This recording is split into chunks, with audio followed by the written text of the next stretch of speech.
Hey, that ends way too quick at times, doesn't it? Like, Doesn't it just catch and you we're out? in. I love it. I know.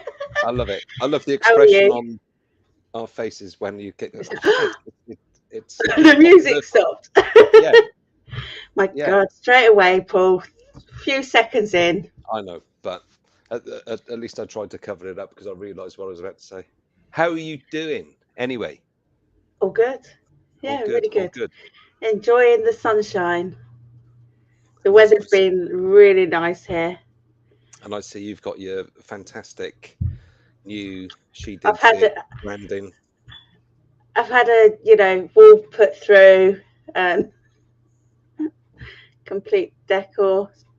Listen, before we start introducing people, just give us a tickle of the ivories. Come on, before you do anything. Not that side. No, the other side. That's it. You got it. You got it. That's it. Can't you walk over and do it? No, sorry. I disappear. Okay. It's looking great. Looking great. I just we don't got know in? how to turn it off now. Let's have a look who we got on. Do you know what? Scott was here a couple of days ago. He probably disappeared, but hello, Scott, for when you arrive again, Diggers UK. Oh, And Scotty. Joe. Joe was there. She was the first. Hello, Joe. How you doing? Michigan Gems. Jojo. Old Jojo. Good to see you, Joe. And Philistine. Sorry, Phil. Phil Wills. What do I call you? Phil Philistine. Sorry, I Wills, called somebody else Philistine. won a competition, didn't you? I can't remember whose, but you did. And I was like, oh, Philip Wills, congratulations, lucky What, another kid. one?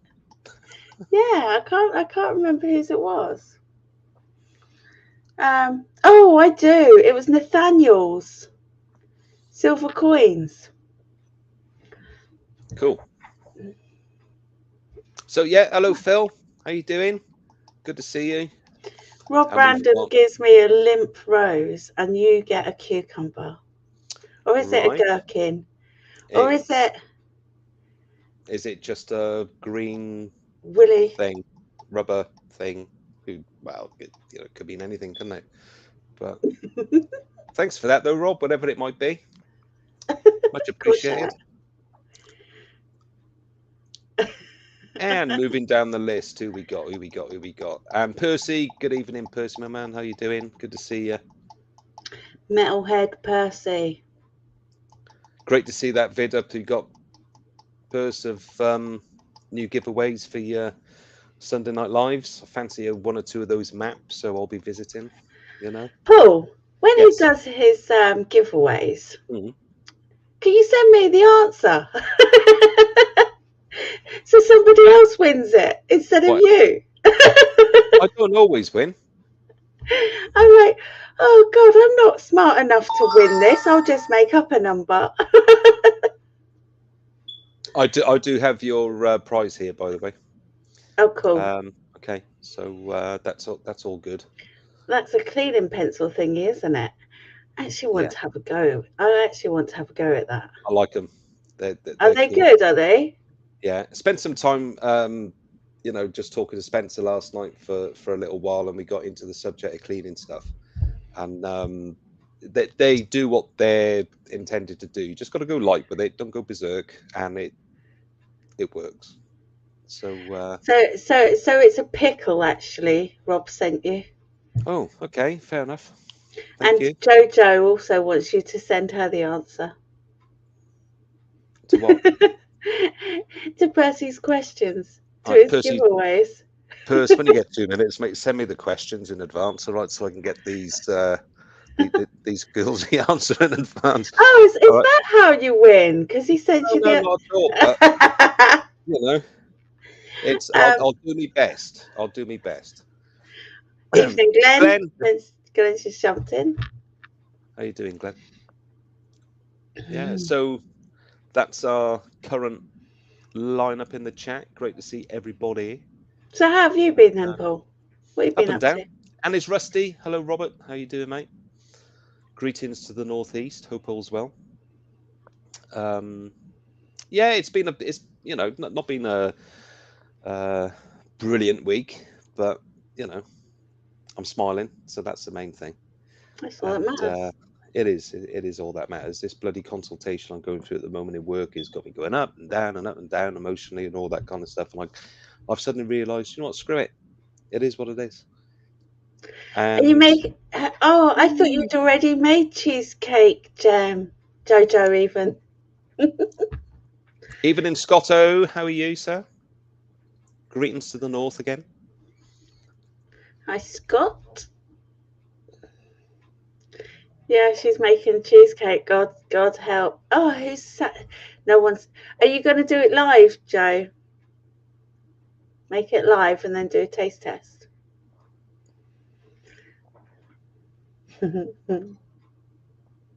No answer as yet, but it all started with cheesecake. It all started with cheesecake the other weekend. And how's and your week, Rosanne? How's it been? Yeah, same old, really. So you've had a refit in your lounge, which just looks absolutely amazing. Had our live with Jason on Saturday. That was really good, and it went on for God knows until about 4 o'clock in the morning. Put me out my misery. Who won the Detector-Con? Come on. Who my God. Who won? What, trying to give away tickets? Yeah. What a nightmare. What an absolute nightmare. I can't remember. Do you know what? The tickets, the night, his weekender isn't even the end of August. It's the end of July. All right. Well, there you go. Beginning of August. I said, then I turned around and goes, well, someone needs to contact Paul then and offer him his ticket then. I said, because he only refused it. I'm waiting. He only refused it because he was already on a dig. I'm not sure if Scott there saying, I'm not sure if that's a typo, Scott. What? Rosanne's flashing her tats? Yeah. Yeah, well, I'm not flashing anything else, am I? There we go. Scott Owens won my ticket. Good on you, mate. Enjoy. Oh, yeah, no, Scott Owens already had a ticket. Scott Owens won a ticket. I see. You won it for your mate. For his mate. Yeah, well, but three tickets were given away. So Scott Owens won one for his mate. So who was the other winner, Scott? Can you remember? And they were just like normal tickets. And then there was a VIP ticket, which was all meals included or something. Now, I'm not sure if that ticket got given away or if it's getting given away on the next Saturday live. Okay. So we'll tune in Saturday and we'll find out. Yeah, butterflies, files. Week Saturday. and good evening to Autism Magnet Fishing, otherwise known as Mary. Great to see you, Mary. Evening, Mary. Greetings to you. Yeah. Yeah. So oh dear God. And then we watched Can You Dig It? His live stream. Oh, he's so funny. If you haven't subscribed to his channel, you need to go and subscribe and just say that She Digs It sent you. And who is that again? Can You Dig It? Can you dig it? Yeah, let me just double check.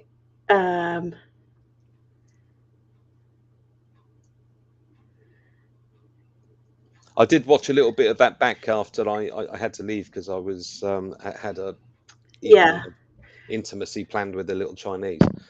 So that's right. Rusty's brother won the other ticket.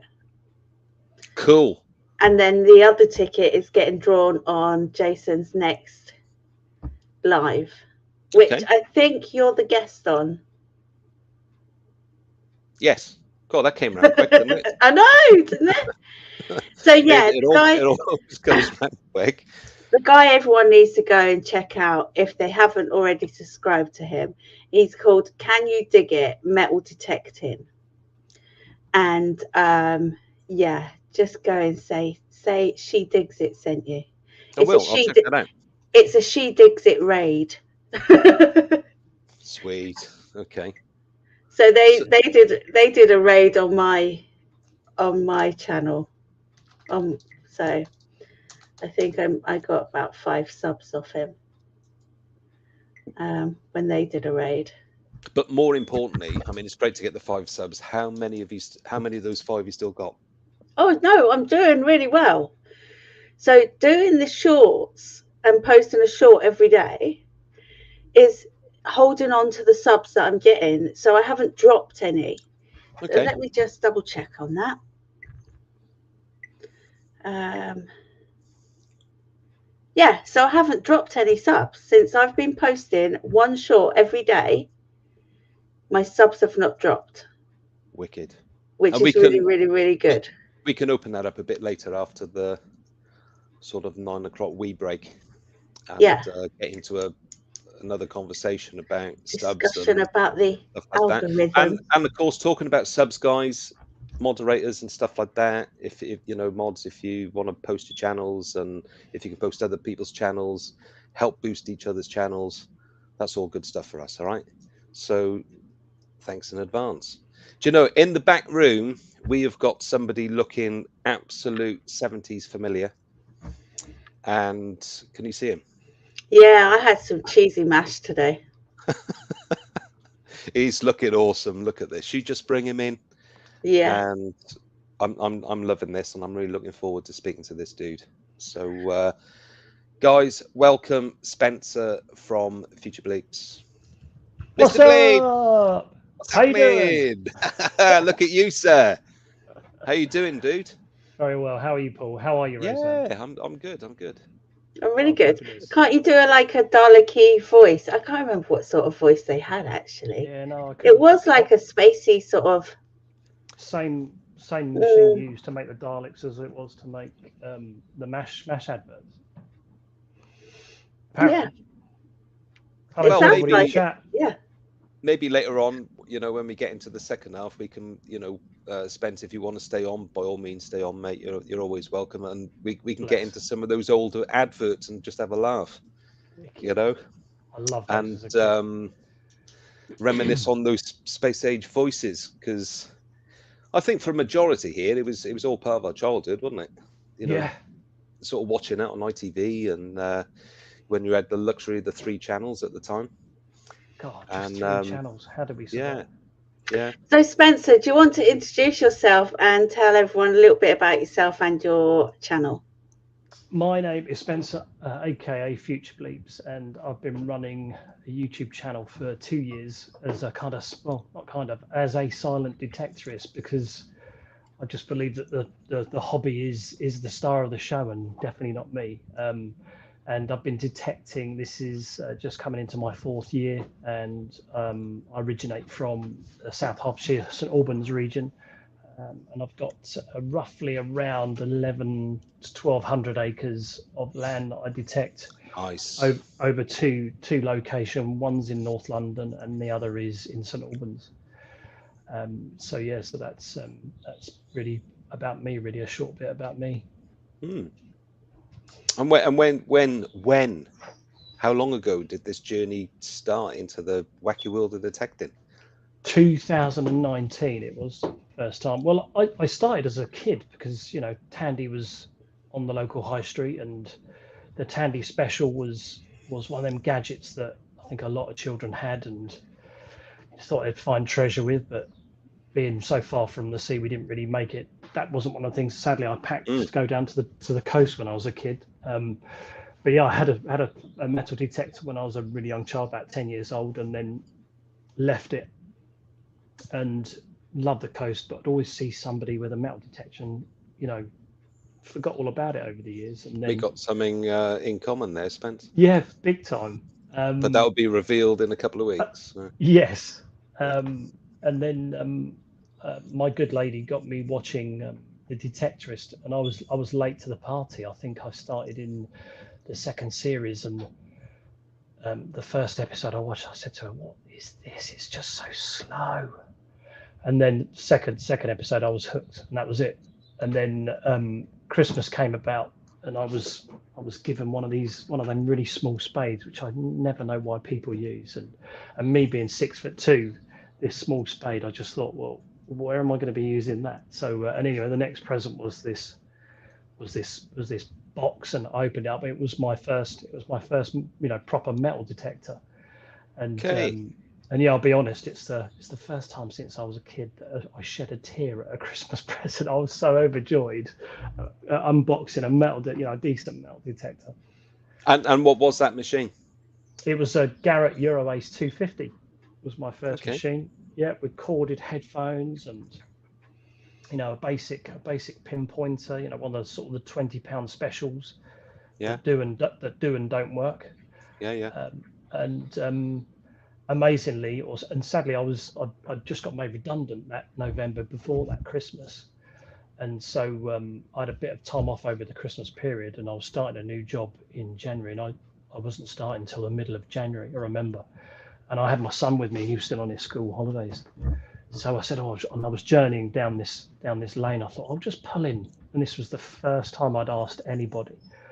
And I pulled into this farm. I said, look, and I gave them the whole story about, I feel so sad, I've got a metal detector for Christmas. And of course, they were laughing at me, and we just started chatting. And they said, well, you seem like a nice guy, and we're going to give you a permission. And I said, really? I couldn't believe it, because I started watching YouTube, just literally, because of getting into watching The Detectorist. So, which was about 3 or 4 months prior to that Christmas. And yeah, so I turned to her, are you serious? I said, well, yeah. And I just couldn't believe it. It was my first one. No, she didn't. No, I was just waiting for somebody to respond, because. But even that was quite an expensive Christmas gift. So I was overjoyed with it. But anyway, yeah. So this farmer gave me this permission, and he said, "Oh yeah." He took me out the back of the farm. I just see that hedgerow, not that one, see the other one, and he kept going on. I said, "Crikey, how big is it here?" He said, "Yeah, this is 670 acres here." I said, "Wow." Yeah, and he said, "We've also got a site in St Albans."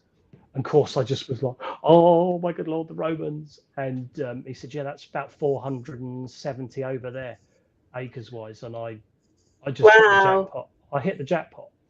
Whoa. So it was meant to be. It really was. And that was just off a whim, just going, like I say, driving with my son. And I said to my son, "This is lovely around here. Let's pull into this farm." And he said, "Oh, well, shall I come with you?" I said, "Yeah, why not? I'm sure it'll be fine." So, and even we got in the car, and he couldn't believe it, because I said it's really difficult to get permission. It's one of the hardest things to get. Yeah. According to a lot of the YouTube channels that I was watching. Yeah. I hope you've patented the future BLEEPS blueprint of what to do when you get your first detector at Christmas. Do you know what I'd say to anybody I meet? The months after Christmas are the best time to ask, because you can go in and give them that kind of, I've been bought a metal detector, I feel like a really play that kind of card that you feel foolish, and fingers crossed, if they're kind of they've got out the right side of the bed that day, then you might be able to strike gold, pardon the pun. And I suppose you could take along some surplus Christmas drink that you haven't managed to consume yet. I do all the time. And my farmer they're a double act, and they are absolutely amazing, because even during lockdown they said, look, this is our land. If you wish to come and metal detect here and you want to do it, he says you have our permission. Who did you start watching first on YouTube? I started watching is it Deep Digger Dan? Because he was in Germany. I love the war stuff, but he was going across Germany a lot. When he was out in Germany, wasn't it, finding the as he used to do. That's it, with his hand. I watched that. And I found the hand grenade. Lobbed that down there, and then then I came across Aaron from South Coast, and then it just started opening up from there. And then it was Suffolk Sifter, and came across Rob Random, and all the great channels that are around to entertain us as we know today. Yeah. And there's just too many. It's amazing. And it's morphed since that time, mate. It's grown and grown and grown, and there's still some amazing channels out there, Yeah. and we keep saying it's a headache to keep on top I of know, it. and I keep And, discovering new ones, and I'm like, oh my all god! the Yeah. time. Because we leave Yeah. as I get older, I find I'm leaving normal TV behind, and Yeah. I come home, my iPad is made sure it's charged up, and then I'm ready for the YouTube evening, and that's most nights of the week.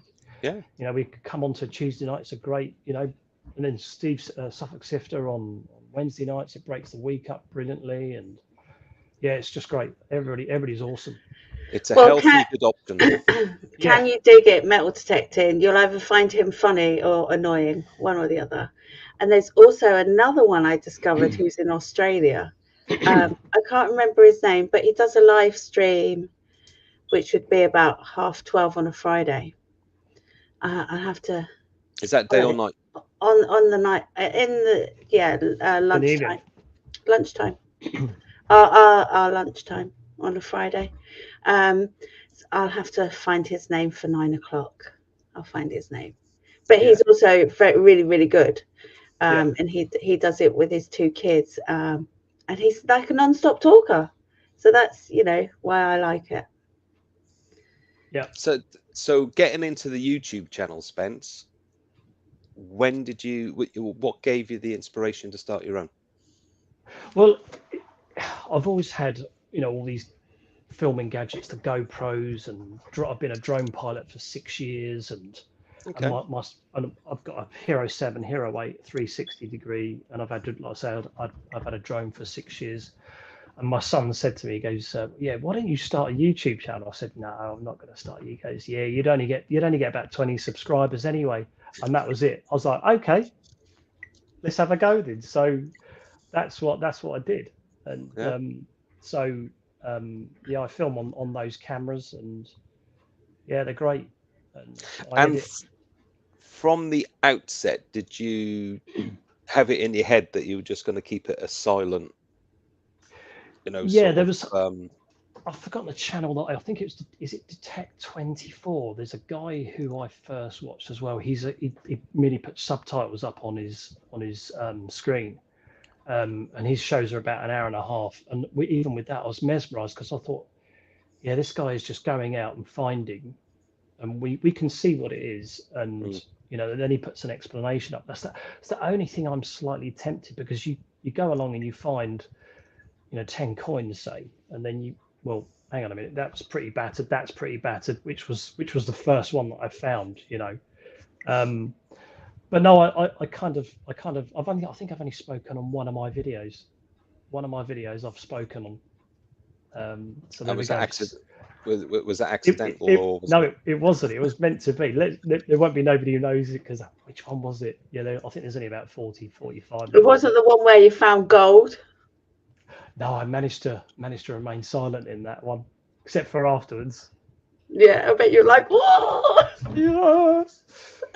Yeah, but no, that's how I did it, because my son was like, yeah, you won't get it. And But how have you? Sorry, how have you managed to sustain it? Remaining so quiet and so for such a long time. He just mutes it. No, I really don't. There is you genuinely get the actual sound of every show that I do, every footage I do. There's nothing muted. You generally get, it's true, Scott. You generally get real birds on the farm, believe it or not. It's just when I then edit everything together, I didn't want there to be this screen that goes then silent. So I then dubbed these birds over. So sad. That's heartbreaking. It's not. They're just birds. Don't worry. Yeah, but I thought they were real. I'm planting this in the next video. Don't worry. But yeah, so I just wanted to. And when I'm on don't say stuff like that, because some people don't have a sense of humor. I know they don't. When I'm on the farm, everything is just so lovely and silent, and the nature that when I'm just kneeling and trying to find something, I'm still listening to this nature that's around me, and I absolutely love it. It really is a Zen place. It's bliss. And it truly is. Glenn's got this question here, and I had exactly the same question, but he's beaten me to it. Of course. Yeah, and have you edited that out, or No, have no, you just increased the volume of bird noise, or no, what? no. It's in there. But again, which episode? See, I find it fascinating because as much as I love watching it, and you can hear the ambience all around you. You could, if you listen carefully, if you're near traffic, you can hear the carriageways, you know. And I've been waiting to hear animals mating or something like that, but can never. I've never caught it yet, but I'm just Never caught it. massively intrigued how you've managed to sustain just being quiet yourself. Yeah. And maintaining that that stance of here we are, this is what we find, video, boom. Do you know what I mean? I think it's it was brilliant. after about the eighth episode I did. I kind of then I just kept quiet, totally quiet. And people who know me, I'm never a quiet person. I love a good chin wag, but I just really wanted to make sure, like I say, is the hobby is about how beautiful that where I am is digging, and also what's coming out of the ground, the history. So why don't we get into some finds then, and talk about finds? Yeah, because we're going to save the recent ones to a little bit later on, mate, but let's share this screen with everyone so everyone can have a look at some of the stuff that Spencer has shared, and let's get into this. Okay, so Spencer, I love this. I love. Can everyone see that?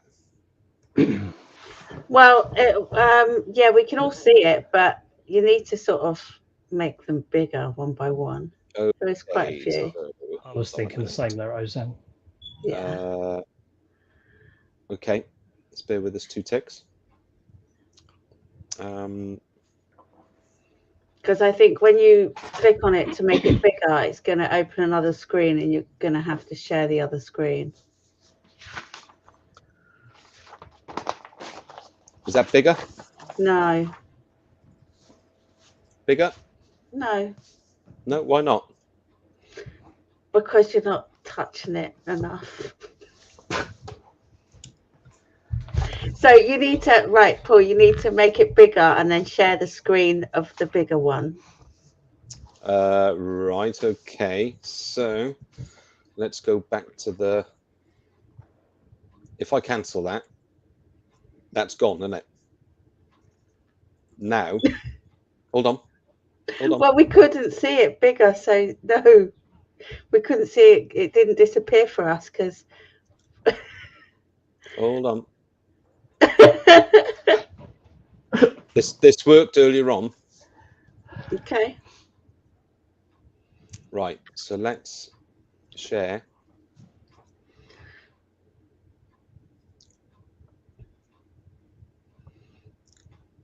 Ta-da!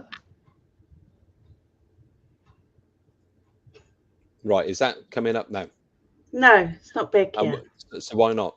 Because I can see it big. Because you're sharing the wrong screen. So now, right, open it up, then click on it, then share the screen with the big one. Okay.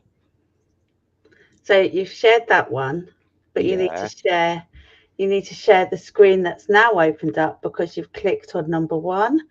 Okay, but that option's not there. there. We can't see that. So that option is not there. Okay. So the other option is to send them through to me and I'll do it. If you just like copy them into Facebook or something. Messenger. How's that? There we go. There you go. See, you managed it. He's on it. So let's rewind and go back to. I love. You both do that again. No, after 9 o'clock maybe. I love this thing of you recording finds, Spence. To talk us through it, mate. Yeah, when I started, I thought I'm going to be a bit odd and sort of document everything that I find. So I always do a diary every year. So back to 2019, as you can see. And what I basically do is write down, location, what the weather's like, if there's somebody, because I detect with two girls as well sometimes, if they're out with me or my son, and then everything that I find on that day after it's cleaned goes into that diary. Now the sheet below is mostly for say the precious coins. So you can see at the top there I've put date found. That's my first coin. The 2019 obviously year, and the 135D below that is I did 135 digs in that year. Wow. Yeah, I mean that was the year when I first got into metal detecting, so I was out absolutely whenever I could. But yeah, so on the 24th of the 4th, found my first victorious 3p, dated at 1838. What type is it? It's a milled coin. And then there's the location there, which nobody will know because, well, the farmer's got this sheet, so he knows exactly what I found as well. Yeah. But yeah, I took this. I rewrote this because there was where the the GPRS and what 3 words locations are written down by the side. So obviously I didn't want to reveal that. But yeah, whenever I find something, a silver coin or something precious, it goes into this log sheet, and then I also I photograph everything front and rear of the coin, and then the weight. And as you can see, that then relates to that insert on the top line of that as well. So it's all recorded. All the provenance is there. So should somebody ask me where did I get it, I can say exactly where I found it, when I found it, and how I found it. So that's really good. Yeah, I don't know why I started. I really don't know why. It's not like I do that sort of thing with work or or I've wrote a diary in the past. I was just in the back of my head. I just thought, yeah, if someone asked me, because I love watching Antiques Roadshow, and the first question they ask people is, well, where did you get it?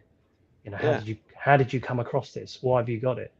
But so the provenance was really important. So yeah, I've just got one of these lovely books, and then I stick literally all my finds. I don't think you've got the shot on there, but so it kind of comes up like Okay, so yeah, so that's literally all the precious coins that I've whoa found. So there's everything's in there.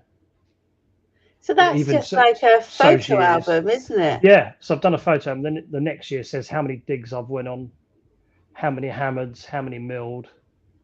I need to do something like this, So yeah, just because no one would have a clue at what coins are what.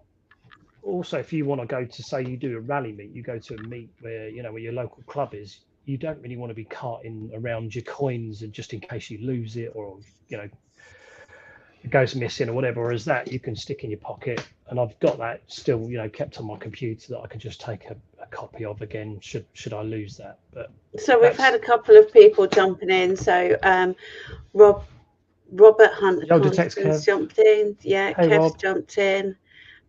Who else jumped in when you were chatting away? Hey, Philip Wills. Hey, Jojo. He was here at the beginning, but yeah. Such a lovely community. They're all awesome.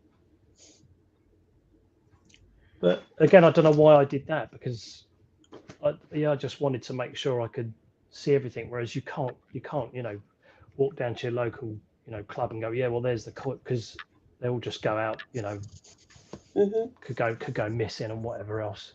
I think it was JC that was the other one, John.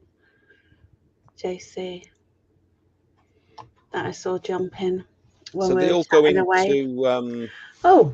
What's into this kind of thing, yeah. Well, what you see there is, yeah, that's my kind of utility belt, my back belt. Oh no, I can't call it that because Jason, bless him. But that green box is what I put all my junk in when. So you can call it what you want. Jason's not here. Is he not? No. We upset him.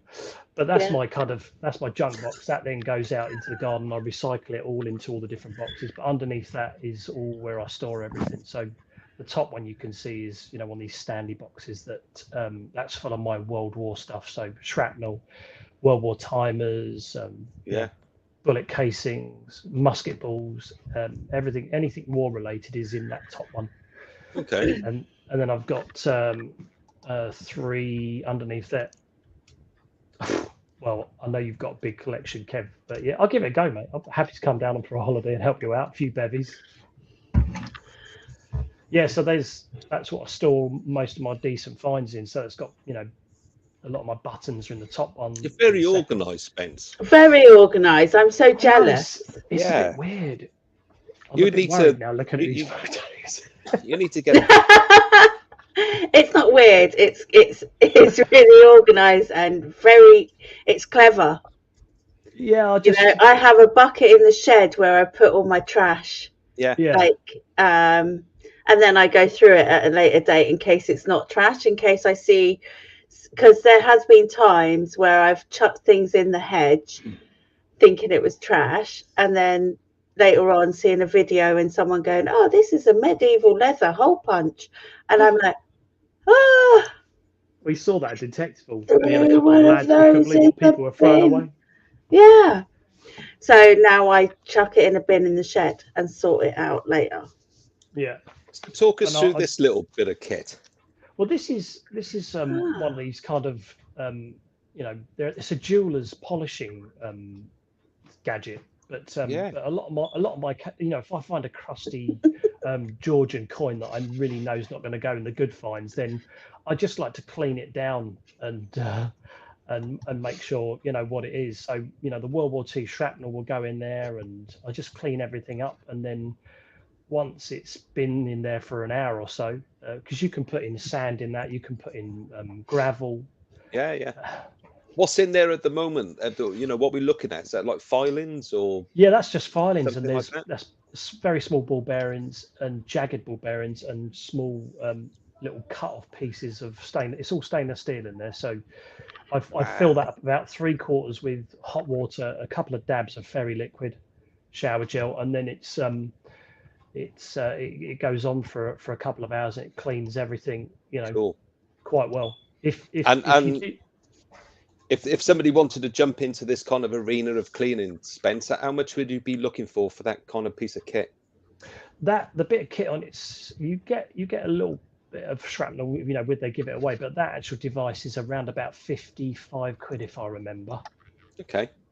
So it's not that ridiculous, and then you need the filings that I think they're about 15 quid for those particular ones, but yeah, they'd send it with ball bearings, and the ball bearings are really for polishing. It's used in jewelers for polishing like silver bangles, solid silver bangles. Yeah, I get you. So 15 quid would get you what size bag of filings? What's in there now? So really, yeah, it gives you. Oh, how can I put it? I don't know how to put it into kind of better late than never, Jason. But yeah, for 60 odd quid, it's a nice little gadget, and it spins one way through. You can program it to go on for an hour, and then it will turn itself off, or you can give it continuous, so it will go continue, or then you can program it to go back and forward, and it will do that for eternity. Wow! And so will your spinning wheel in your electric meter. Okay, nice. So what else we got? Let's have a look. You got some World War II finds here, mate. Yep. This looks cool. I think everyone is so jealous at how organised you are. Oh, look at that! Yeah. Yeah, I think the two at the top, back top right, I think they're incendiary devices. I found the aluminium cone, which is the bottom piece first, and then I found these two small tips, if you like, and then I found that silver neck that's around it, and I couldn't believe that. I was like, hang on a minute, they'll fit together. So, and the others are all artillery, part of artillery shells. Is that what they call proximity timers? Yeah, so they would obviously know the speed that the planes were going at and know the height they were at, I've forgotten the gadget they used, but it kind of measured the sky, didn't it? Okay. And then they would set that timer in the artillery shell, and it would fire up and then explode with the flak. Yeah, I found a nice one on the weekend. This is the last one I found. It's got even a timer attached, because usually I only find them from there upwards, but that one's near enough complete round the neck as well. And you've done a really good job of cleaning it up as well. Well, this one went in that spinner for an hour, so all the gunk and the muck came off. And it's a heavy bit of kit. It's brass and copper. Does it tend to dent it at all? Because I've seen some of those tumblers, and it looks like the coins get a bit pitted. Do you know what I mean? Yeah, I do know what you mean. But no, it's a solid perspex enclosure. And once you stick stuff in there, because it's only lightly spinning. The only annoyance is if your other half doesn't like something rotating for hours. But my if you do get one of those gadgets, is buy 2 squash balls, cut them in half, and then put them underneath. It's a superb dampener. You won't hardly hear it then. But yeah, this is some of the World War II stuff that I find. So on the left is a lot of copper shrapnel, and I've got a box full of that stuff because it's everywhere over my permission. And then on the right hand side, you've got parts, timing devices of artillery shells. Yeah. Yes, I do, Kevin. I do tumble coins. Oh, look, Scotty's back. Hey, back Scotty. in the building. And some lovely shells, mate. Yeah, these have been in that tumbler. Because everything looks so shiny and new, almost. It's all been in my tumbler. Yeah, it's all otherwise it just stays a bit dirty and dusty and. And you don't like dirt or things. Oh, I love a bit of dirt. Anyway, back to the shells. Back to the shells. Can you make it a bit bigger, Paul? I shall try. Yeah. How's that? So you've That's got good, the shell on the left. Actually, that comes away. But I found 4 of these at a school that I was doing work in, and they were 4 of these 303 shells, unfired. All the gunpowder fell out, but they were 40 at the neck, so the bullets had come off. But they're all lying with that clip on the right hand side, and there's a unfired blank there, and one of the shots I think it's got 1940 on it, so it's all proper. Which is that stuff. one there? Yeah, and the one which is laying down to the right of it on the that one. That's that's unfired, but that's a practice round, and then the bigger stuff at the back is from American big bombers. That's really big stuff. I was going to say what sort. Yeah, but I was going to say what sort of caliber is this stuff here? That's 60 cal, the 2 left and right, but the one in the middle, I don't know what that is, but it's a big old shell. Wow. But yeah, 60 cal, and again they were unfired. You can see it's unpinned.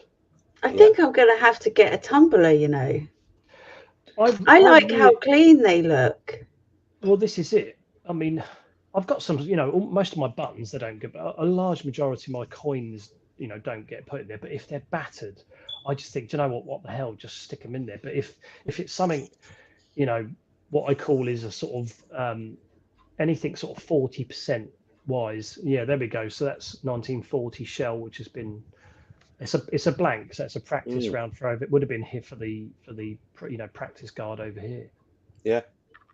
But yeah, if it's a sort of 40% where you can start recognizing dates, then no, they get put in a bowl, and then I get a brush on them and clean them manually, and like I say, I get the composite pen, and as Paul's already said, go at it quite gently, and they come up great.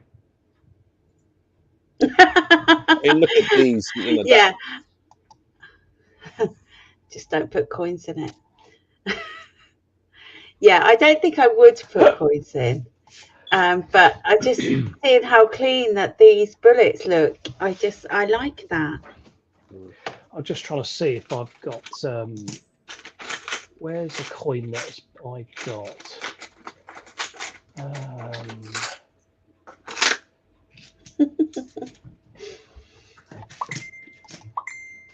just trying to see now. No one would want me to.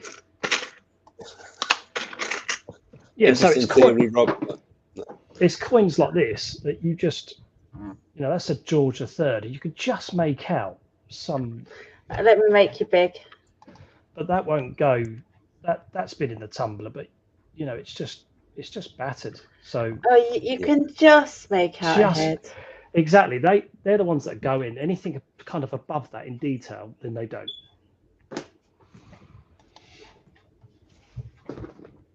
Should take a look at some of your you got some crotal bells there, Spence. Love these. There's a few of those. I'm very lucky that I get to find a few of those. Look at these. Whilst out and about. Oh, Mary. Yeah, so that's all the ringers that I've found so far. And then I found so many parts of crotal bells, but yeah. Fantastic, mate. That's the one in that picture there. But there's more. How big's that one? Oh, it's 20, just over an inch in size. I've not found one of the huge ones yet. But that's the ringers. Wow. And all the parts, yeah. You've got. I feel lucky that I found one. Mine's a little one. A diddy one, yeah. Yeah, and I actually. The diddy ones are the nicest. They make the nicest rings. Yeah, I've got it on my key ring for my car. Here's my fish scale one that Rosanne put up in a short the other day because I keep that on my monitor because it's the only fish scale one that I've ever found. It's kind of broken, but I love it. I do love it, and it just reminds me of what you can find in place, Oh, there's two missing from that picture because they're in my Christmas box. I sprayed them silver, and I hung them on my Christmas tree. Okay, so do you want to explain to people what crotal bells are? Well, crotal bells, they would have been placed on livestock to make people that are, in horse and carts aware that the livestock is around them. I thought they were also put on horse and cart as well. Yeah, they were also put on horse and cart again to alert people, and obviously on blokes' ankles, waving sticks at each other as well. Oh yeah, them funny guys. They usually come out on May Day, don't they? I do love a Morris dancer. They're great. good pint on watching the Morris dancers.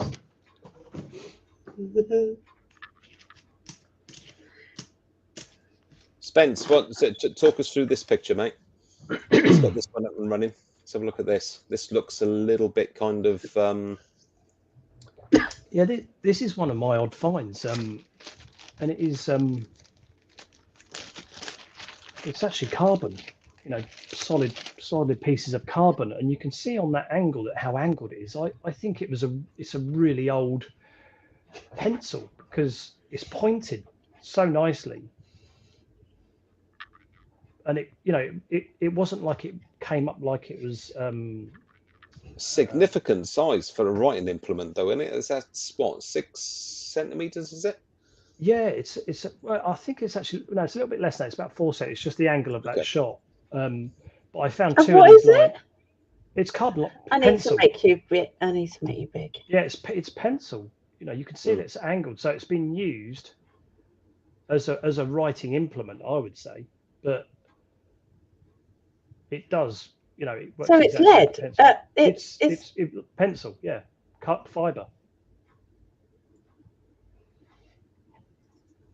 Let's get a different aspect. But I thought, it didn't ring up like cocoa would come up out of the ground, but it sounded like it was. Yeah, so there's your size. It is 6 centimeters. Crikey. Yeah, it is about 6. Yeah, it's That's it's really the first interesting time piece. I've never found, that in any other place or anywhere else I've been on a dig before. So I just, I've kept it because it's just a strange find. So if I'm stuck for a pencil out in the field, there we go. Big writing.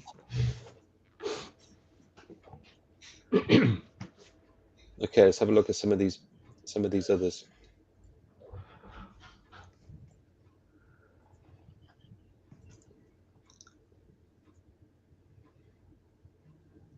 Talk amongst yourselves because I've just turned the page off.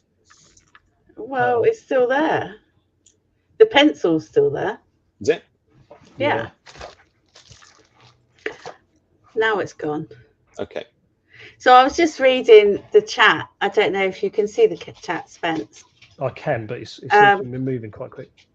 Yeah. So Kev was a Morris dancer at school. Wicked. Which I could imagine them doing that sort of thing where he comes from. It's a proper good beer up, that is. Yeah. And then Joe's asking Kev to dance for us. That could be a challenge. Spencer, will you dance for us, Spencer? She's asking you to dance for us. Jojo, definitely. Why not? Yeah. Let's have a look at some hammered, Spence. Oh, you got some hammers. Oh, this is just a few then. This is my coins in years. So I found 13 coins in 2019, 9 in 2020, and then a huge jump up in 2020 and 37 coins, and then I've just dug my 6th of this year. Cool. Yeah, my 6th, which I haven't really photographed yet. So do you think the increase in fines was because you changed the metal detector, or because the land was better, or? Oh, I changed my. I went from the Garrett Euro Ace, literally, which I felt really bad because I'd only had it about a month, and then I spied a dais, and I had to sort of grovel to my good lady and say, well, that detective bought me, it's good. I said, but I'm taking headphones off all the time and putting them back on, and I said the machine just goes bong bong bong bong. I said, it's doing my head in. But I said I love the hobby, so I'm going to sell it. And then I bought my first my XP Deus, which I still use to this day. And it's quite a significant leap, isn't it, from Ace 250 to a Deus. Yeah, it was. And even a friend of mine said, "Crikey, you like the hobby that much?" I just said, "Yeah." I said it's, and a friend of mine after the Garrett Euro Ace, he lent me his Knox 800, and I just couldn't seem to get on with it. Just didn't quite get on with it. Evening, Henry. And then I bought myself my Deus, and I've not looked back really. But it jumped because I was working at a school, and this is a Victorian school. I didn't find this there, and the head kind of let me dig the field, and I think I found 19 silver coins at that school. Oh. Yeah, in the school, and the school field wasn't even half of an acre. It's such a small little primary school up in North Hertfordshire, and I found so many silver coins. But this is one of your hammers. Look, this is again. I just love the way that you record this stuff and picture it. Yeah, that's how I do all my coins. And so have you always had this little tiny scale? Scales that you weigh things on? No, I literally bought that. I think I bought that in my second year of detecting, because you start talking to other friends and like, well, what did it weigh? And so I was like, right, let's just go and buy one of these small. I kept it in my detecting bag for when I went out, but then I don't take it out anymore. I just wait till I get home and weigh it, photograph everything. And then like I say, is weigh it, and then so on there is obviously the title of the coin, so it's Charles I, what the date is, what it is, and what kind of coin it is, and then the bottom one that signifies that's my 59th coin when I found it, and it's the 37th of that year coin that I found. That's why I was asking for it. Well. That's where they came from. Yeah. I love it. I just love the detail of recording things, and it's we got another one here. Just we'll show this one as well. Look. And but also when you contact your flow, that's kind of how they like to know the weight. They like to know the size. and that's my most popular show on a popular post on my Instagram. I think that got liked 480 odd times on Instagram. Wow. But yeah, I found those two literally within That's 15, really nice, isn't it? 15 feet of each other on the same day. Yeah, 36th and 37th coins that I found. But yeah, Charles I. And there's one more to look at as well. And we'll have a look at that. Mary, you're funny.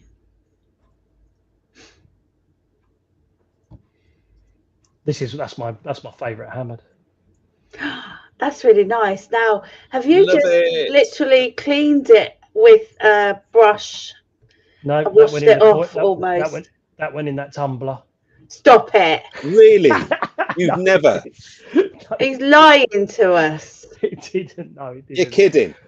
Yes, he's lying. I'm definitely fibbing. Don't worry. No, that literally came home, and I ran it under the tap with water to get rid of all the dirt, and then I've got my bestest toothbrush that I use every morning at night, and then just gave it a little bit of a brush, and that's how it is. That's how it stays. Whoa. So you know, it was an unbelievable find. Beautiful. Yeah, it's a stunning coin. I love it. But we've got a few more to go through. Beautiful. And I wish I haven't found one that looks like that. I tell you, I want to find one with a face on it like that. That's why I love this, because when you go to places, you can go, yeah, I found that, and you pull that coin out, and you can see it in all its glory without worrying about losing it. You know, because I won't find another one of those, so I'd dread taking it out. So what we got here? This was in that school that I was doing work at, and this was slap bang in the middle of the football pitch, and I uncovered that lovely Hertfordshire FA charity Shield runners up medal, lovely solid silver with just a little bit of blue. So that's coming up for about 90 years old, yeah. Yeah. It's really lovely. And we've got a reverse side of it as well. Let's have a quick look at that. Hopefully I captured all the text on there. Yep.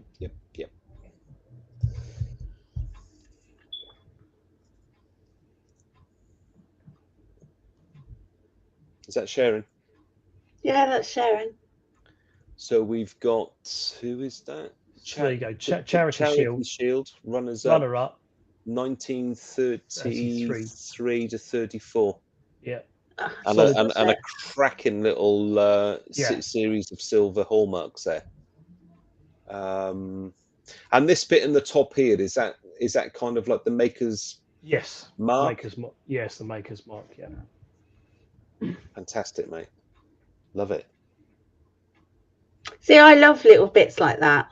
So the silver stamp, did you figure where it was made and things like that? Can you find that out? It's already got it on there. I've forgotten where it is now. Let me just have a little look.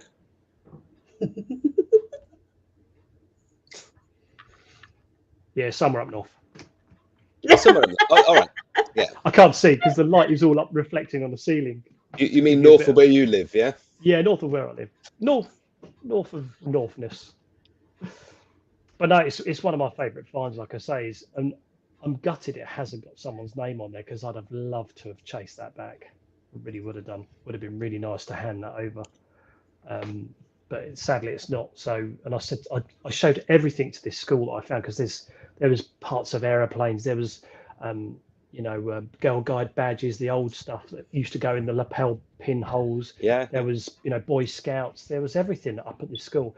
They got me back on 2 occasions to do 2 treasure hunts with 2 classes, and it was just one of the most great things I've ever done, because these kids, 6 and 7 year olds, just so wide-eyed, and they were just so gobsmacked. And well, I dug up, must have been around about 300 pennies, right back to Queen Victoria, Edward VII, George V, loads of these coins were coming up, and every kid in this, the first class was 20, so 10 boys, 10 girls, and the second class was 26, same sort of mix, and all of these kids took away a George or a Queen Victoria penny, and they were over the moon. And because at the very end, I was running through some of these finds that I've showed you today, and I said to the classes, both classes, I said, which one of you would like a detector for Christmas? And of course, they all just roared up. And I was gobsmacked because, to inspire these young people not to sit indoors and twiddle their thumbs on keypads, to get out and do some hunting.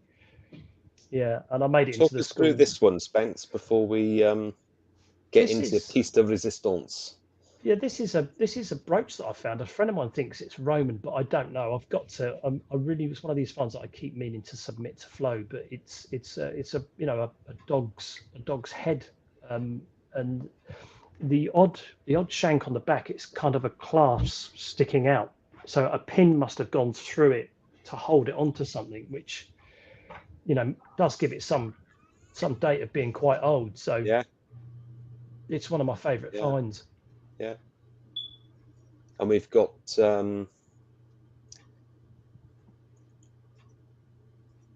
let's share this one.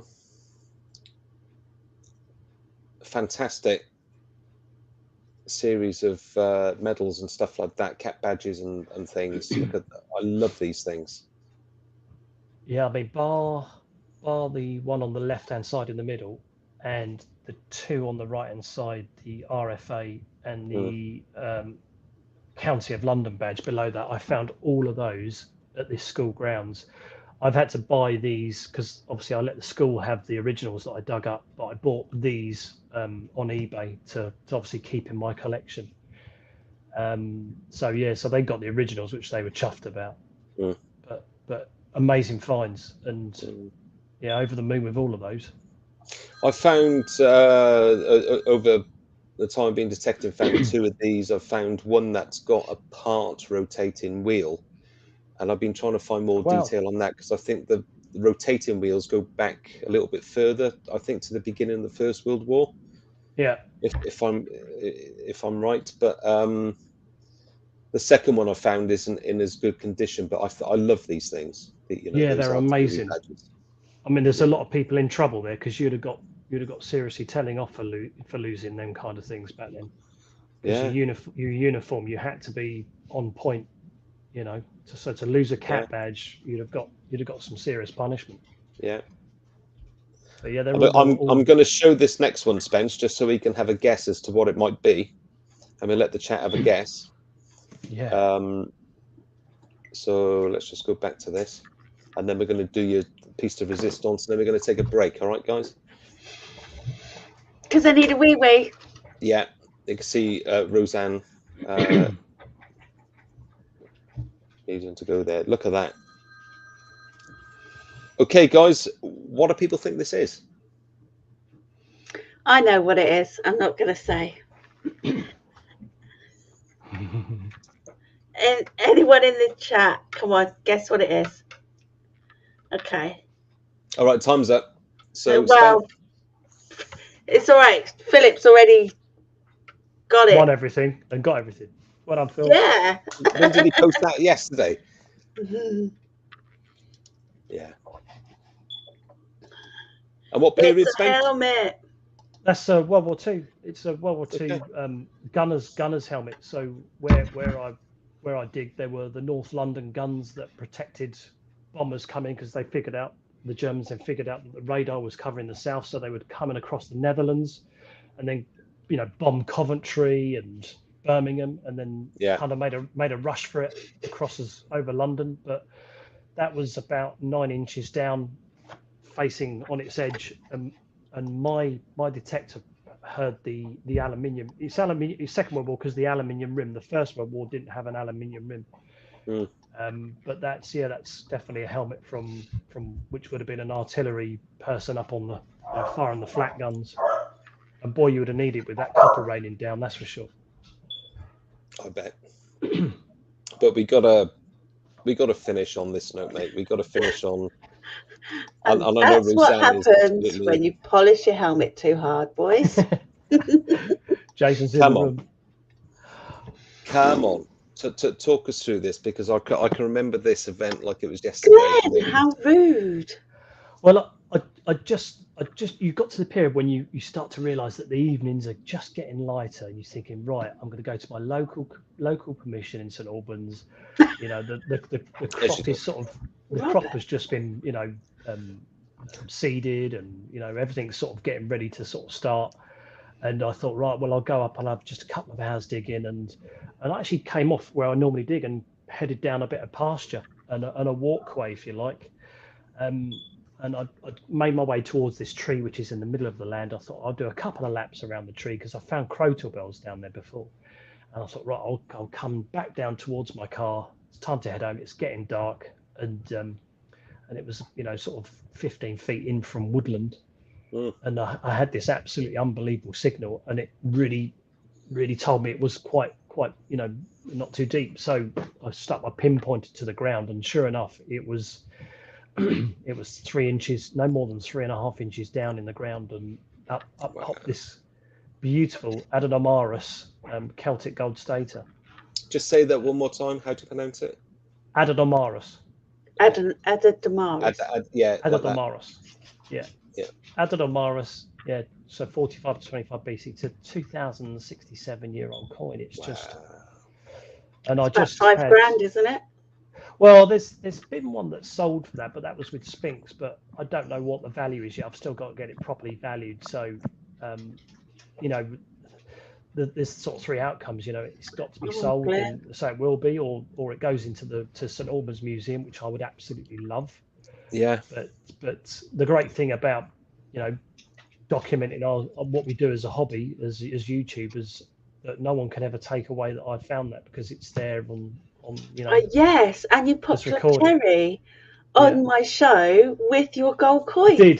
I did feel really bad because that was Jason's show, and I can't apologise enough for him. But I was, you know, you find something like that, you're just so ecstatic of. I mean, look at I'm going to blow that up as much as I can. After show, so it's fine. I mean, look at that, guys. Look at the detail in the. Of course, it didn't go in the tumbler. They come out looking like new. Gold does, doesn't it? Yeah, you stick in 6 Georgian coppers and they come out looking like that. It all fuses together. It's quite amazing. But that was just amazing. I actually thought it was a bird or a rat sitting on its hind legs at first, looking upwards. And then I realised it's a prancing horse. You're a little bit jealous, Scotty. Scotty, when you pick it up, it starts tweeting. It goes. Well, it did on your video. It did on my video. Yeah, it did. I tell you what, I pressed stop, and I was so emotional. I rung my good lady up. Come on. I was in tears. How close were you to saying something on your first vid? Do you know, I wasn't, finding that. I really will, because I'm very lucky to have found a few gold rings, and even then, you know, you dig something gold up, and it does take you aback. But when it does, you're kind of shocked. And of course, that then just goes, just hold on, let them enjoy it. You're already enjoying it inside your brain. And I just can't get over the blown up detail of what's in it. Yeah. I mean, you're looking at it, it's like looking at one of those 3D find as much as you can in the picture puzzles, you know what I mean?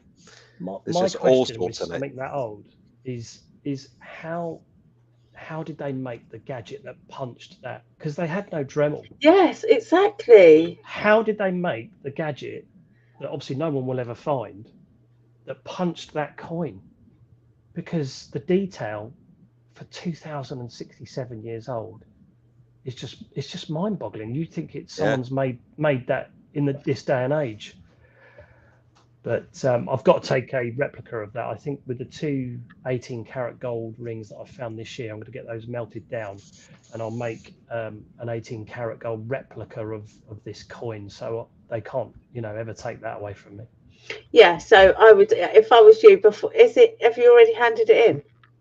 Yeah, it's already done. It's already done, Flo. I got it back today, and so I did the whole thing. It's all recorded with the British Museum, and it is exactly what I thought it was in the first instance. So But the fines liaison officer said, it's in really cracking condition, and he akined it to, scoring a goal in a World Cup final. So I quite agree. Mary, I was hoping you were going to come on the live stream after 9. Okay, you beat me to it, Rob. Hope your headache's not too bad.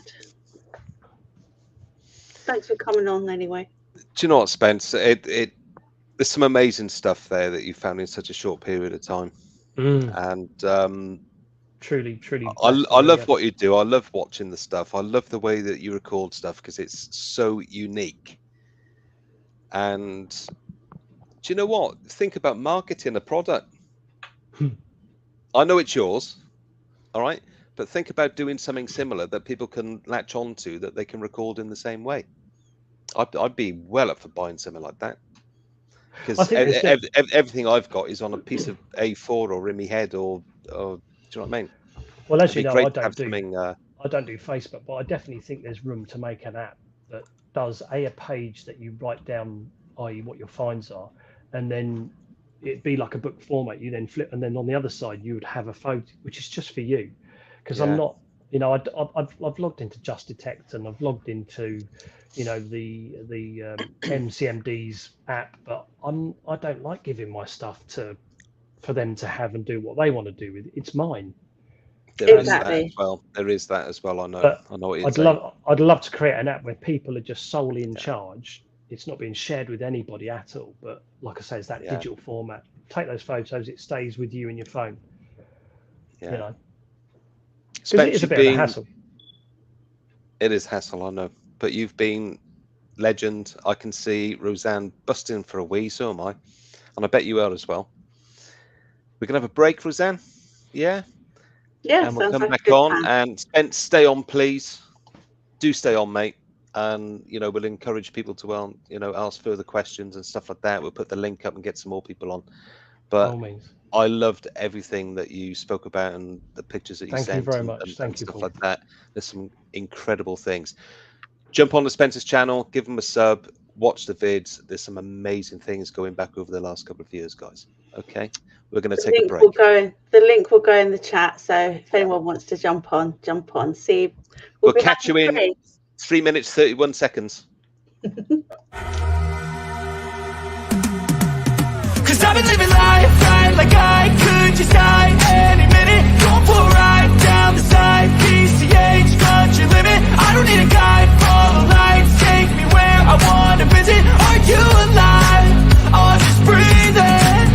Cause I've been living life right like I could just die any minute. Going for a ride down the side, PCH, country limit. I don't need a guide, follow lights, take me where I wanna visit. Are you alive? Or just breathing? Flashing red lights, driving at night, windowless ride, feeling alive. Nothing in sight, forever in flight. Follow those lines, we'll make it this time. Blurry street lights, work as a guide to memories that we'll make it tonight. Oh yeah, we'll make it tonight. Yeah, I'll do anything that I feel like I wanna do. I'm living life like I got nothing left to prove. No end in sight, just always staying on the move. I'll go all night if that's just what I gotta do. Life's too short to care about what you can't afford. Memories are in what you explore, so just don't be ignored. Go ask for more, go ask for more. Cause I've been living life right like I could just die any minute. Going for a ride down the side, PCH, country limit. I don't need a guide, follow lights, take me where I wanna visit. Are you alive? Or just breathing? Cause I've been living life right like I could just die any minute. Going for a ride down the side, PCH, country limit. I don't need a guide, follow lights, take me where I wanna visit. Are you alive? Or just breathing? I'm in a race that everybody's chasing fast. They wanna be that someone on the screen at last. They ain't looking inside for their needs in life. They wanna be liked by everybody in sight. But trust me, being free ain't spotlights. No, it's long nights and it's long fights with yourself all the time to get your mind right. But if you put in the work, you can find the light, alright? I'll do anything that I feel like I wanna do. I'm living life like I got nothing left to prove. No end in sight, just always staying on the move.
See, it ends really quick. Flashes by. It does. And it suddenly comes up as a, what the hell? You know? Cheers, Paul. Love that, mate. And Bless you. Really appreciate that. A couple of lessons to learn there. What I should have done in advance is I thought I had it set up properly, but I should have created a, what they call it, like a slideshow. Storyboard. Yeah, like a slideshow, so I could have flipped through instead of shutting it Well, down every 2 minutes. But it's all in the learning curve, mate. It's all in the We learning live curve. and learn. We live and learn. Don't worry about it. Mate. But We sailed through it. I really do genuinely love that method of recording that you use, and it's pretty unique. And I reckon there's scope there to put it out there and make something of it, you know. Oh, there's definitely an app to be made that just gives you that, like I say, an A4 sheet that then you could put photos of, and you could have it as your own. Yeah. You know. Yeah. But that album I absolutely love. I love the fact I've done that because, like I say, I'm on Sunday. I'm going off to a dig in Suffolk, and a few of them have said, "Oh, bring your stator." And like, no, I'm not going to take it anywhere. So my photo album will be coming along. No doubt. Why not? Forgive my slight cough this evening. Crikey. Yeah. Evening, Rob and Melissa. Great to see you guys. Thanks for tuning in. Oh, have you put the link in the chat? We will do. I've got myself packet, Chris, so that's going to be really noisy and annoying. Hey, Rob and Melissa. Co-hosts have just jumped in, have they? Yeah. Who else has jumped in? I was upstairs talking to my son and I was like, oh my God, if 3 minutes is over, I'm going to have to, because it just kicks you straight back into studio. Goes so quick. It's like, yeah, it really does. You surely can't put it on a loop and stop it when you, I suppose you can, but again, in the learning curve, you can put it on a loop and stop it when you need to stop it, you know. Yeah. But, hey, so the link's out there, guys, if anyone wants to jump in. Spencer's going to stay on for a bit. Hope you don't mind. Nah, not at all. No, that's good. Not at all. Evening, Brewers. Yeah, a lot of Jeffrey, people think see you, you're a little bit OCD. I'm sure it is, Because, yeah, without a doubt. Yeah. And they want to know, are your labels in your cupboard all facing forward, all in a nice little row? That's and is your bog roll facing forwards or backwards? Oh, come on, it's not face forward. That's only women facing backwards. What? I just, So, don't worry, Rosanne, it's nothing against you. You're still a wonderful human being. what's wrong with just sticking it on top of the cistern? Same, yeah. Do you know what I mean? It's easy to Mind grab you, hold of. it falls down there, doesn't it? We've all had it fall down in that. well, it's behind you, and it's no good behind you. Do you know what? Talking about bog rolls on holders, I found that if I put the thing on the holder, the cats go ballistic with it, right? And it'll be all it'll be like you walk into a, yeah, you know what I mean. Stick it on top of the cistern. Out the way. They don't touch it. So that's my plan. Put your bog roll on the cistern if you've got cats. Indeed. Yeah. What you got going, Rosanne? Sounds nice. Oh. Yeah, what have you got? What is it? Crisps. Oh, prawn cocktail flavour. Oh, I love crisps. Yummy. Crisps and biscuits. Munchies coming on. Cheese and biscuits and crisps are my downfall. Same. I gave them up. Hey, we got Rob and Melissa. I'm going to mute my mic while I munch my crisps. Good evening to you both. How are you? How are you? Greetings. Hey, gals. Tired. How are you? Tired. War plumb out. Been a long, busy day already. Yes, it has. What have you been up to? Oh, Well, I went detecting a little while today for about 3 hours while she was at work, and then had to come home and start doing yard work. Got that done, and now just ready to settle in. Hey, we got your stickers on Saturday, guys. Oh, great. Oh, great. Love it. Thank you very much. Great. Mine have You're gone out to you. So there's quite a few gone out to you. So please use them as you want to use them. And Giveaways and blah, blah, blah, Future blah. bleeps, I'm sorry. I'm the world's worst with names. Don't worry. It's fine. So I just say future bleeps. I'm fine with that. Don't worry. Don't worry. We would like to do a sticker swap with you, future bleeps. If you would like to. If you would like to. I'd love to if I had some stickers to swap, that is, but I'm working on that. Oh, That's well, okay. hey, we'll Then still you send you send some. us, you send us your address at will do. clarkscovedetecting@gmail.com, And we'll send you and some. we'll get some out to you. That's so kind. Might of you. take Thank a you very few much. weeks to get to you that's because all of the mail, but yeah, Thank you so much. you're welcome. And Roseanne definitely has do that. stickers, doesn't she? Roseanne has stickers. Yes. Okay. I see Brewers Prospecting in there. Hello, Jeff, Philip Wise, and Rob Random. And I see Glenn. Joe, Jason, the Dark Hey, Knight. Brewers. Glenn Jeffries. It's been a beautiful day here, though. Yeah. We had terrible flooding over Over the the weekend. weekend. A lot of people have lost a lot of their belongings and Yeah. their homes Lot and of stuff. But Wow. Image. yeah, so Oh, that's really? yes, Tornadoes or what yeah. whatever Water, you call it. rain, Water and Gosh. rain. yeah, flooding, yeah. We were fortunate. I mean, we our creeks got up and we had a lot of stuff to clean up, Yeah, just leaves and rocks and logs sand, and but nothing was damaged. So No. we were blessed in that. Wow. Mother Nature's a So- force to be reckoned with, that's for sure. So does that happen quite a lot in your area? Like heavy No. rains and floods? The last time it happened that drastically was in 2016. Okay. Okay. So I always fancied going on a storm chasing holiday. You know, because I love Haven't got any, watching Glenn. all. What's Glenn saying? I wish I had some to give away, but I haven't got around to doing that kind of side of things, sadly. But I am going to work on it and get some stickers done. So yeah. Hey, Spence, let's get. Why don't we get into a chat about it and do some design and chuck over some ideas and stuff like that, and then you can get them done. Well, it's only one thing, isn't there? Really, the little mash man. That's it. Yeah, with a, you know, The detector stamp on his John. head. Hey, John. yeah, Hey, and John. where to Yeah. get them printed and all that kind of stuff. You know. Yeah, but you see, that's just a little bit too messy, isn't it? What's messy? Having stickers. Everything's all nice and clean, and you know. Trust me, it's only this part because it's such a dirty hobby.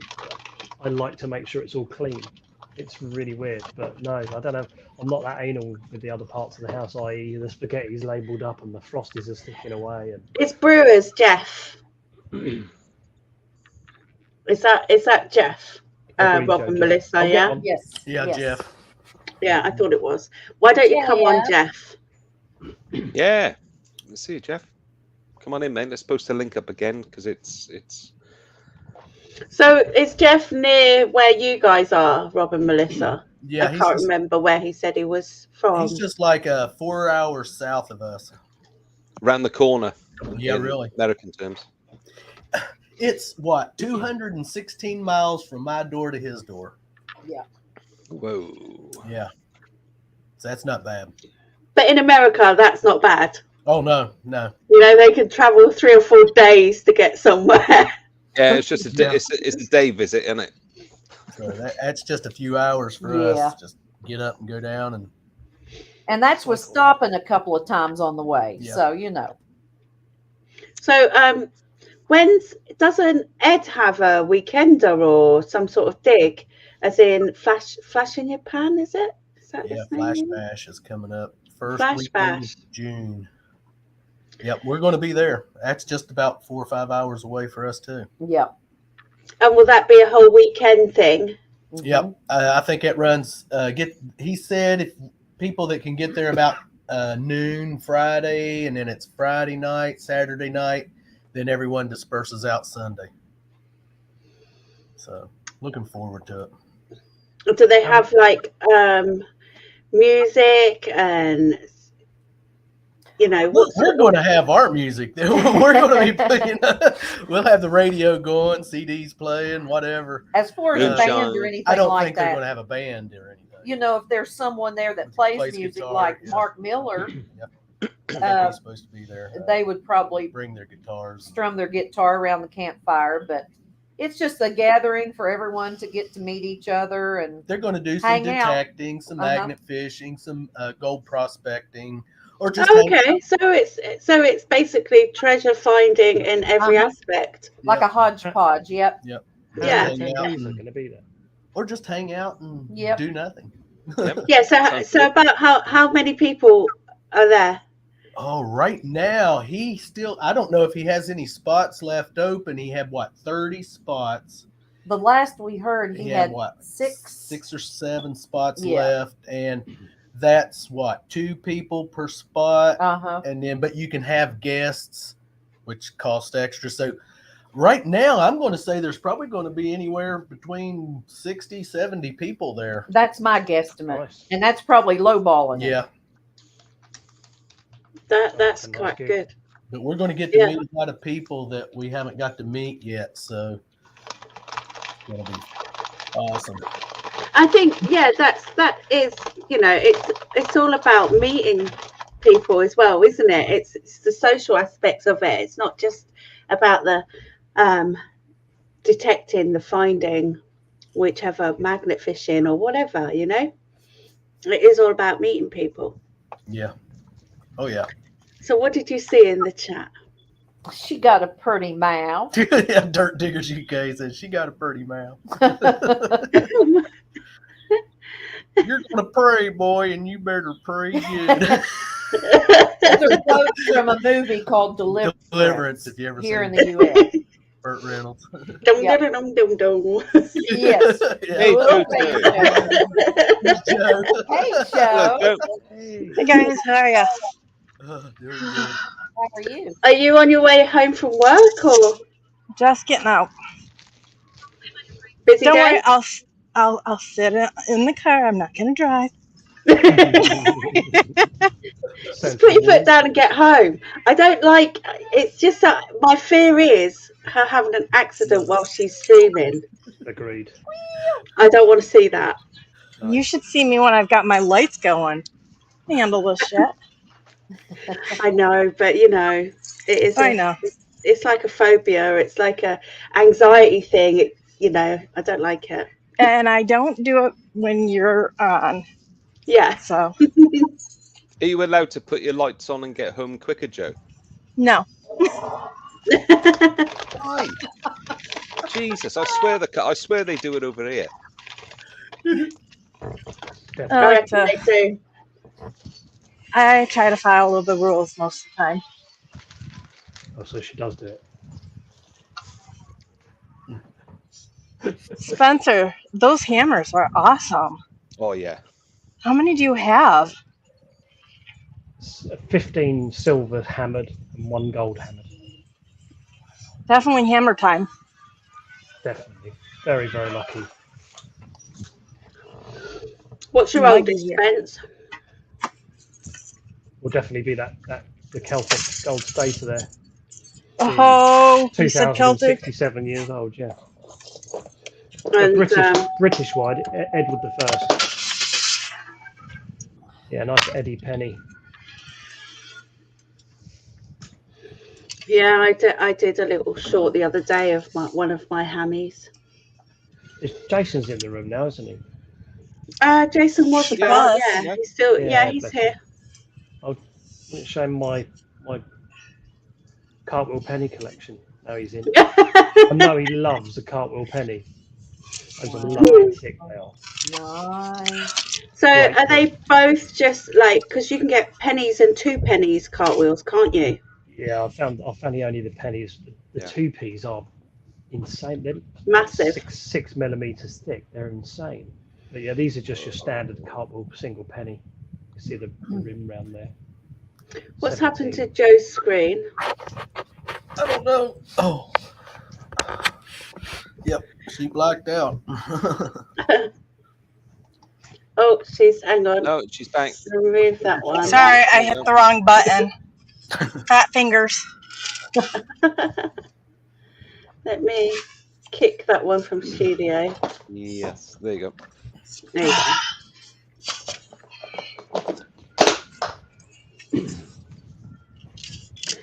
So what have you been doing today? What's the weather like there? Is it nice and hot or cold now? It looks like it should be hot. You've got no top. It's 71, but really muggy. I don't know what it got here today. It had to be 80 here today. Uh-huh. Oh, it's like Someone it's talk really English. muggy. What's that? What's that? I have to get my phone out. Hot and sticky is all I know. It's uncomfortable. I took the shoes off. 24, 25, something like that. Yes, I've got a top on. See, top. Good. Oh, So that's, what did you say, 22, 25? See, that's lovely. Yeah. So I think it was about. She got embarrassed. I think it was about that here today. I don't know how it was lovely here today. it was perfect. Yeah. It's going to be in the 80s all week. Yeah. Yeah, we're apparently looking, having a little heat wave at the weekend. Yeah, fat girl does not like humidity. Just get some aircon. Been a bit warm but drizzly today, and which is a good sign, because when that normally happens, you get a Who said that? wave at the end of it. Wasn't me. That was our delighted Glenn. Oh, you having burgers, Joe? No, I'm not having burgers. You didn't get baps for your burgers. So what flavour cheesecake are you cooking then? I'm going to do plain cheesecake this New York weekend. cheesecake. So do you actually bake your cheesecake? Depends if I want to do an easy one or if I'm going to do You a like to do a traditional hard one. Well, I've got a rodeo this weekend, so I'll be working 14 days in a row. I've got Saturday off. I've got fire training on Sunday, so I got Saturday off, and then I start rodeos up the weekend after. So I mean, it is good to stay busy, Joe, but geez, Busy come lady. on. Yeah. Lady.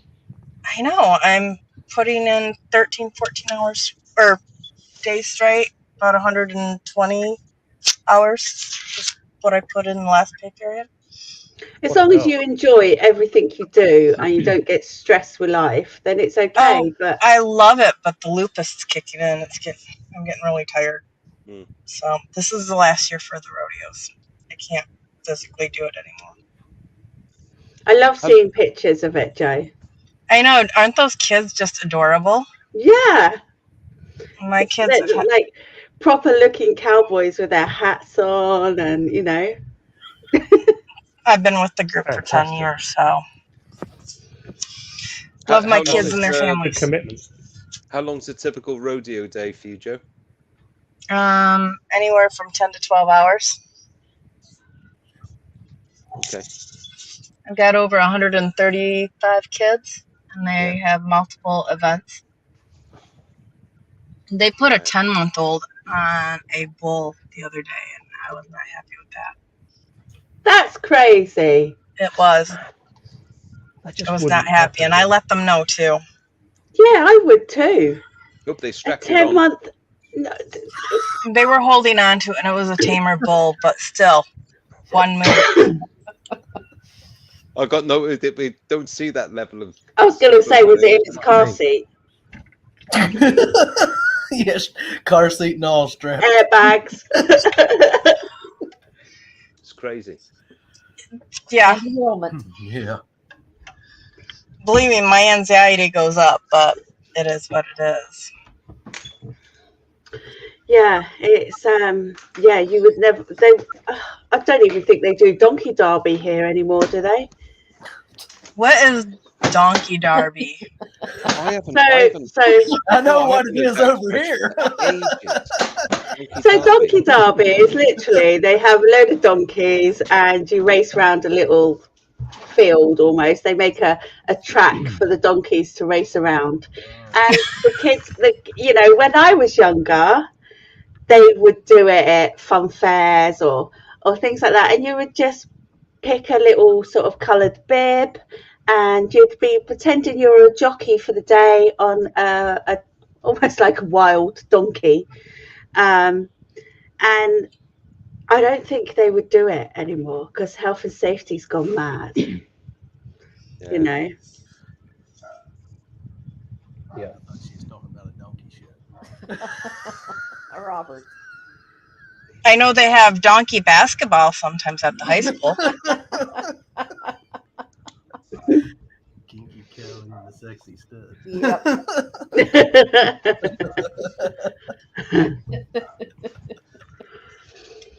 Yeah. So. Animal. Rosanne, that's Donkey Derby is something I'm not seeing in such a hell of a long time. Long time. They didn't do it when Jake was little, so I don't know if it was stopped like 20 years ago or when it was stopped. I can vaguely remember it. Do you know what? Thinking about it, I can vaguely remember it when I was a kid. Oh, I remember it fondly from being a kid. It just seemed to fizzle out. Because you just sit on the donkey and the donkey knows what it's got to do. And you don't have to have any skills or anything. Oh, the only skill you have to have is to squeeze your legs tight and hold on to them reins. There's a comment in there, and I'm not going to say it. I'm going to behave. Do it, Joe. Go on, do it. Hey, it's past 9 o'clock. You can say whatever you like. It doesn't matter. All you can do is smile, Joe. Yeah. I'm just smiling. The movie Jay and Silent Bob. Well, it's Clerks too. You will see donkeys in a whole different outlook. Yep. Yeah. Yeah. Squeeze your legs. And hold on tight. It's like riding asses all day long. You go, girl. You go. New term to donkey up, huh? Instead of cowgirl, it's donkey up. Oh, I don't care what people think of me. I'm mouthy. I don't give a shit. I just want some cheesecake now. Listen, because I did see some of that in the comments earlier about, not being able to be yourself. And as long as that wasn't addressed to me, that was addressed to somebody else. Yeah, I noticed. Yeah, as long as you're not hurting anybody, who gives a flying fuck? You should be able to be yourself, regardless, as long as you're not hurting anyone. It's a sad state if you can't come on a stream and just be yourself, and you have to second guess everything you're saying or doing just to please others. I've met quite a few YouTubers, and what they are on screen is not who they are in person.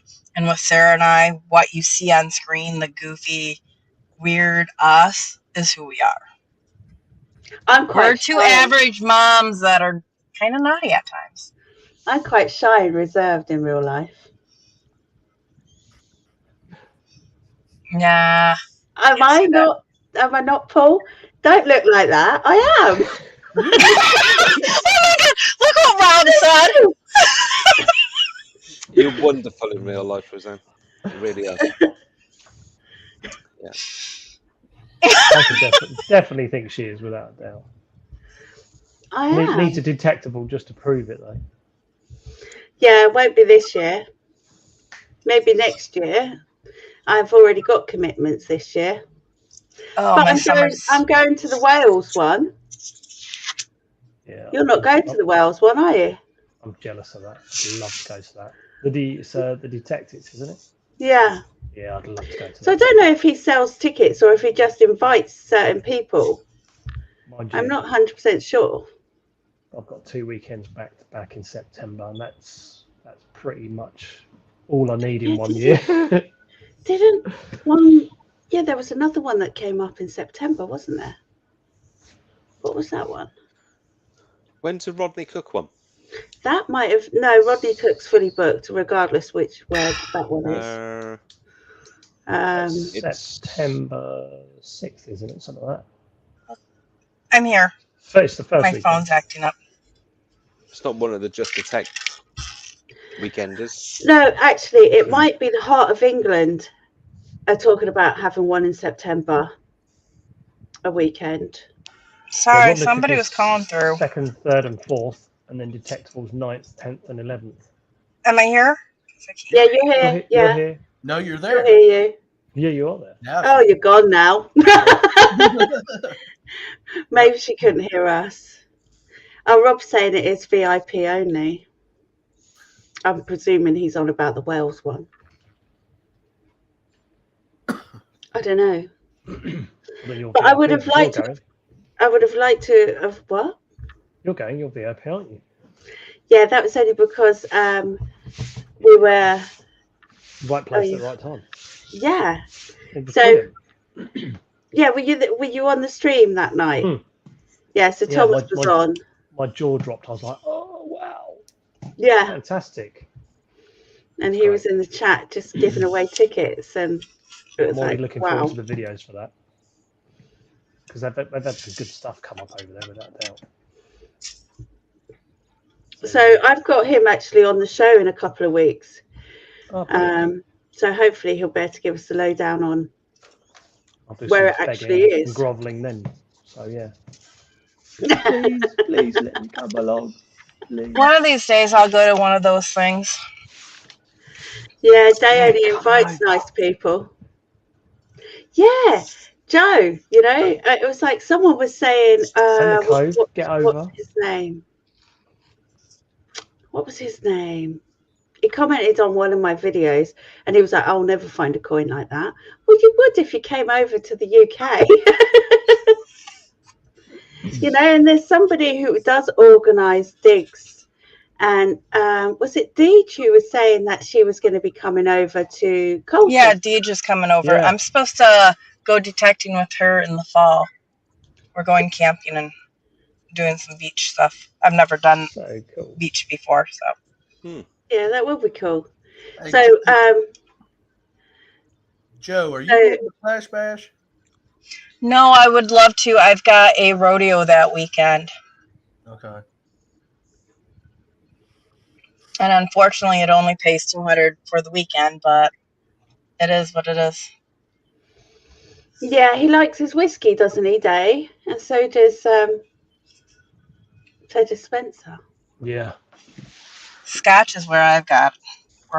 Yeah, good bit of rum, good whiskey. So what's your favourite Scotch called, Joe? Nakadoo.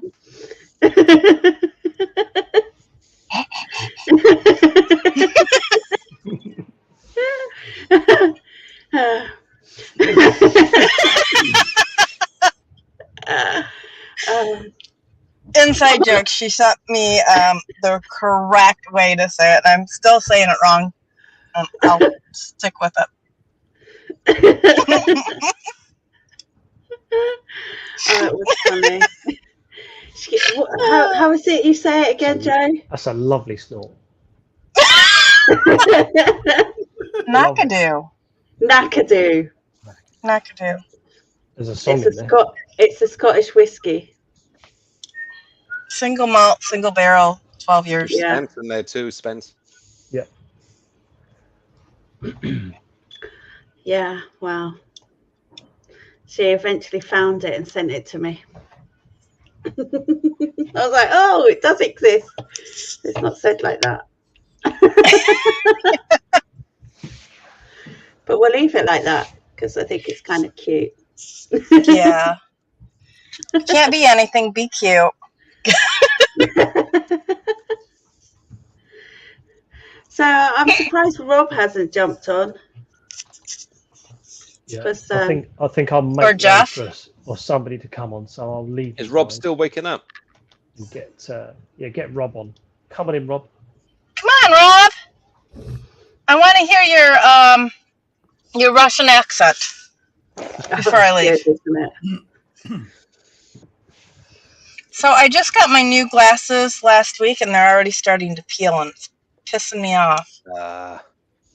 So I'll be giving them a You've call not had tomorrow. a good experience with that optician, have you?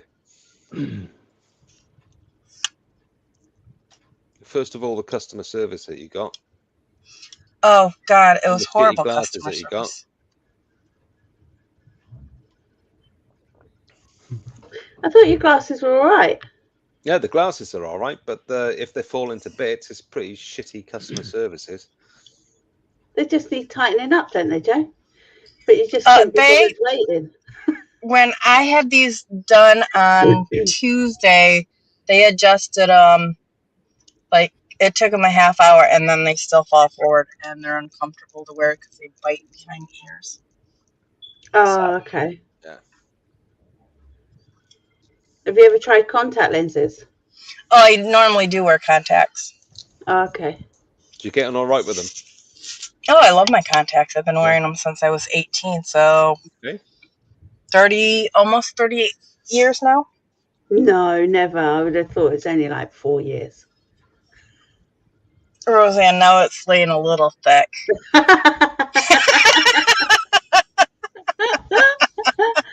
I thought you were only like 21. Nah, I'm a happy 46. I was excited last year to turn halfway to 90. I didn't say I was 45. I would say I was halfway to 90. Yeah, so you don't look it. I don't think. You know? Age is but a number. It truly is. Especially when you date older men. That's me fucked then. What's Jason on about? Older men? No. See, older men actually do look old. Here in the UK anyway. They do. So harsh. So I'm thinking of newborn babies that look like Churchill. Yeah, and then Rob, contacts. When they get to 55, they look even more like Churchill. Sorry, Spence. Have you seen a young-looking 60-year-old? No, sadly not. There you go. I'm 10 years off of that, so not bad. Well, you're 50. You're around the same age as me then. Just shy. You're just shy of 50. So I have to get going. I got to go pick up Minnie Jum, so I will talk to you later. Bye, guys. Be safe. Bye. See you. Bye. Right, guys, I'm going to do one as well. Thank you ever so much for having me on your show this evening. It's been a pleasure, Spence, and it was great talking to you, mate. Lovely to see you all. I'll pop on again a bit. Wish I had more time to go spend all day looking at it. I've got to go and do the washing up, so I've got mid chores to do this evening. Yeah, go on, go keep your wife happy. You couldn't swap the rotor? No, well, my good lady, she cooks, so I always do the washing up, and fair play, definitely that's got to be done. Yeah, you get a good meal cooked for you. You definitely do the clearing up. I'll send you a link to a dishwasher. It's on offer at the moment. Already got one of those as well. I find it very therapeutic washing up by hand. Same. Cheerio, Clark's. Take care.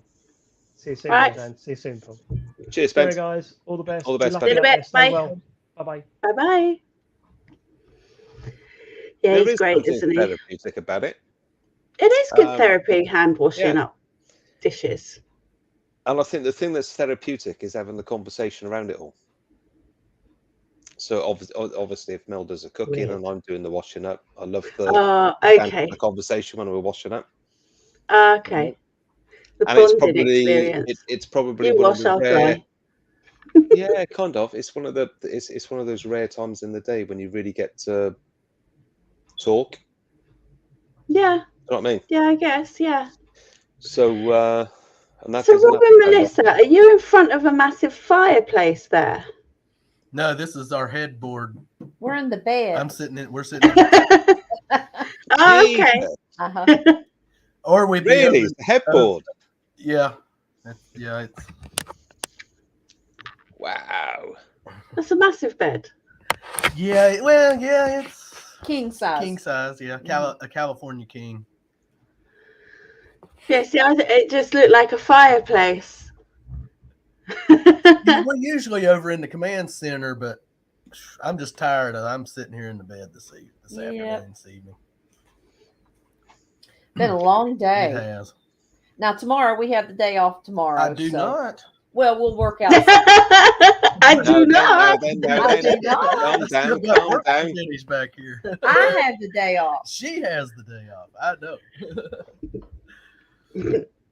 But I'm going to get up early and get done before the sun gets up too bright. Get done. What time sunrise for you guys there at the moment? Oh, where we're at, it usually doesn't start hitting the house till around 11 o'clock. Yeah. Because of the trees, the way we sit down in the little cove here, so we're surrounded by a forest.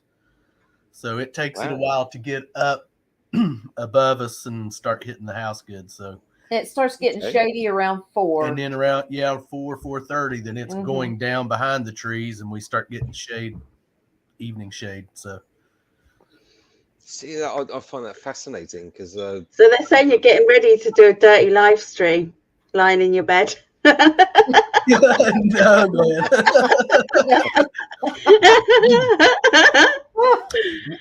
we don't do that stuff like John Lennon and no.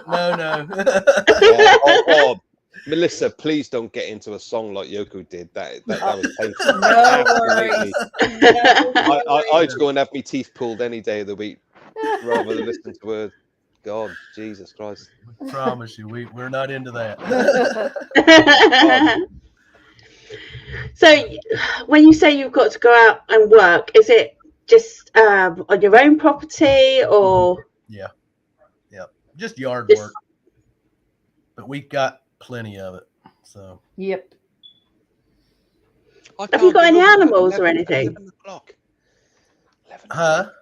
Have you got any animals? Oh, just the dog and the cat. Yeah. Yeah. No cattle or anything like that. No, there's on down the road. The neighbors have, livestock, but we don't. Eddie, our closest neighbor, he has, what are they? Alpacas. Alpacas and horses and goats and a little donkey and chickens and. That would be moonshine in the bottles next to them, Rob. No. Water. Just water tonight. Yeah. Yeah, just water tonight. It's moonshine in a water bottle, Rob. Creek water. Creek water. Yeah. Clark's Cove Creek water. I'll be back in a second. My dog's going crazy. It must be a fox or something. Cool. But I'm just fascinated by the fact that it gets, your sunrise is just so late. And, it takes a while to hit us. While everyone else is enjoying it, we're waiting on it. Now we can see it in the treetops and through the trees around 7-ish of the morning. But it does not hit us until around 11. Yeah. So my cats are my alarm clock. All right, which is not a good thing because they wake up when the sun comes through. Yep. So as soon as the sun starts coming through, if it's up past 4 in the morning, which it's kind of technical, 4:45, 5 o'clock at the moment, bang, you're awake. Yep. They'll make sure you're awake. They'll be jumping them down on you, clawing your face, wet nosing you, all that kind of stuff. Arsehole on the nose. Do you know what I mean? As long as you're awake to feed them. But in the winter months, it's kind of like up past 8, 9 o'clock, But 11 o'clock, wow! Yeah, I can't get my head around that. That's like halfway through the bloody day. Yeah, it is. For the sun to come up. Yeah, because the way we're situated in just a little cove, we don't have a lot of sky above us, so it's all trees. Yeah. Yep. We were watching, my wife and I were watching something the other night about some couple that they inherited a plot of land. I don't know what county it was in, but they built this kind of eco cabin, 2-story jobby right next to a creek, and part of it was covered by the foliage of the trees. Part of it was obviously angled so it would catch the solar, the light to give them the solar flare, and they had to complete it within 6 weeks. And I was absolutely fascinated. And what they created, I kind of thought, whoa, they done it for $45,000, 3-bedroom, 2-story job, cabin. That's cool. I do that tomorrow. Do you know what I mean? I go off grid and do that tomorrow, mate. Yep. Oh yeah. And but watching them build it was the funny part, because they didn't have a clue what they were doing and had to get in friends' help and specialist help and all that kind of stuff. But the one thing that really got to me though is because they were next door to a creek, and they kept saying that it's in a floodplain, if that makes sense. So where the creek will get water, rainwater, they would just put in wooden pillars in the ground on their own. So how does that work with the subsistence in the ground? Because obviously, if it's just like a field, like they were building on, and these pillars are in the ground, and that ground's getting wet in the floodplain, that house is going to go under, isn't it? Unless they're putting in concrete. I mean, I don't know, because I didn't see any of that, Rob. And I mean, they would have to put them doing this. They would have to put them so deep. I mean, I don't know how they do that and keep it from sinking. Honestly, if they're in we saw them on TV with 3 guys with rubber mallets and these big lumbers, and they were just banging these things into the ground, and they were only going in about 5 or 6 feet into the ground. But my point of view, coming from the building's point of view, is if you get your flood water coming in, that's going to drift and that's going to sink and that's going to subside, and stuff it's going to start going like this. Wobble. Yeah. Oh yeah. Is that a common build over there? No. If most of the houses we see that in floodplains, they just mainly sitting on a lot of cinder blocks. They'll build them up with cinder blocks up. And or what you call breeze blocks, is that right? Cinder blocks, breeze blocks? Probably. They got the holes through them. Uh-huh. Yeah. Big. Yeah. Yep. Okay. I just found it fascinating from a building perspective, because I kind of thought this whole thing is wood. This whole structure is wood. Yeah, they probably should have rethought how they were doing things. If I'd seen the video, I'd know. But yeah, they probably need to rethink things. Yeah. I know on down the road, there's a house that sits in a floodplain. Now it's actually sitting on, is it sitting on cinder block? I think so. Cinder block pillars. Yep. Yeah. Oh God, shit. But do you know what? When all was said and done, it looked absolutely fantastic. But I kind of thought, bring on the season when it's going to start getting wet. Yeah. They'll probably have problems. Then give us an action replay and let's see how it's faring up. Do you know what I mean? Because I just didn't see any foundation building, nothing at all. Yeah. Here's Jeffrey. Hello, Jeff. Hey guys. Hey Jeff, how you doing? I'm doing good. How are you, Robert and Melissa? Tired. Yes. Yeah. Tired. Have you been working nice where you are? Yeah, I've been working in the garden all day. So yeah, and doing yard work. You've been the trimming sweaty the grass, hot Jeff. stuff. Sir, Paul? Been trimming the grass. Yes, trimming the grass, weed eating, sweeping it up, feeding the goats. That looks absolutely fantastic and idyllic where you are. It really does. Yep. It is. It's a beautiful looking place. It is. We'll do the best that we can. Whoa, look at that. The goats aren't down here. They're up there in the shade right now, but we got cows right here. Yeah. See, this is what I've been doing. I've been weeding. I got this side done. Okay. But I've got this side still to go. Yeah. Yep. As soon as things get dried out here, I've got to get in the garden and get working. Oh yeah, don't you have special plants? Jeff? Yes, I do. Am I froze? No. Nope. No. You're doing fine, brother. I just didn't see them. Are they in the ground or are they in pots? They're still little. They're not outside okay. yet. Yeah, I hadn't brought them out. Oh, wouldn't you know, the neighbor comes out to mow now. That's the way that works, isn't it? Yes. House on the prairie. So how are you all today over there? Well, I guess tonight would be your night. Yeah, it's just gone 10 o'clock here, mate, and all's good. Great. So just a little bit jealous of your surroundings and your beautiful looking, what I'd give to live in a place like that and just have the freedom to have space, Yeah. Fantastic. Absolutely fantastic. Yeah, I also own another property that's more area than here. It's 16 acres, though, but it sits on the river. What is that where you are at the moment, Jeff? In acreage? It's 16 acres. I don't know what that would be in is it hectares? Or football fields? That's it. Or football fields. I meant. What's that? 7 and a that's bit. Eight football fields, I think, or maybe a bit more. Yeah, maybe just a bit more. Yeah.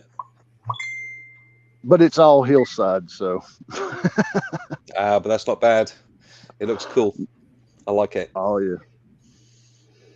This is a better lot here.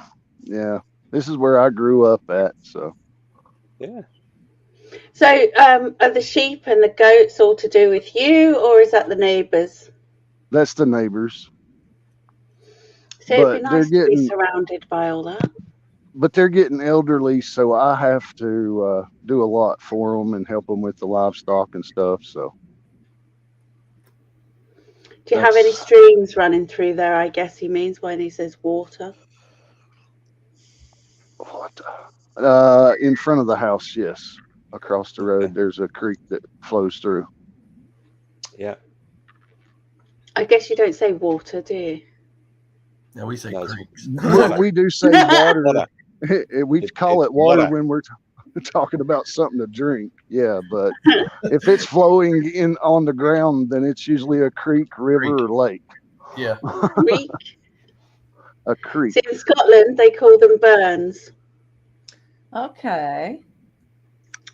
Which is what I guess you would call a creek. So is a creek sort of like a very shallow, stony flow of water? Yes, and it's not very wide. It's usually, some can be, but usually once they get so wide, they're considered more of a river. Plus, you have to have so many miles of shoreline to consider it either or. Yeah. So normally a burn is the water is literally being cut. It's coming down from the hills, and it cuts its own sort of what you would call a creek. And some of the creeks just start coming from out of the hill. I mean, like springs. We have a lot of mountain springs that the bottom of the mountain will be producing water year round. Good water. So that's how our creeks kind of start around here, is from a spring or a brook. I think y'all might call them brooks. Yeah. And do you measure that for sort of neutral, what you want to call it? Is it pH, neutral pH, or whatever, in terms of how natural that water is, Jeff? The pH level on the creek water here, because I test it, because I have to bring the pH down to water my plants. Yeah. So it's usually around 7.5 on the pH, and I need it somewhere around the 5.8 level to put on my special plants. So going more, what's that, alkaline than acidic? I think it's more acidic, I believe. Yeah. Yeah. So they're black cows, are they? Yes, we got black cows, Oreo cows, brown, red. There's They're multiple not bullocks, colors then. of cows. What's a cow? Guys, you might lose me. If you do, I'll be back. Okie dokie. Uh-oh, Robert String's coming untied. Yeah, he's frozen. Yeah, I'm frozen on my side as well. Are we back? No, you're fine. Oh, you're back. Okay. Yeah, you're back. But you did freeze for a second. Yeah. I don't know if I will keep. Let's see if I can do this. It might get real sketchy here with the internet. No, you're doing good, mate. You just do what you're doing. He's gonna pee off the. No, I'm not going to pee off the porch. And that's it. He's gonna pee off his porch. Oh, whoa! It is bright out here. Squeal like a pig, boy. That's a bit rude. Look, he's Woo. Can you still see me and hear me? Yeah, still. Okay. Yeah, you're doing all right. There's the creek. Okay, so that's just it's tiny. Can you see it? Yeah.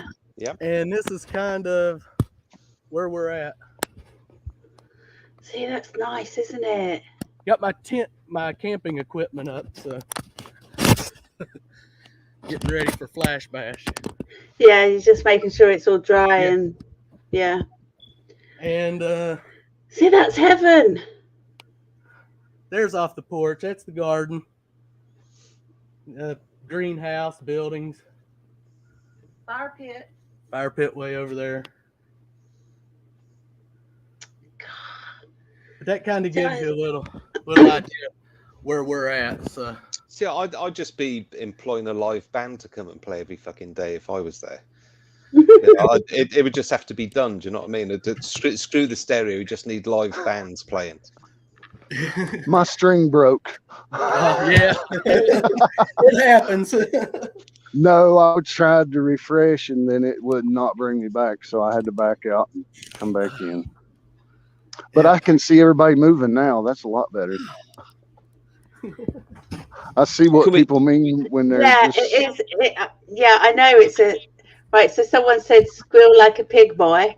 And then I was like, that's a bit rude. Oh, it's a quote from a movie. Yes, I know it's a quote from a movie. It's still a bit rude. I believe we might have heard that once or twice. Maybe even said it herself. Oh, yeah. So Rob's asking, do you have any UFOs flying over? I've personally never seen any, but that's have you, not to say Rob, that Melissa? not. We've seen some pretty crazy stuff out here. Now, one night we was sitting over at the bonfire.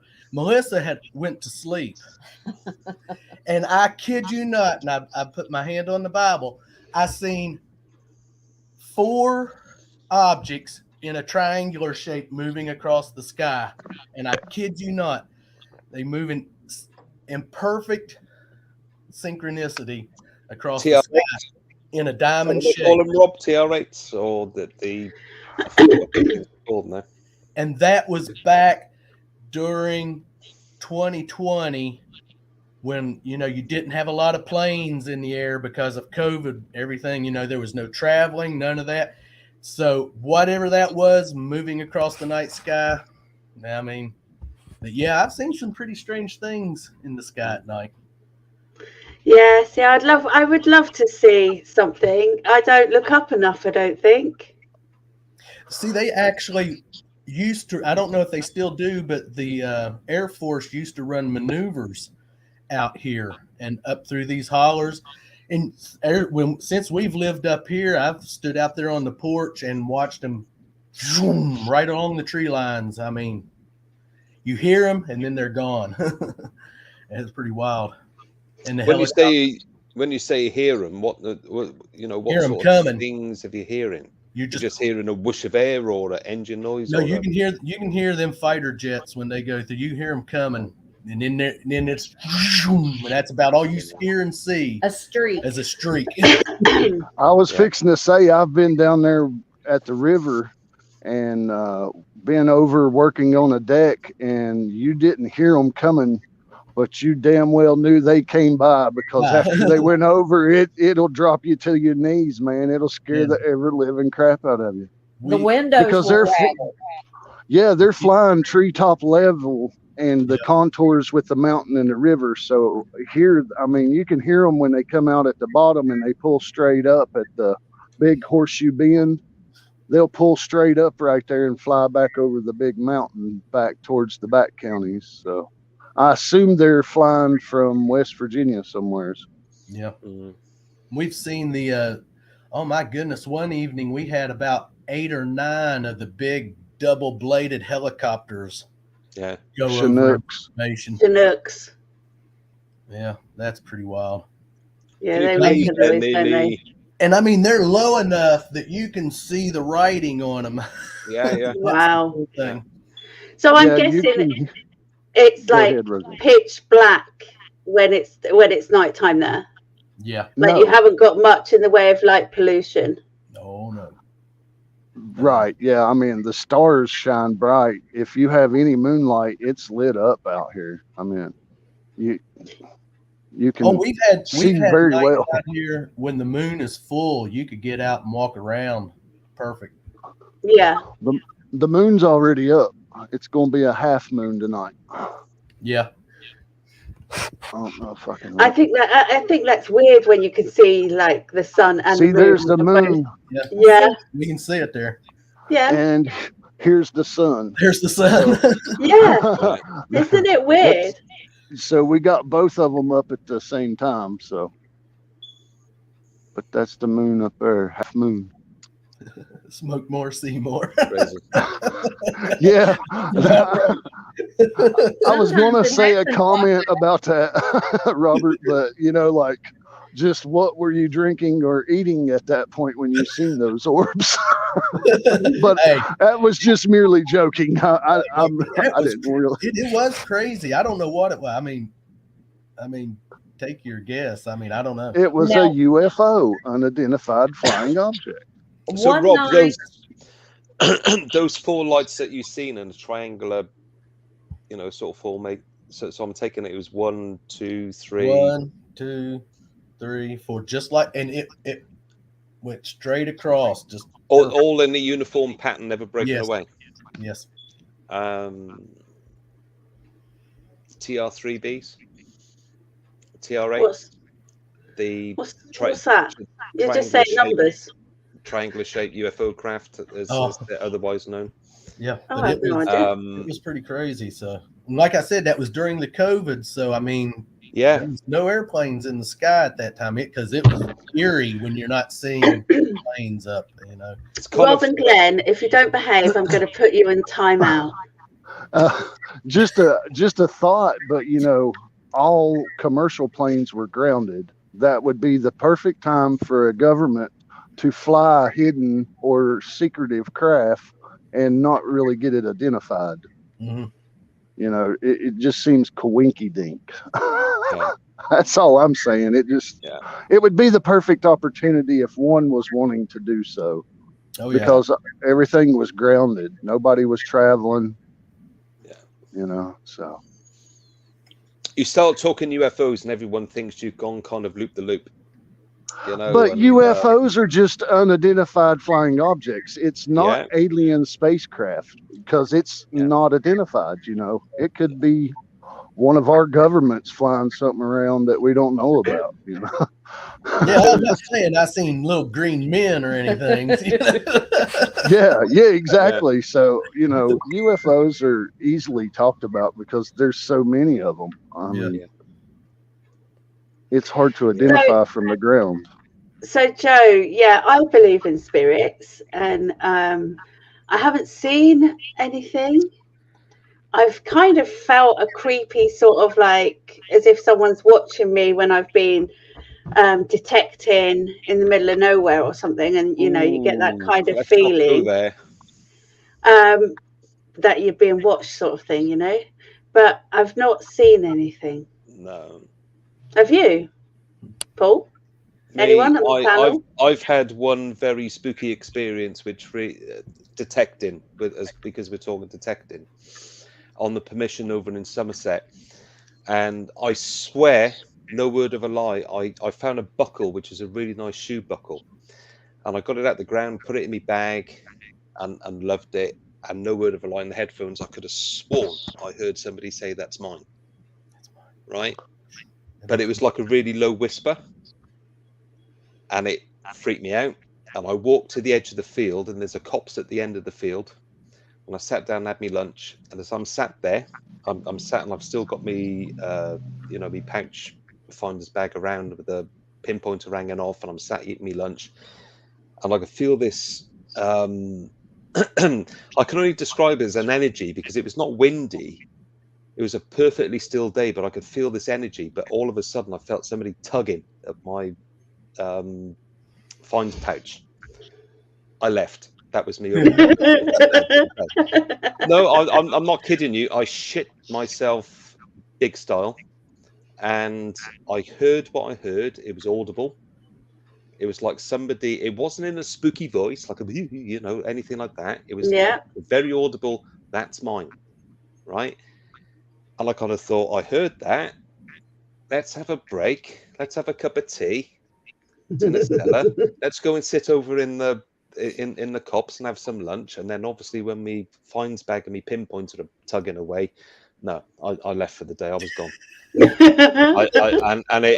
I thought about it all the way home, and it bugged me and bugged me and bugged me. I've still got those things here, and it's never been an issue in the house. But over there, I've been back there countless times. 12, 13 times digging since on that particular permission, and never anything that has. But anyway, but it shit me style, because I heard it. We had in this old house, Rob. I was not quite. Yeah, it was my pinpointer that was being pulled at me, not quite tugged. It's not unusual to wake up and smell coffee brewing, and there's no coffee being brewed, or breakfast being fixed and no one cooking. My mom died in this house, and my father passed away in this house. And I was sitting in the kitchen one day. Melissa was in her bathroom, and I just happened to look and seen someone walk through the family room. And I thought it was Melissa, because I just caught the glimpse of him going into the living room from the family room. And I was like, "What are you doing?" And then she comes out of the bathroom. Okay. And the family room is where my mother passed away. Her mom passed away. So, but yeah. So that happens. Have you felt of the presence, or is it just the odd time you've seen the presence? Let me tell you, the command center, where I have my command center, when we had that room, now I don't get that feeling in there since we changed it over. Do you know what? That is true what he's saying there, by the way. Early signs of a stroke is smelling toast.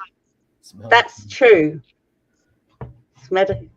We've not smelled toast, but it's usually coffee and or just gravy, biscuits, bacon. Yeah, but not toast. No. So I'll remember that if we smell toast. But now over here in my command honestly, center, before we turned it into command center and put the metal detecting stuff in there, I would go in that room, and I swear, because we have a ceiling fan in there, and the chains hang down right in the middle of the room, and I go in there and of course, you have to turn the light on with the ceiling fan and go in there reaching for those chains and could not find them. And I'm getting chills. I'm getting chills talking about it. And I'd start getting chills in that room. I'd turn around to go to the door to go out to turn the hall light on, and it feel like something pushing me out the room. And I got the hairs are standing up. Yeah. Talking about it. But since we put the command center over there, and all the stuff from metal detecting, it's calmed down a lot. So I don't know, that was odd. It's odd. Maybe they like the fact that we're doing metal detecting. Well, it used to be decorated with whiskey glasses and decanters and flasks and all the alcoholic party stuff. Now it's all metal detecting relic-y stuff and relics, and it calmed down. Yeah. So maybe they're feeling comfort from all the spirits of whatever objects you're bringing in, you know? Maybe, yeah. But yeah, I mean, we've had little, I believe in that stuff, yeah. You brought the toy car in recently, so that was found in the yard there at the compound. Yeah. You are right. Marbles.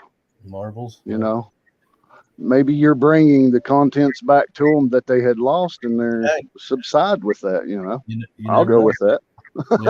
Yeah. Or it's what you do for the community, and being on YouTube and connecting people and bringing people together with the community. You know, I mean, y'all do a lot of good things. I mean, but you know, we don't chase it. You know, I'm not going to go get a Ouija board and start trying to talk to something. Now that I don't. You know, I'm not going to do none of that stuff or anything. Just but live with it. That's fine, but I'm not going to chase it. It's nothing bad. No. It's nothing bad. No, I've never had a bad feeling in the house. Just those, you know, like I said, hair stand up on your arm moments, and that impending, just, I don't know, it's hard to explain, that anxiousness you'll get from things, and but never nothing. Jason's quite funny. Never nothing bad. Never heard no pounding on the walls or lights flickering on and off. Nothing that extreme. No, the only thing you hear in the walls is a little critters. You might hear a little chipmunk or something scurrying around when they're rolling their nuts through the walls.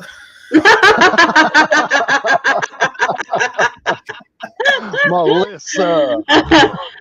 It's all right. Jason already lowered the tone by saying he had an encounter with a gay ghost once. Put the willies right up him. As soon as I said that, Melissa, you said the wrong thing. Those are pretty well-endowed rodents then, Melissa, yeah? It's where the little chipmunks have their walnuts or... and you can hear them rolling them through the wall. Yeah. Yep. You don't have to worry about them until they turn into chestnuts, and then you got to worry. I just believe that anything in spirit form exists as an energy. Nothing more, nothing less. Do you know what I mean? And it is physically an energy that will decide to do what it wants to do of its own accord. And somebody will be susceptible to that. Millions of others won't. Right. You know? And if you're a person, for example, that's lost a loved one or something like that, that might just manifest itself once. Well, see, just as a loved one saying, do you know what I mean? I'm here and it's gone.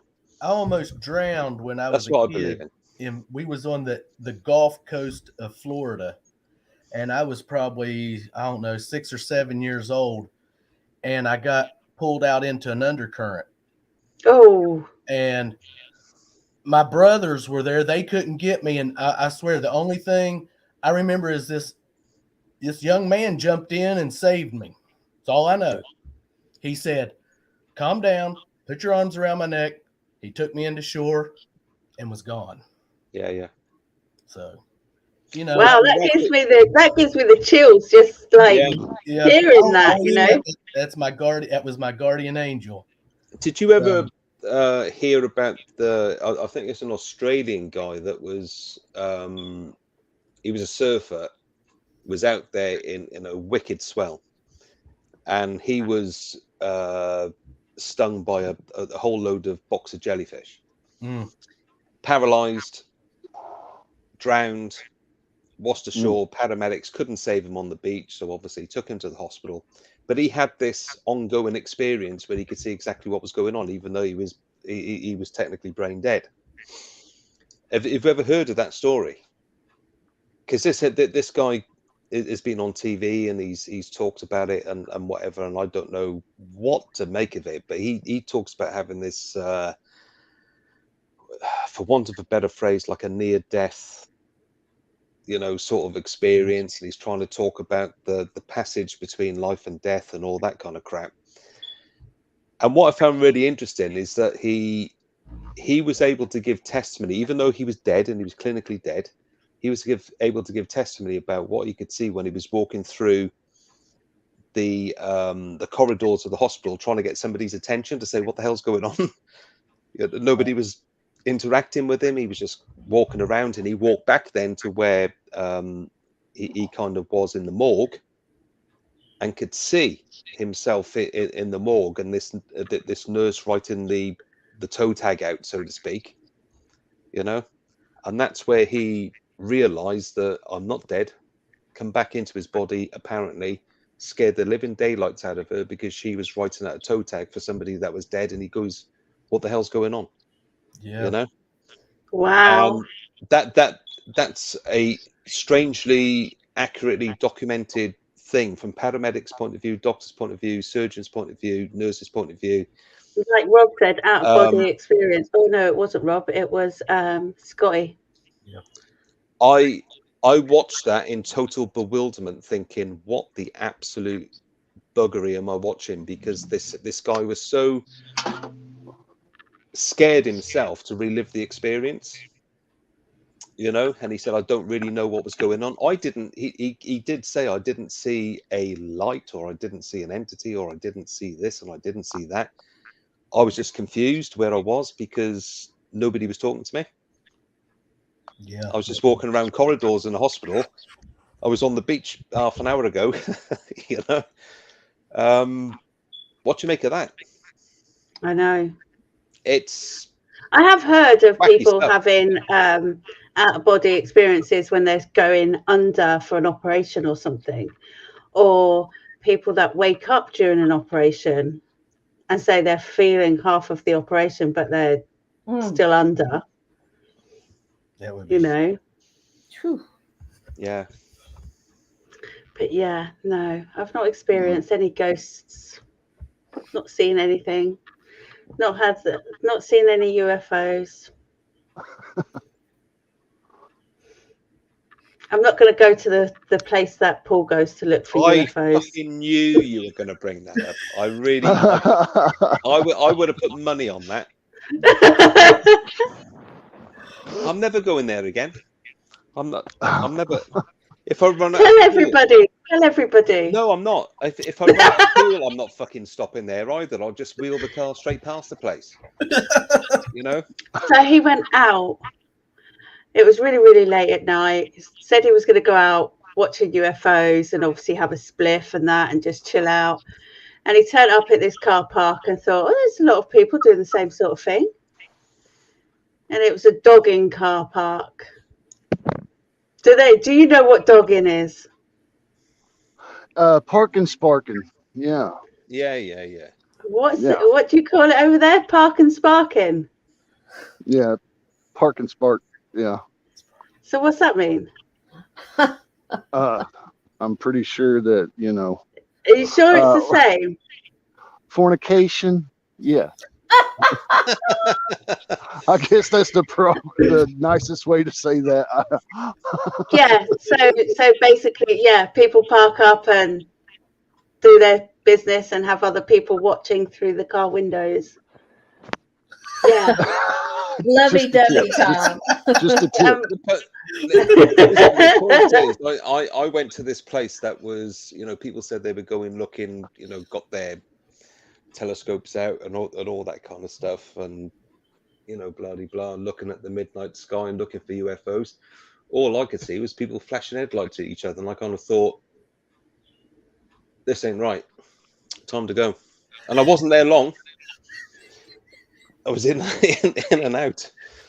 Shit, get me out of here. He's in the middle of a drug deal. Maybe. Yeah. Glenn, I've never been to such a place. I wouldn't mind going just to have a look, you know, and say, oh, I've been there and done that, as in spectated. You know, I've been to a dogging park and had a little look and see what's going on. But no, I haven't. And I will add, for the record, because I know this is going to be recorded on the internet, I Rosanne didn't see fancies a anything good fucking show. weird. Yeah, exactly. Why not? You know? Yeah, I think you've got to try everything once, I think. Jason, near me, mate. Near me. That's where it was. And no, I ain't been back, Glenn. Never will go back, mate. And that's what I was alluding to earlier on. If I run out of petrol on that stretch of road, I'll be wheeling me car past the lay-by. I can see him leaving the car behind and taking off sprinting now. Yeah, I'll walk on. Fuck the car. I'll walk on. I'll just carry on. It's not a long way to walk. See, Rob, I don't want to participate. I just want to go and have a look. You know, almost like a drive-by. You know, have a little look as you drive by, really slowly, just so I can have a little sniff. Window shop? Are you window shopping? Just you know. Yeah, but I'm not shopping. Window shopping, literally, yeah. Jesus Christ. Oh. I'm upset she's not. I'm upset she's not showing us the recliner.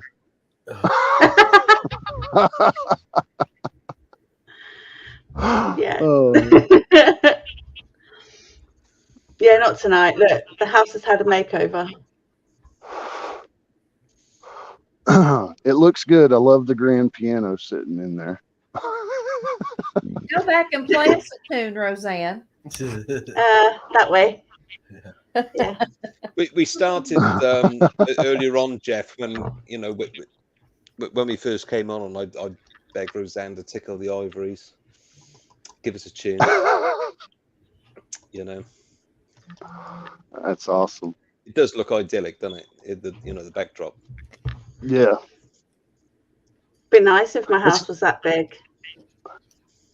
It's a lot nicer than the brick wall. Yes. Option.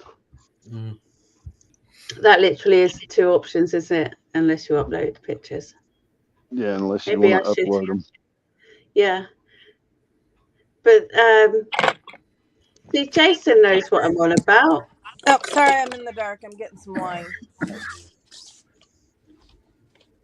Jason would even bring the popcorn for me to sit and watch a movie. Yeah, driving. It's a proper driving. I could live stream it. Just don't get out the car. That would be good, wouldn't it? I could live stream it.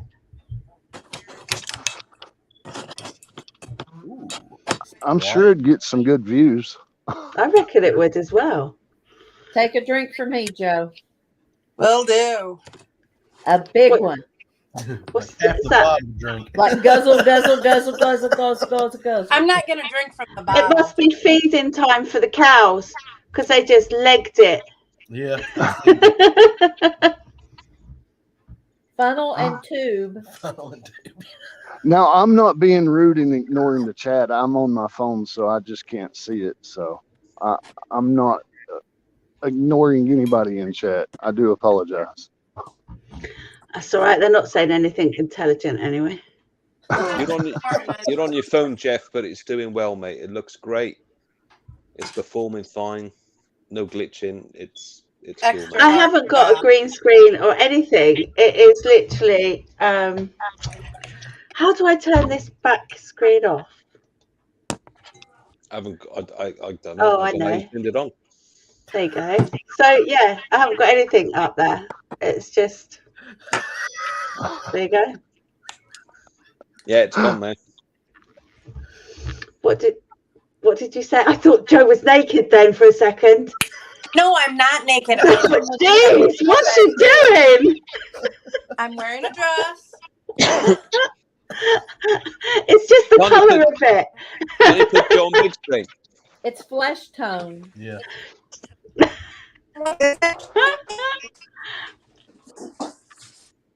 Want a pale pink? No, thank you. Cheers. Oh, is that red wine? Yes. I'm out of scotch. Somebody hasn't sent me any knockadoo.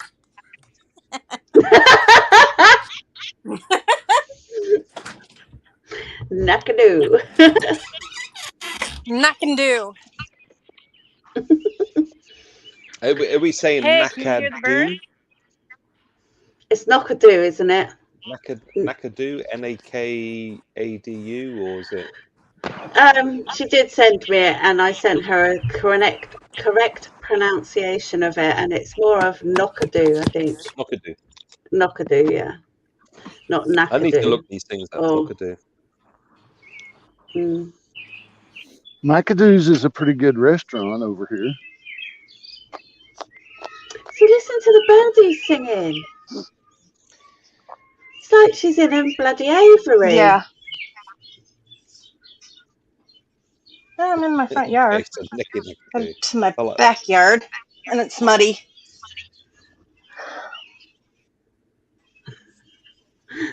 That dress does make it look like you're wearing no clothes.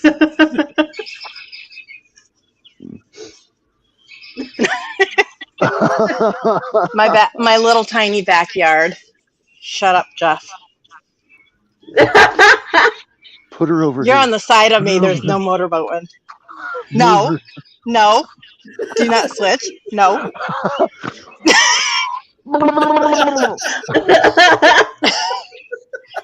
Jeff, you're an asshole. I couldn't resist. Y'all been talking about the cheesecake. You don't need that to see them. They're just there. Well, just getting a closer look. Closer look. How's that? Hi, Tim. So what wine? Tim, you came in at the wrong time. What was that? What sort of wine you got? What sort of red wine is it? It's the Aldi wine, the Winking Owl. You know, the cheap shit, because I don't want to get into my expensive $75 wine. Yeah, don't blame me. Don't blame me. I don't think I would either. So, does anyone have a Vanquish 540? No. Has anyone used a Vanquish 540? Never even seen it. Aren't they red? Are they red? I think so. Yeah. I've never used one, sorry. No one on here has. Anyone else in the chat got any advice for Tim? He's got a Vanquish 540. Just get out and start. Learn it. Yeah. Swing what is it. You want to know specifically, Tim?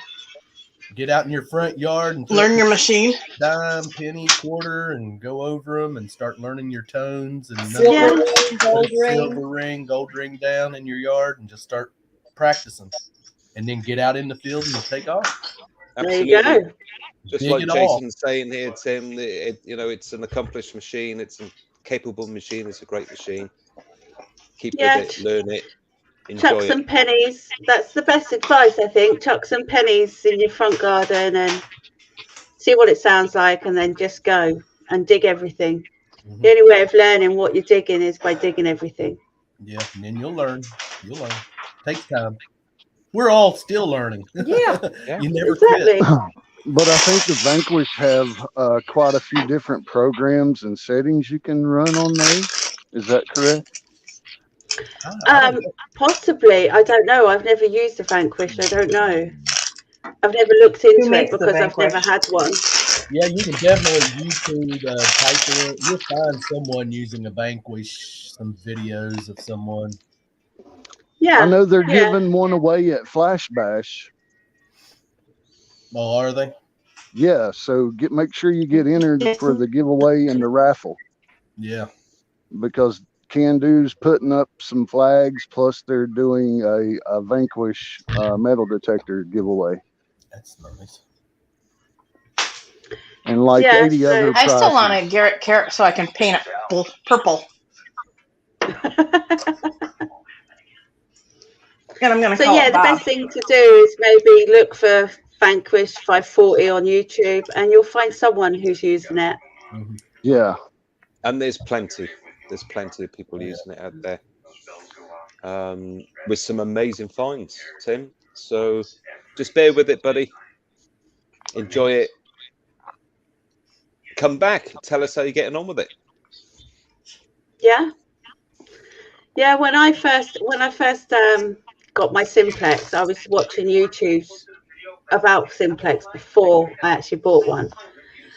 And then I decided I wanted an ox because I didn't think the Simplex was going deep enough. And same again, I just watched a load of YouTube videos with people using the Nox. And now I just dig everything now, you know. Because then Romans come up as really low numbers, but then so does lead. But you've just got to dig the lead to find the Romans. And I think that's why a lot of people are not finding, you know, don't dig the Romans, because they're all after the silver. And silver's always high tones, you know. And the bronze. Hey Jeff, I seen the booby. Lower in the ID range. Yeah. Joe, that looks ideal. Are you in a conservatory or something, or in a window bay, or what? No. Looks great, whatever you are.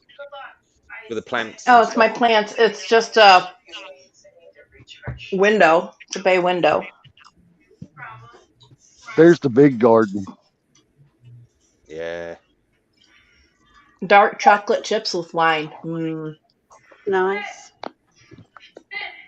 It's just nice not having anyone around you, you know. Oh no, there. Rosanne, you mean there's a house nice. there. There's a row of houses up through there. Yeah, I know, but they're not right next to you. Oh, I know. My neighbour did that to me the other night. So I just called the police on him. Is that TV? I'm glad you did. Is that TV? Yeah, Joe? that's my daughter. Turn it down. I was going to say it was just a neighbour. Yeah, because I think if I had a man in the house, he wouldn't have knocked on my door, and he wouldn't have been so aggressive. But I wasn't intimidated. I just told him to fuck off. You know, yeah, it's bloody that's one thing about you. It's 10 to 10. Fuck off. You English make saying fuck off so polite. Hey Jeff, I got a bigger weenie. It's on the TV, Philip. No, look how cute. What's its name? This is Gypsy. I can't remember the comedian that did it, but there was a particular comedian. It might have been, I think Billy Connolly did a version of it, but not the original. But it goes through every single dialect of telling people to F off. There's nobody ever seen it. He's funny. He's funny. I believe so. It's on for about 10 minutes, and it's just F you, F this, go F yourself, and blah de blah. But it's in every conceivable dialect in the UK. So you got your Southern dialect, your Welsh dialect, your Scottish and Merseyside and Nottingham and Midlands and all that kind of. It's brilliant. I think I use. If someone's having a go at me, I calmly tell them to fuck off. If I'm having a go at somebody, then I'm more aggressive when I tell them to fuck off. You know? That's when you tell them to go fuck themselves. Exactly. Yeah. Spin. Go fuck yourself twice. Yeah. And when you're done, do it again. I just say have a nice day. So we've got someone Good in day, the chat wanting to see your little seedlings, Jeff. Oh, I can't. Yes, Jeff, show us your little moment. seedlings. Is she taking the piss out the way I'm talking? No, I was picking on Jeff about having little seedlings. I can show you the finished product. There you go. That's nicer. Yeah. Jeff, have you refilled that bottle since last week?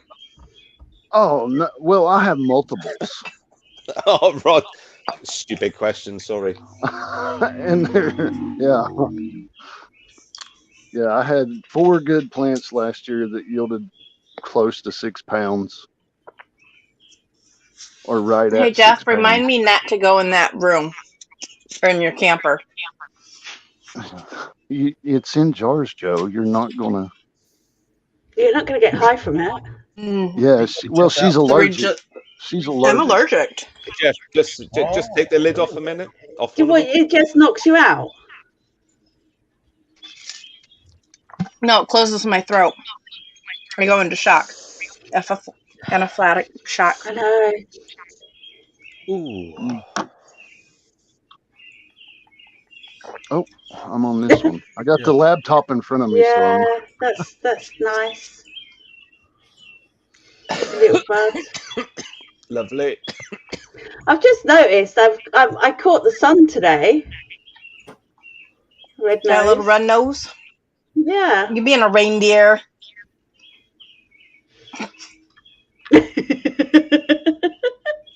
Oh. I can smell it here. I wish. I can imagine. I'm glad I don't smell it here. Well, Robert's probably got a jar of it right there beside him. Nope. He knows what it smells like, though. Yeah, but I know what it smells like. Thank you. Oh, Robert's most probably got a nice pile of it beside him. Oh, No, Rob Random. Oh, Rob Random. Yeah. Probably. Yeah. Hey Rob, have you deep throated any wine bottles lately? Come again? Did you not? It all started with cheesecake. I've watched X amount of that, and I got to a part, but didn't continue watching. Oh, you have to watch the whole thing. It's hilarious. Watching it. Yeah. It's hilarious. It gets really naughty. Deep throat in a Not wine that I bottle. got naughty. I was just eating my cheesecake, being very nice, and the boys just it all started with cheesecake. I have trouble believing all that. What? Seriously, if you guys want a good laugh, go to Dark Knight's live. What, 3 weeks ago? 4 weeks ago? Yeah, it's about that. Yeah. About 3 weeks back. Yeah. Yeah, it was the one with Deej on it. Well, I was just saying, Joe being nice. I am nice. I'm sweet and innocent. I am sweet and innocent. If you don't believe me, just ask me. Yeah, and I got an island I'll sell you too.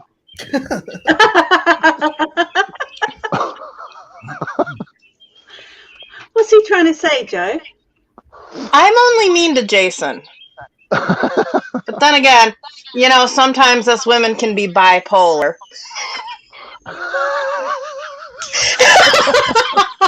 Did someone say that to you once, something, Jojo? Maybe. Yeah, somebody once said something to me about me being bipolar. Over that way somewhere. Yeah, the dude that motorboated me. Not once, but twice on 2 different lives. Sorry, mate. That guy. You're in the firing line now. I am. And he's enjoying. Now he's I enjoying know how it. Paul feels.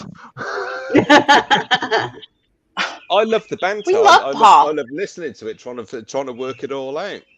You know. I'm just gonna rub his head, shine it up.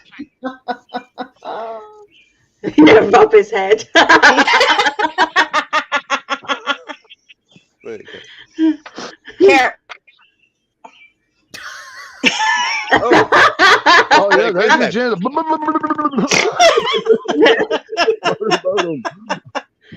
You know, because it looks like I've got nothing on. It really does. It really does look like I have nothing on. Yes, it does. Seriously, it's a dress. Jump. It's a full-length covered dress. Jump up and down for the boys. No, I don't want to give myself black eyes, thanks. Denied.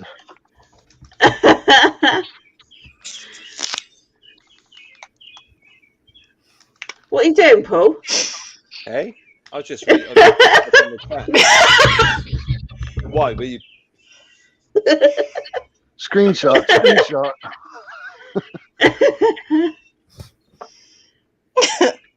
Jason, shut up.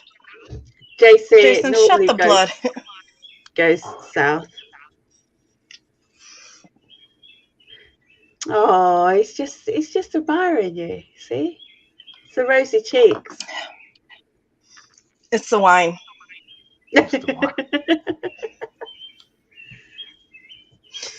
I'm blushing all the way down to my toes, but you work and you work and you work. I do.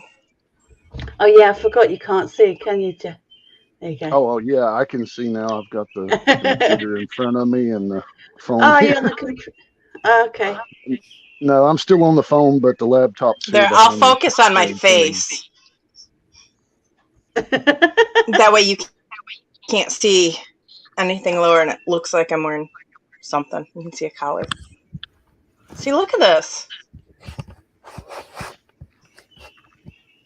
What? I was looking at the chat. What? Bad. Yeah. Same colour as your dress.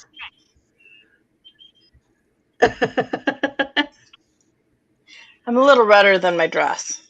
A little pinker. Glenn's saying jump. You jump.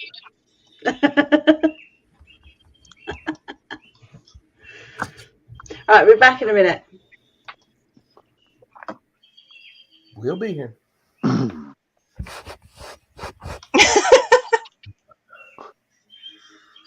So where'd y'all go hunt today, Clarks? I went to this little park that I'd already hit a few times, but just found few. I did not even enough to make a video. Mainly just metal detecting. Part of it is Melissa's fault because she had dead batteries in my pouch, and he thought they were good batteries because I handed them to him. But they were dead. That Melissa girl, jeez. That happens sometimes, When I got in the truck, I said, "Well, how was your hunt?" "Well, you gave me dead batteries. Melissa." What machine are you using, guys? Do you guys use the rechargeable packs? Well, I just took my old Ace 200 with me today. All right. So you're on the old AA batteries. Yeah, and just to take it out. It hadn't been used in ages. So I just wanted to get it out and play with it some. So that sounded good, didn't it? Get it out, play with it. So, but anyways, yeah. And I wasn't there. Yeah. She gave me dead batteries. So, but I did have about $1.20 I found in Clad. A little toy car. So I found a park it's a roadside park that I haven't been to in 25 years, and the trees are just absolutely huge. I'm going to hit that. Yeah.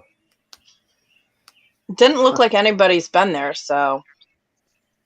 I heard you would hit it I'd like love that. to do all this stuff. Just turn up at a park and just think nothing of it. Just get out and swing about and whatever. But Christ, you get arrested. Because you guys can just turn up at like a rec or what we might call like a play park or something like that, and just go coin hunting and whatever. Yeah, in our town, it's pretty well. We don't have any metal detecting stipulations in our town. So curb strips and parks is all free range. Yeah.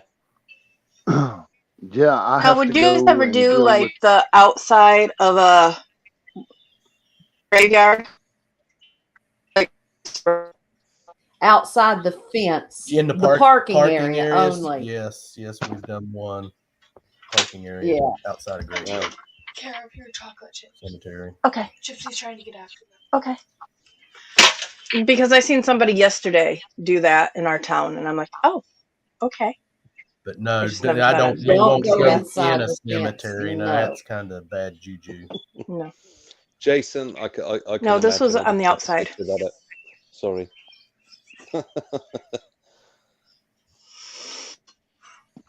And see, when I got my very first detector, and I swear I'm right in saying that we had to, I think my dad had to get a license, you know, and from the post office, you know, so we could just there's a porn literally bot. go. Yeah, I see that. Oh Christ! Yeah. If somebody could do the honors and get rid of that. I can't do it because I'm on my phone.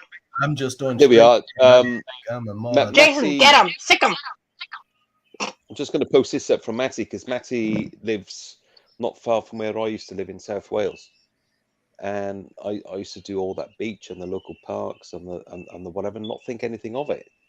But and what's he saying there? I've got a parks permit here in Cardiff. You have to be a member of a local club to get it. It's all authorised by the local council. But that's really good to know, Matty, mate. It really is. Yeah, it's been donkey's years since I've lived there, but things seemed a little bit different. You could just go out with a detector and swing it around, and nobody would say a thing. Obviously, well, you guys have you guys have longer history than us, so I'm gonna go out on Thursday. Hey, we got Chinooks out. Hey, Rob, didn't need to know about your golden showers. Ooh. What? Rob's being nasty. No. Bye, Dicker. Wow, look at that. But I can't stay too much longer. I got to get off. My daughter's got counseling soon, so. Well, later, babers. Later, Joe. Take care, Joe. See you later, Joe. It's always fun when Joe's on there, isn't it? Yeah. Huh? It's always fun when Joe's on. Yeah.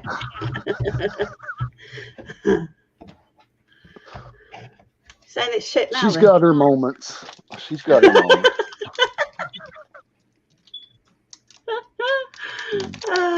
So what did I miss? Just beat me to it, Rob. Let's go back.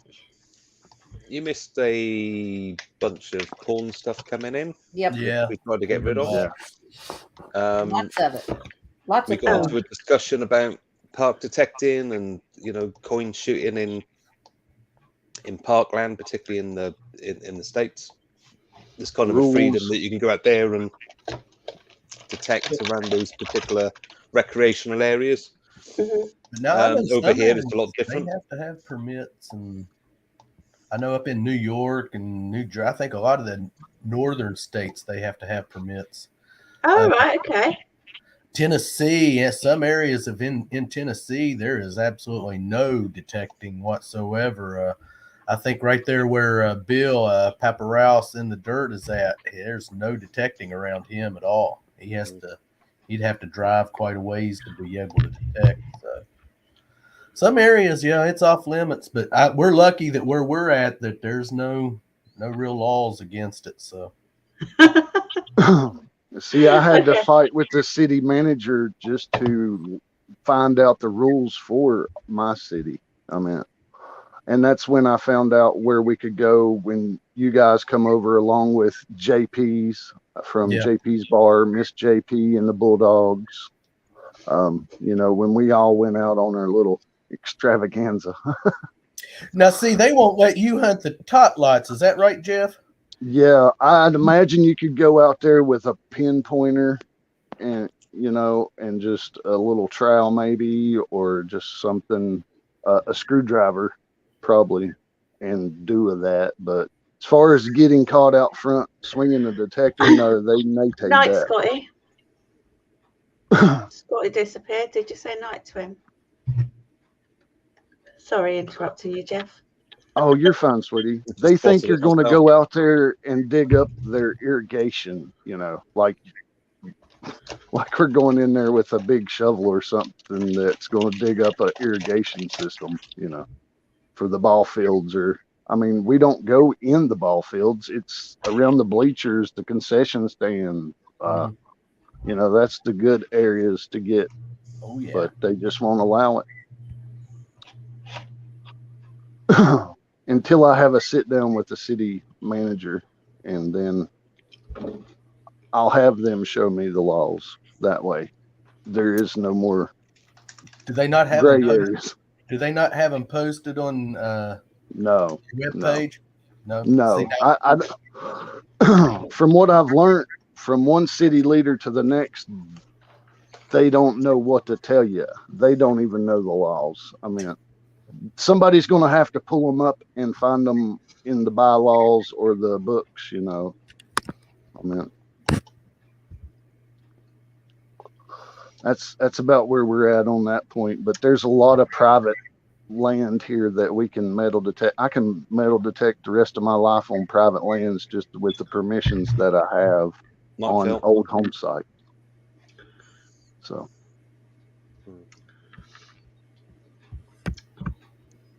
Night, Philip.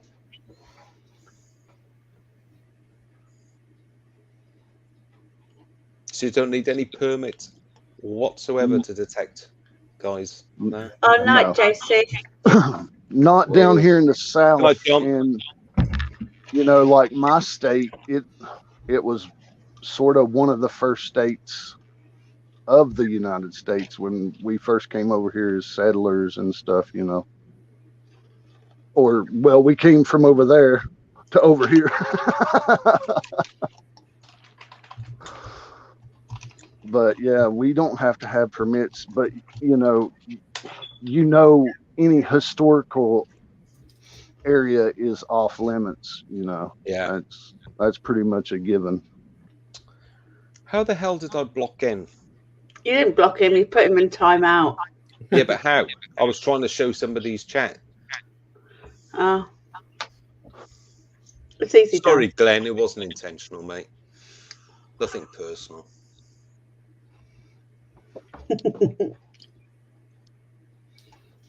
Yeah, Matty, I remember the chats we used to have, mate, many years ago on vids around Sully and railways and all that kind of crap. You might remember. Oh my god, it's a long time ago.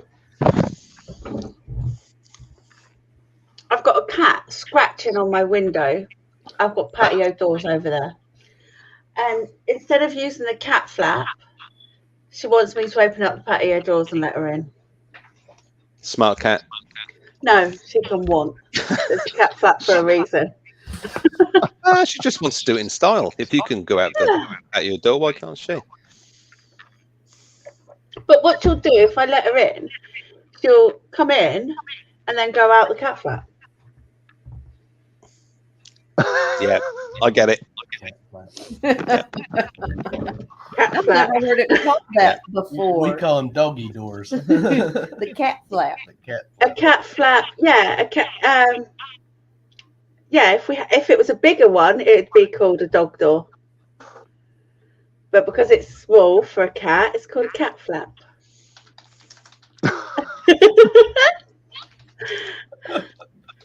That is what it's called, isn't it, Paul?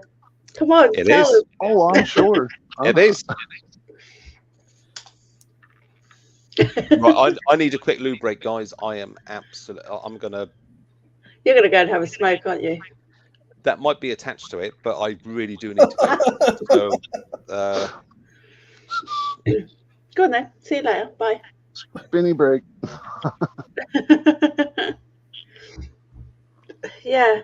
So you must call them something else if it's for a cat. Do you call it a cat door? We always just call them doggy doors. Yeah. Yeah. Cat wants to use it, it can use it. If dog use it, whatever. Yeah. We just call them doggy doors. Yeah, I've got one in the back door, one in the next door, because I have like two doors to my back door, if you know what I mean. Two at the back door. You're being rude, Jeffrey. No, ma'am. No, ma'am. I was just two back doors. she's bloody back there again. I just put a nice sort of like bird tree out for you know, for the birds, and also for a bit of live sport for my cats. So I've got 4 cats.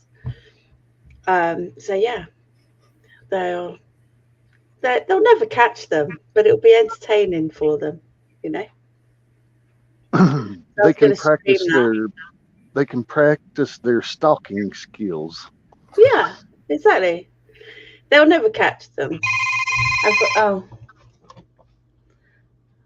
hang on, that's my son.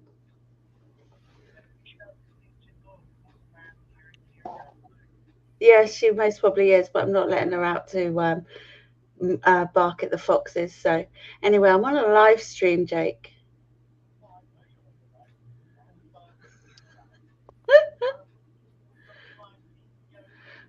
Well, if the dog needs out, you can come down and let her out. All right. Love you. Bye. He was saying the dog's whinging at the door because they've shut the door so she doesn't go out and bark at the foxes. And I said, well, let her out then. No, you can let her out. No, I'm not letting her out. She's fine. So I've basically shut the door because she was upstairs. So I've shut the door so she can't go out because she's small, so she can go out of the cat flap. The doggy door. But yeah, she's so small that she can fit through it. Well, see, all the dogs we've ever had are small. Mm-hmm. So anytime we ever had a doggy door, they were always small doggy doors, you know. Yeah. Because the little dog we have, he's smaller than our cat is. So. Oh, okay. Yeah. Yeah, so mine's sort of like a Jack Russell cross Pattendale. So yeah, she fits through. She's getting a bit fat now, so you know if she carries on putting on the weight, then she won't fit through anymore. So that'll be amusing the day she gets stuck. You know, because she'll be like, I used to fit through here. What's going on?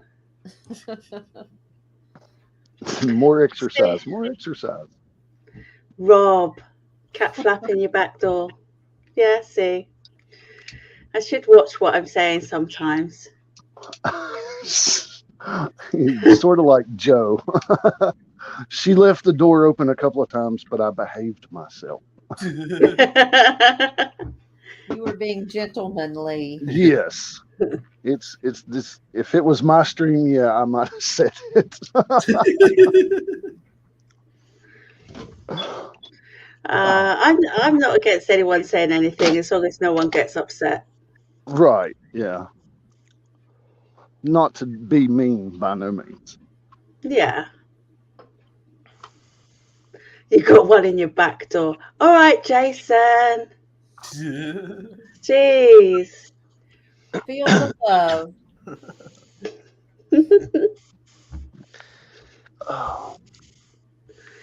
I really do need to watch what I say sometimes, especially when this lot are in the chat. Reading the chat, I'm not even going to mention it.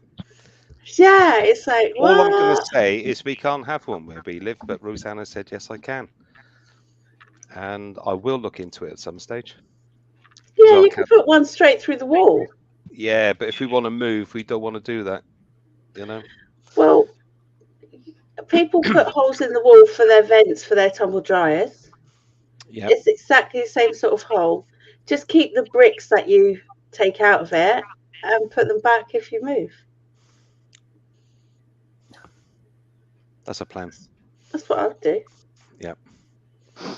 Oh, we've changed location now, Jeff. Where are you now? Yeah, I'm in the building. It's a lot cooler than down there. I was sitting there sweating. All I was doing was wiping sweat. Hey, no shit. It looks bloody warm.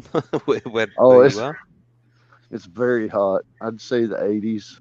I don't know what that equals out in Celsius. If only. If only. What? I see. They say it gets humid. I don't think I'd like it humid. It's not bad. I would just be inside with the aircon. Yeah, especially anything over 100. Yeah, that's yeah. See, what's that in I don't know. I don't know what it is in Celsius. I was just going to ask, Rosanne, have you got Bloody aircon? hot. I've got aircon, yeah. Yeah, good for you. Yeah. Well done. I'm not stupid. Well, I did where I was at, but it's kind of noisy, so I didn't want to have a background noise. Yeah, we've had quite a few summers where we've had quite a few little heat waves, haven't we? Yeah, it's getting nasty at night. And it's some points you couldn't even buy a fan because everyone had bought them. You know, it's like, so I bought my aircon unit in the winter when there was plenty around. Is that a standalone mobile thing or installed?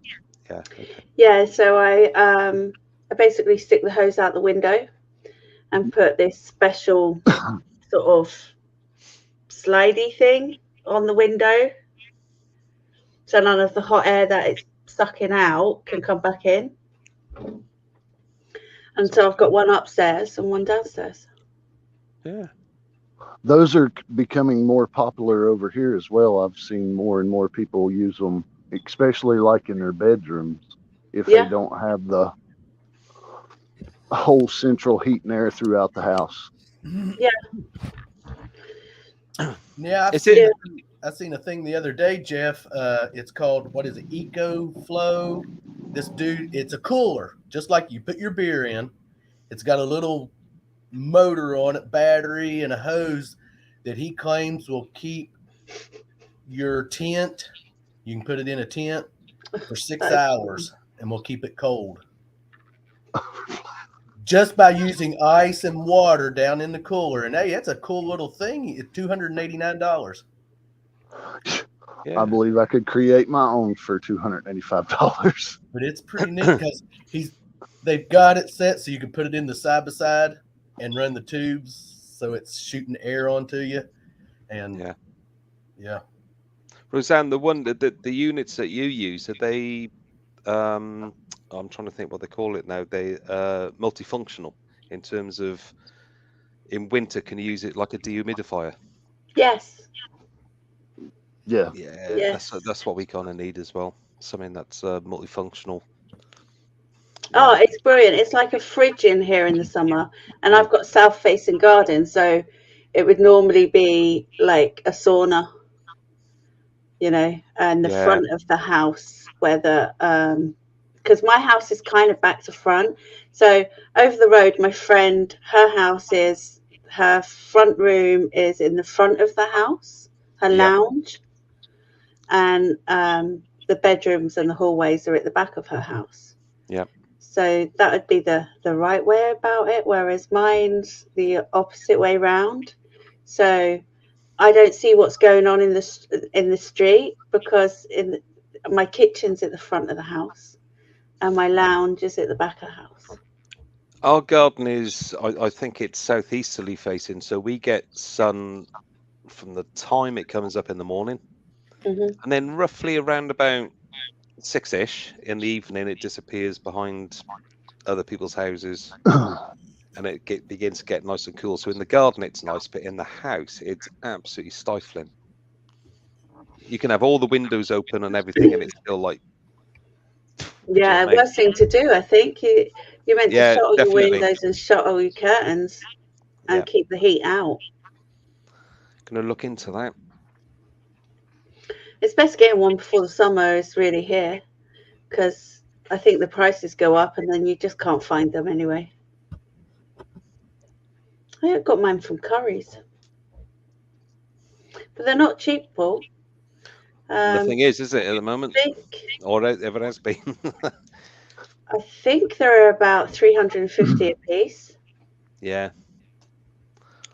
But it's, when you consider what you're spending against sitting down and sweating knackers off. Last year, everyone was moaning about being all hot and sweaty when we had that couple of weeks of 30s. And everyone was moaning. And at night, I think it was 25. Yeah. And I was like, don't know what you're talking about. Nice in my house, don't know what you're talking about. Yeah. Unlucky. I slept like a baby. Well, the rest of us were tossing and turning and duvet off, duvet on, duvet off, duvet on. So surely in America, most of your houses have got aircon built in. If you've got the heat there all the time. Well, mine was built back in the 70s and the late 70s, so mine doesn't have central heat and air. We don't either. We heat with wood stoves, and you put fans in the window or throw in what we call a window thumper, which is an AC unit. That's what we have. Yep. Yeah. Yeah. Yep. Well, so it kind of hangs across the window, does it? Right there. Yes. Yeah, like that. Half of it's inside the house, half of it's outside. Oh yeah. Yeah. Or the one of the window setups like you were talking about. Those are becoming a lot more popular, where you just run the hose and put the little special spacer in there. Yeah. And the inside unit, yeah. Yeah, because then you can just wheel it around wherever you want it to be. Exactly. But most of the newer houses do come with central heat and air installed when they're built. So yeah. But we still have some older houses. Is that convection heating, Jeff, or is it proper? You know what I mean by that? Is it like right? No, that hot air blowing through a vent. It's like having a steel case with a fire in it and then a blower blowing on it. They usually have a fan, but it's what we call regular wood stoves here. So I think we would call it's like a boiler. Well, it doesn't have any water involved. It's just got another metal jacket on the outside of the big metal jacket that pretties it up, kind of makes it look a little better and more homely without just having one of the old, what we call pot bellies, where you feed it from the top, small chunks of wood, and you've got a open fire in your house at that point with a chimney coming up and going out. Yeah, so when I was growing up, we didn't have any heating in the house, so we had what I would call a boiler, and that would heat the water, and you would feed it from the top. There was like a hole in the top you'd feed it from, and a big sort of metal chimney that went up through the house to the boiler, I guess. I don't know, I was a child at the time, but my mum would burn our old shoes and stuff, and the chimney would go red. Like another big thing is they've put these outside fireplace or boiler jackets and stuff, and you just run the hot water into radiators into the house. Those will also heat your hot water too, so you get free hot water. You're not paying electricity to get hot water at that point either.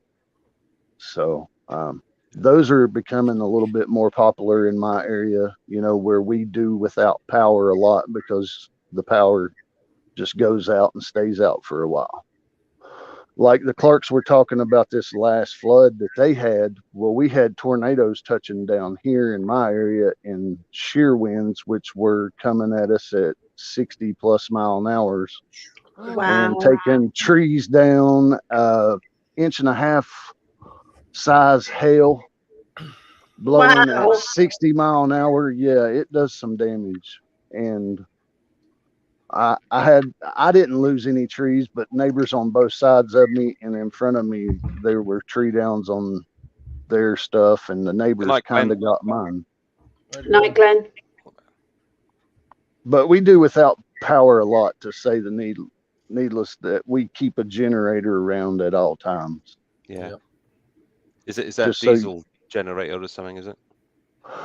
This one's gas. Petrol. Yeah, petrol. Yeah, I'm sorry, petrol. I forget. We've been learning your words though. I've been sharpening my skills.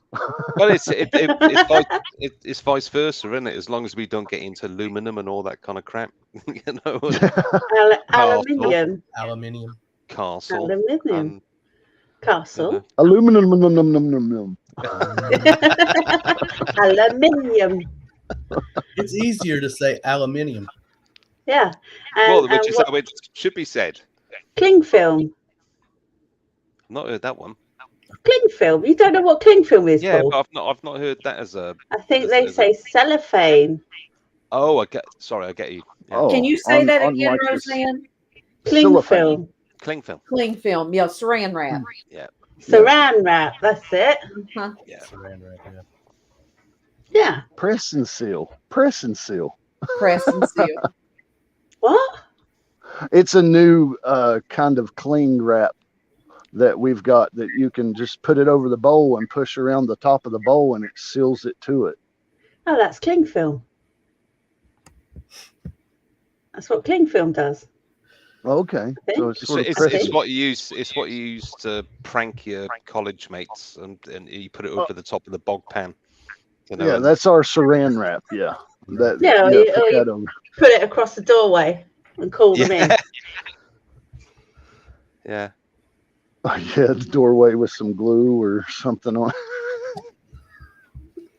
I know there's hundreds of variations between our language, but do you know what? I can only think of one at the moment. I can only think of the sidewalk, pavement, pavement, yeah. Bumper, or boot instead of trunk. Bonnet instead of bonnet. Hood. Yeah. Wing instead of fender. Yeah, I can only think of car ones. Yeah. With crisps and chips and all that. What's that, Jason? Potato chips. Asphalt. Yeah, asphalt. Fries and potato chips. And then tarmac, asphalt. What? Your crackers are our cookies. You know, asphalt. What? Really? Yeah, like Jason was talking about. I think it was the last time we were on. He was sitting there eating some vanilla crackers. I believe they were. Vanilla crackers. Is that right? The sweet cookies. Okay. We call those cookies. Vanilla wafers. Yeah, like vanilla wafer or something, or the animal crackers. Yeah. Well, see, that's the thing. Animal crackers are sweet over here. Animal crackers. Our regular, what you feed animals. Like a saltine. No. Like we couldn't. Like doggy biscuits. Like you put. They're zoo shaped. They're like if you went to the zoo and seen all the different animals, that's what comes in the animal cracker box. They're shaped like different animals. That's why we call them animal crackers. But they call them crackers, but they're sweet. Some of them are frosted. Yeah, the dipped ones. We used to have those years ago with chocolate on the back. What were they called? Yeah, we can get them in chocolate. Some of them. Yep. And you'd have like a rabbit or a lion or bear or something with, but the biscuits. The animal biscuits. But chocolate on the back. What were they called though? Yeah, they were called animal biscuits. Well, that's right. They were made by Cadbury's, weren't they? Yeah. And they're biscuits. So biscuits to us, they're sweet. Yeah, the biscuits are cookies. Yeah, or yes. I call them animal crackers. So that sort of throws a mix in there. So. Yeah. Now a biscuit to us is what you'd put gravy over. Right.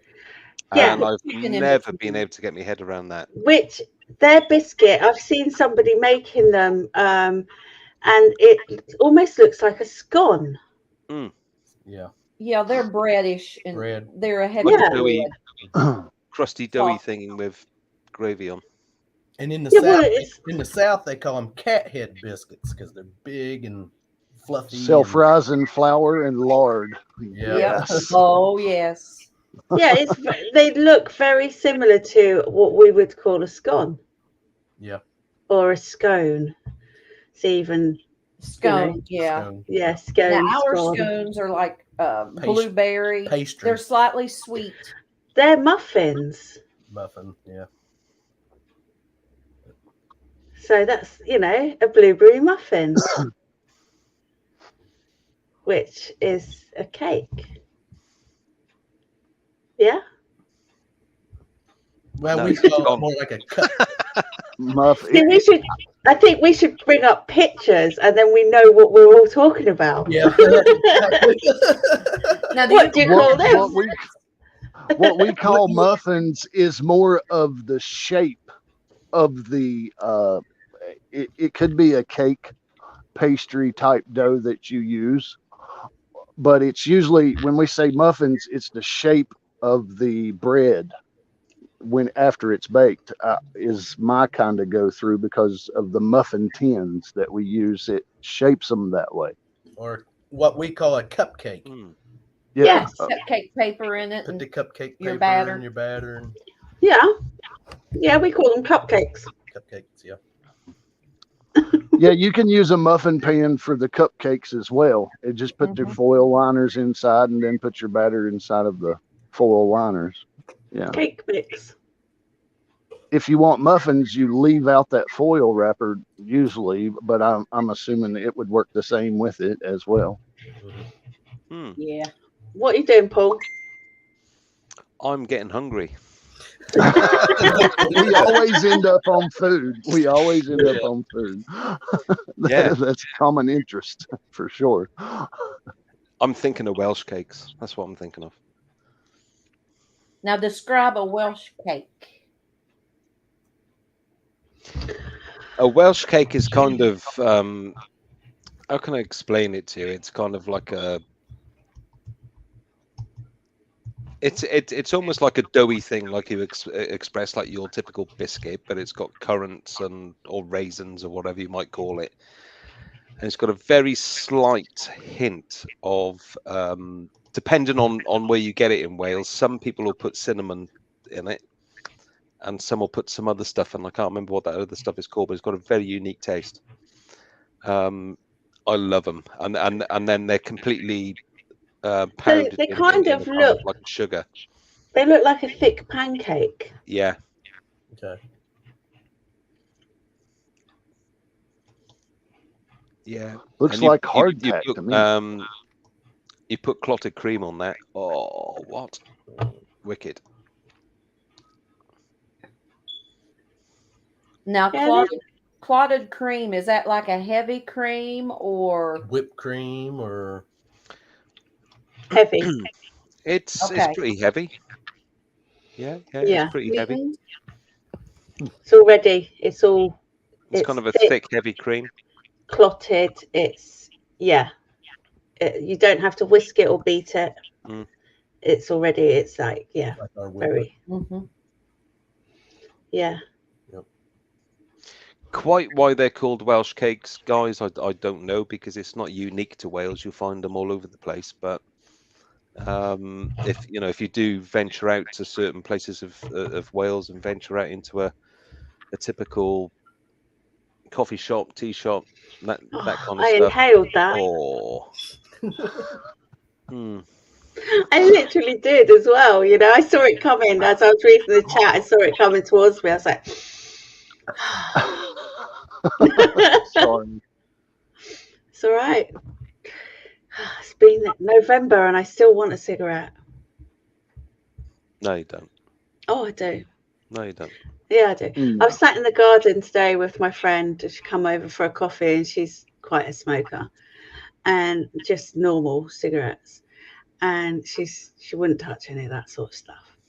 And she stank. I was like, oh, okay, that's what I used to smell like. Yeah, it's not a pleasant smell by no means. But you don't notice it until you stop smoking. True. Yeah. Yeah, and for whatever reason, it's more prominent in colder, damper weather. I've noticed as well. If if you've not smoked for a while and somebody comes in from the cold and damp, you're kind of like, bloody hell, They're coming in the summer months. It's not so bad, but it's only because I just read Rob's comment about 90% sugar. Have you ever heard of anything called tablet? So it's like a hard fudge. So you know what fudge is, don't you? Oh yes, absolutely. So it's like a hard fudge, and it is literally made of sugar, condensed milk, and just boiled up until it's almost like a toffee, and then it just hardens to we call fudge. Yeah. Or it's like but is your fudge not a little bit squidgy? No, now we can make some fudge if it's made just right. It'll be hard and almost crumbly, and then melt in your mouth. Yeah. So that's what we call tablet, I think.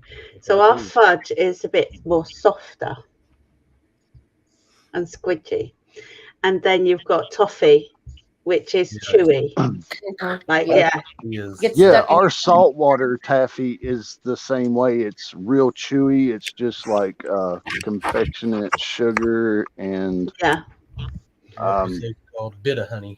And it will pull out any loose tooth. Sugar daddies, the sugar daddies.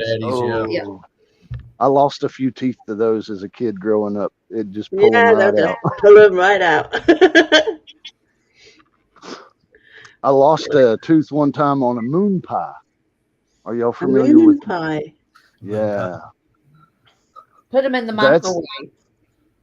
Yeah. Well, what it is, it's a wafer of what would you consider that, Melissa? Like a cookie wafer, but soft cookie. Yeah. Then a marshmallow. Then you have a marshmallow, another layer of wafer, another layer of marshmallow. And then another wafer, and then it's dipped either in chocolate or a banana flavored dip or vanilla. Yeah, those are because you get 3 layers of waffles and then 2 layers of marshmallow plus the outside hard coating, which is either chocolate or like banana or strawberry. They're awesome. They're good. This is a popular type of fudge where we're from, guys. Where the fuck did you find that? Well, they sell it in Tesco's, don't they? There's also a one going cock noodle or something. God. There is. At Tesco's. Cock noodle. What kind of noodle? Or cock soup. Cock soup. God. I'm telling you. I'm going to find it. The heck with the chicken. We're going straight for the cock. Cock, yeah. Is that like a what is it? Cock meat sandwich? Mule burger. I think it's just like lost in translation.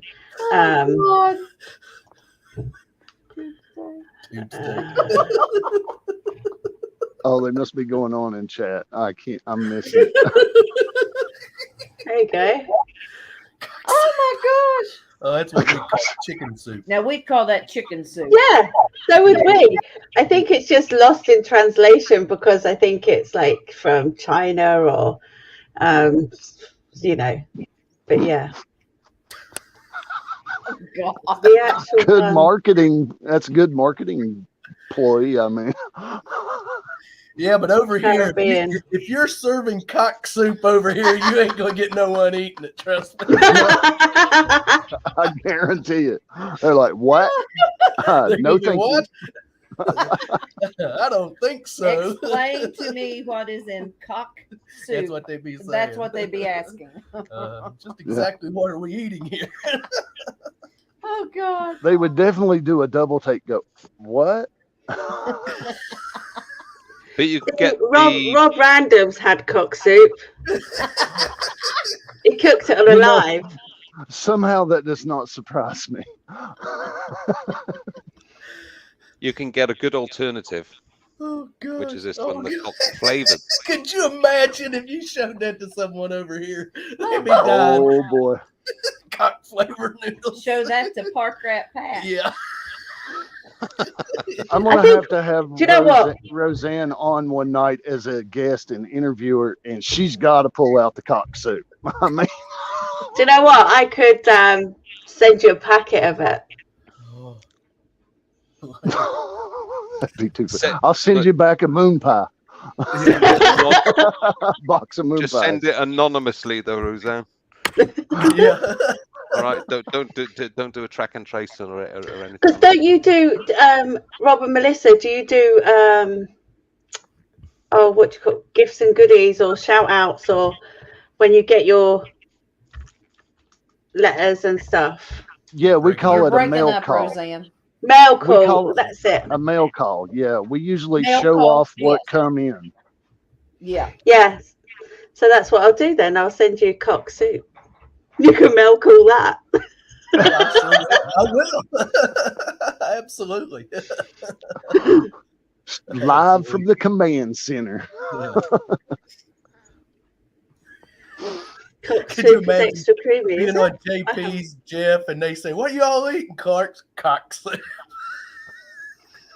Have How many Roseanne does it send serve, it to Rob? Joe They'd be Bob. like, remove. Joe Bob. Block. Yeah, Who's- Joe Bob Rake. Yeah, Joe Bob. That is I don't- Robert's other channel, Yeah. Joe Bob Rake.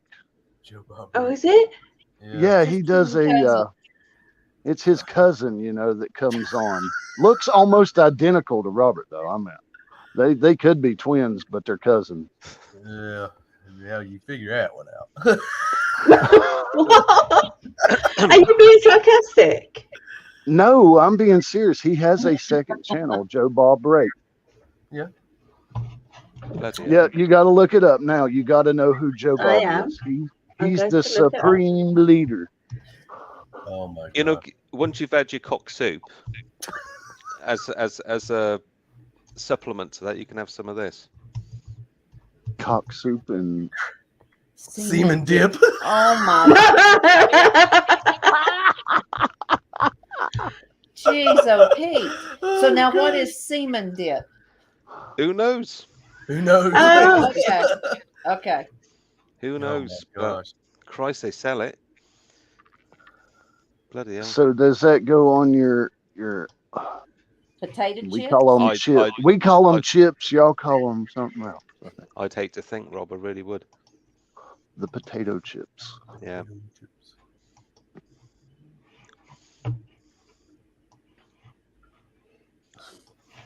Who is Joe Bob? I would spend a day in the grocery Hang on. store just laughing my butt So off. is that your brother? Your cousin? It's his cousin. That is Yeah. my twin cousin. It bloody is your twin, isn't it? No. Let me tell you. He got shot here recently, so he's incapacitated right now. He could use some cock soup, probably. Oh gosh. Chicken noodles. Are you Well, winding me up? to make him get better quicker. You know how cock soup Are makes you you feel winding me better. up? Is that actually you, Robert? It's Joe Bob Ray. That's Joe Bob Rake. Rob and Melissa, if you can't find any cock soup, send your brother some of this stuff. I really don't know whether to Breast believe you. munchies. Oh my goodness. What is that? Chicken nuggets? Yeah. I could spend all day in their grocery store just laughing at the names of the products. No, Roseanne, it's just a character I do and have fun with. But I call him my twin cousin. Okay, because I was just looking at a video then, and I was thinking, no, it's not. It's either your twin, literally your twin, or you guys are winding me up. Now you see, Joe Bob Rake, he's like this. He'll tell you if you start messing with him, he'll get you. He'll come after you, and you ain't gonna even know he's there.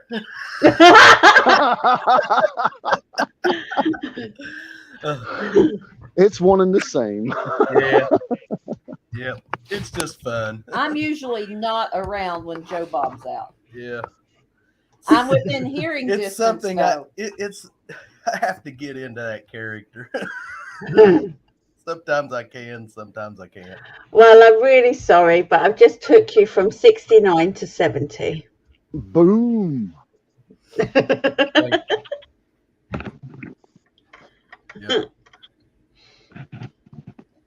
I've had a blast with it. You know, it's just fun. Yeah, Rob Random, you're right. Mountain folk have close connections. Hey, do you guys enjoy barbecue season? Oh yes. And try some of this stuff.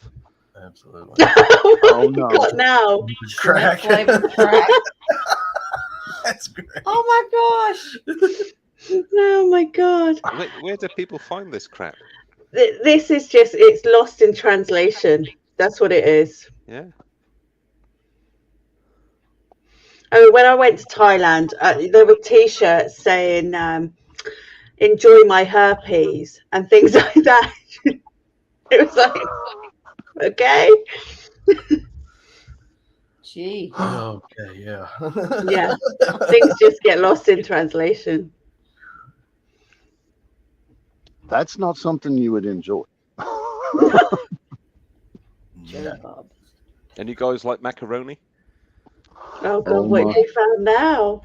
Oh my God, macaroni. Oh my gosh. What's it shaped like? Looks like little cocks. Chicken. Now over here, I have actually seen macaroni in the shape of A cock. Yeah. Yeah, you can buy them in Ann Summers, I think. I mean, how would I know that? How would you know that? How would I know that? How many bachelorette parties have you been to?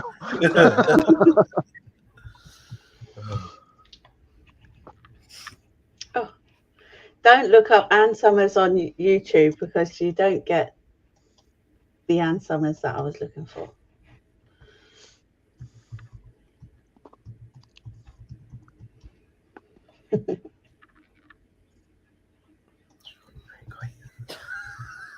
What?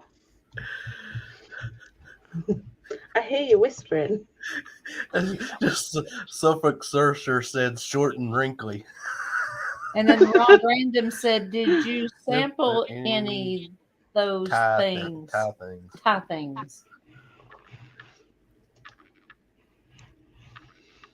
Thai things. No, I didn't Thai. I didn't. No, I didn't. I'll second that, Jason. I'll second I went fishing in Thailand, and there was lots of lady boys, and there was lots of single men that sampled some of the lady boys, and they were like, "What happens in Thailand stays in Thailand." Yeah. And I was like, "Yeah, whatever." Like, oh, you only live once. You've got to try it once. And then they tried it a second night, and I was like, "Well, once is a sample, twice is a habit, mate." 3 times is a commitment. Yeah, exactly. Yeah. We talked about cupcakes. No.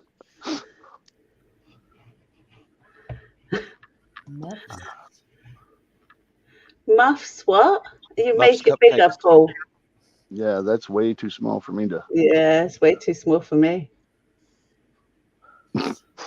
Muffs chocolate cupcakes. Muffins. Yeah, well, Muffs.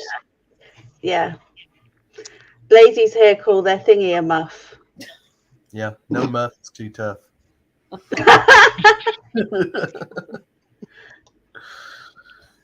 And apparently. Oh gosh. Go on, what's Jason saying? All vapes should be cock shaped. That sort out the boys from the men.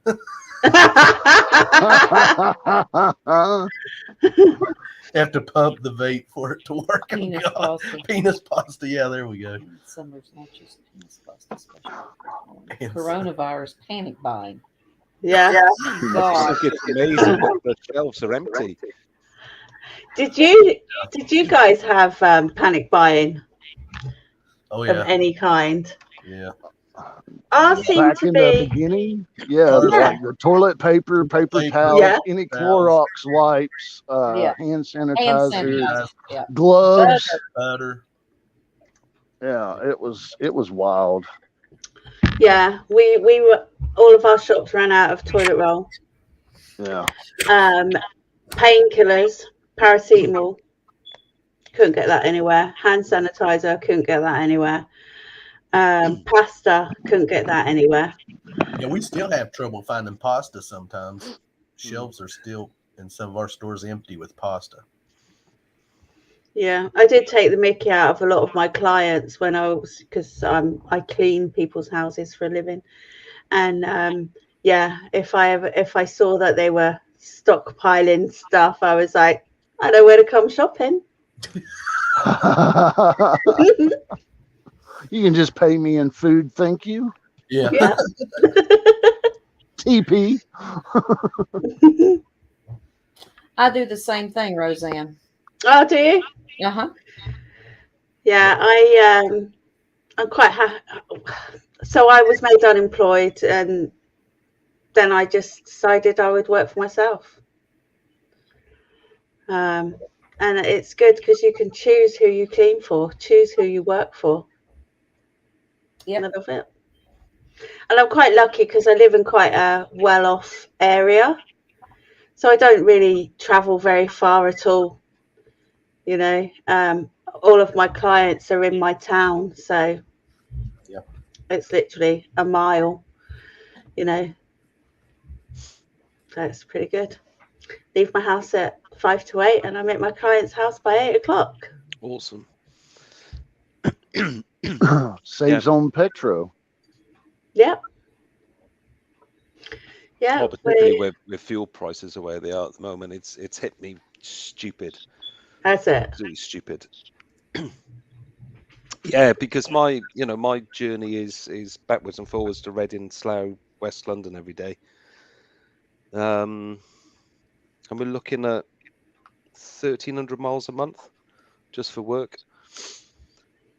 So it doesn't make any sense when you can work at home. We can't work at home. Got to be out.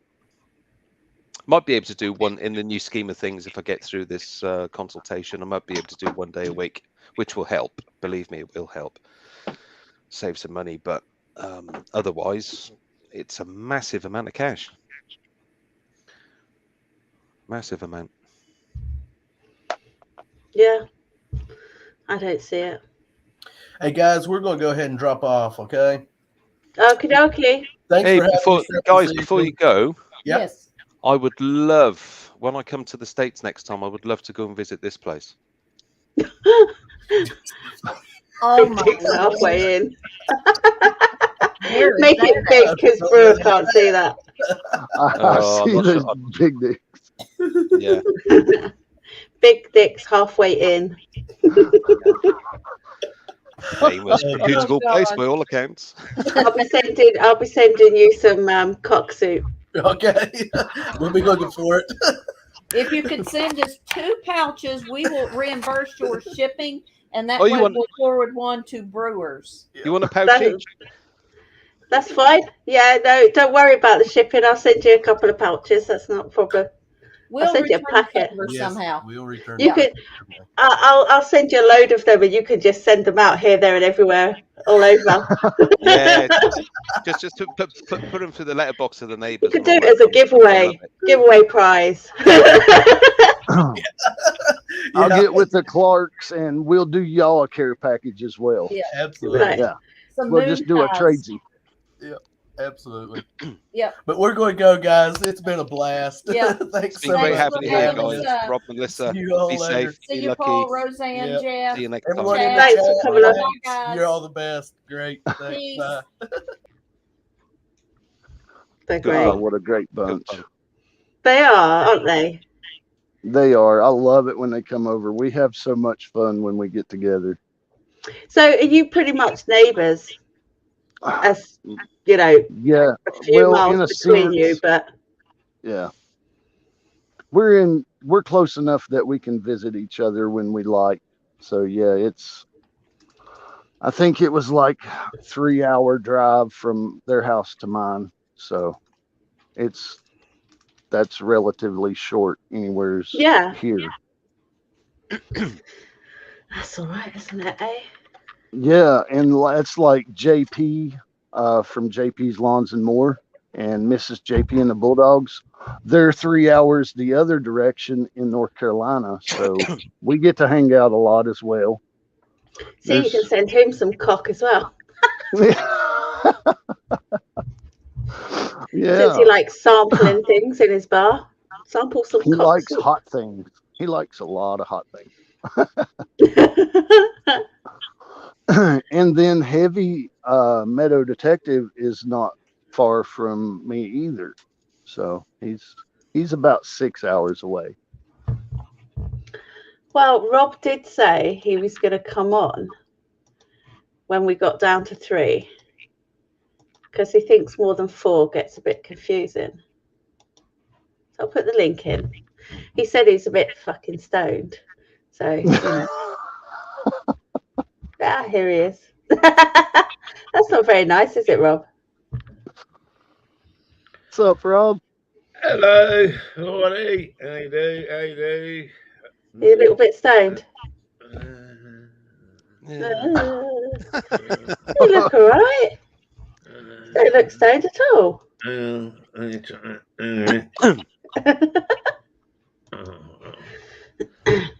you're all right. It's a thing when you go on the StreamYards. I have all my screens on Google and YouTube and everything in dark mode, so it's black screen. Yeah. And the only fucking one that don't come up dark screen is StreamYard. StreamYard. Yeah. Oh, and it's like, don't they fucking cater for stoners or what? You mean it's in bright white and in the face? Yeah, I know what you're saying. Yeah. That's what you see in my glasses. Yeah. I'm gonna have to get my shades on or something. Fucking hell. Because I don't. You know, a lot of people have these big lights, round lights behind their webcam or whatever. Well, I've got quite a bright light in front of me, which I won on someone's live or auction or whatever. It's like a box which you can put like fines in, and it's got LED strip lights in it. Okay. And you can take photos of stuff like, coins and that close up. If I turn that on, I fucking turn sort of like, I don't know, it's like Scottish. Oh no, it's the sun. So I don't know how people do it with these sort of like lights and that. I'm surprised this background works without a green screen. It works okay. I'm surprised it does. It also depends on your lighting and what other crap you got around you as well. You know, these backdrop fillers or whatever they're called. Well, I said I took a photo of that. Cheers, Jace. You took a photo of what? That green screen behind me. No one would have wallpaper like that, really. Right, Jace. Shut up, that's your wallpaper. And it's green screen. No, it isn't. He's such a liar. That's his house. It's not his photo. Go and pick up one of them thingies. Jeff, I got a new one for JP's hot sauce shelf, mate. Such a liar. You do? Oh boy. Angry cock. I know I guess that would go good on chicken. I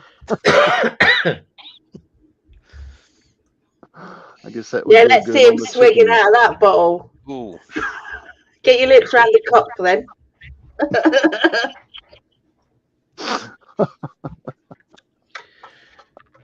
That is Tesco's. It is Tesco's that sells that cock soup, isn't it? Sainsbury's is where I got the one I got from. Our big Sainsbury's has a sort of world food section. Yeah. Yeah. Tesco definitely sell the ass fudge. I thought it was from America, and then I forgot because I watched a channel called Raz Foods or whatever, and it's this Jamaican guy smoking Caribbean. like weed. Yeah, and it's he made cock soup on it, and I thought, oh man, that's got to be a good live, isn't it? So like, come and watch me make cock soup. Hey.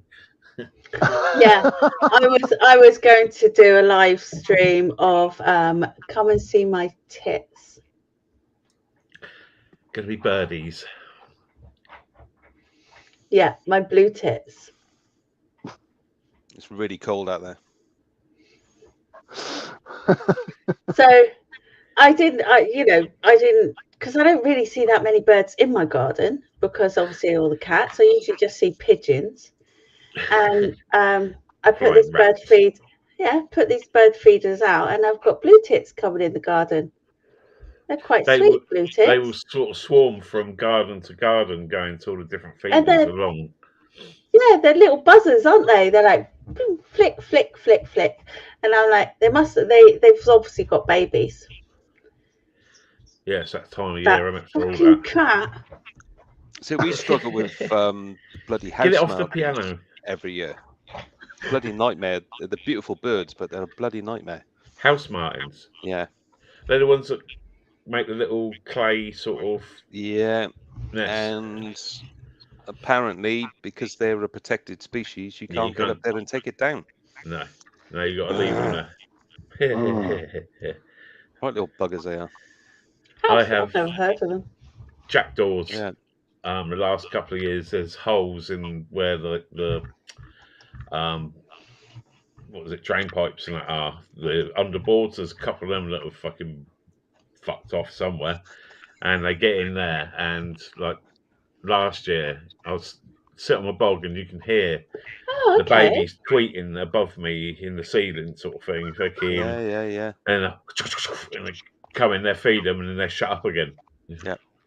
I thought they were just blackbirds, like a crow. Yeah, I thought they were like a crow, but they are similar, aren't they? Yeah, they got grey heads, the older ones, sort of thing. Yeah. But yeah. The young. So I'm not really a bird watcher, but I got loads of footage of them. I got some good footage. I had a camera outside pointing up at them sort of coming in, and one flew along, and because they see me at the window, and like the holes is right next to the window, and if they see me at the window, they sort of fly at the window and then fuck off again, and then start squawking at me, and they're like trying to protect their nest. And one of them went on the guttering above and had its head over and was like looking in the window and jumping along sideways and then looking in the window to see if I was in a different window. And it's like, clever fucker. You sure you weren't just paranoid? I've got it on film. See, sometimes they're looking at their own reflection. And they... the amount of footage I've got. Because it was lockdown, wasn't it? Bored.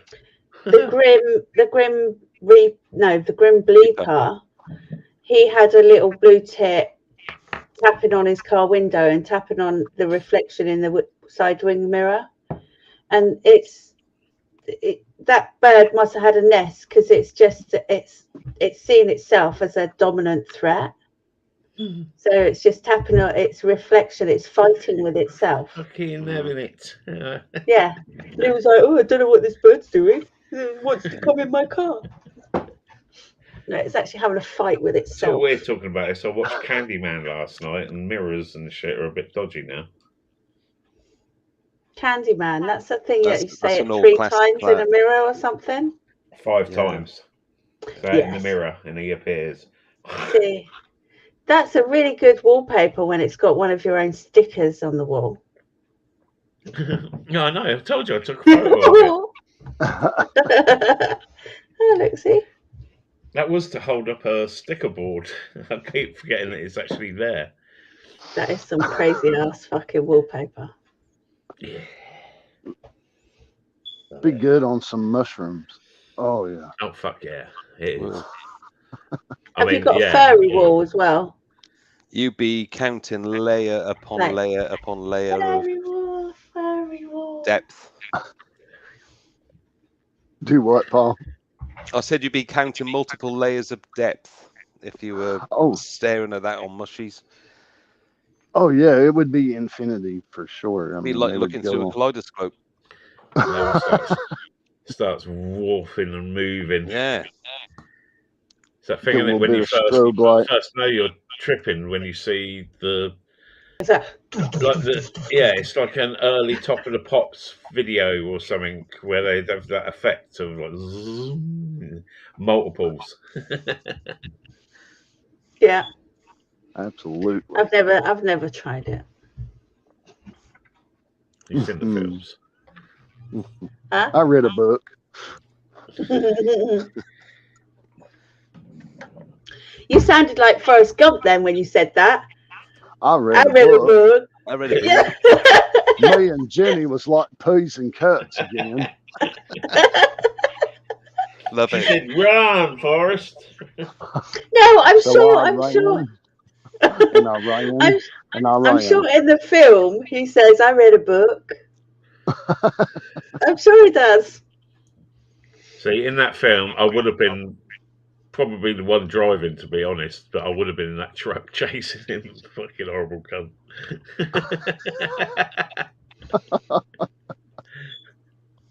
I would have fucking caught him and all. It'd been a shorter film. Oh, piss off. I'm starting to think the cat flap must be locked. Well, you're getting constipated. No, because she's at that fucking door again. Jesus. I mean, I would take you to see what she's doing, but it doesn't really matter what. Happy as fuck when you get up. What the fuck? Stop moving. A little bit. Whoa. Whoa, you think my wallpaper's bad? You can't see her, can you? No, your virtual background's killing it. Yeah. Turn your background off. Let's see what sort of fucking pigsty you've got behind your, knickers all over the place and fucking bra hanging off the wall, stuck to it or something. Party night. The double barrel slingshot. Background. Fucking pizza boxes. None. Ooh, trippy. Ooh. Right, I need to take my headset off because I can't walk. That's it. Take it off. You just end up rotting yourself. Can you see that cat out there? All I saw was a bag of Coke and mirror on the fucking table. What the fuck? That's a good party. It's got blue eyes.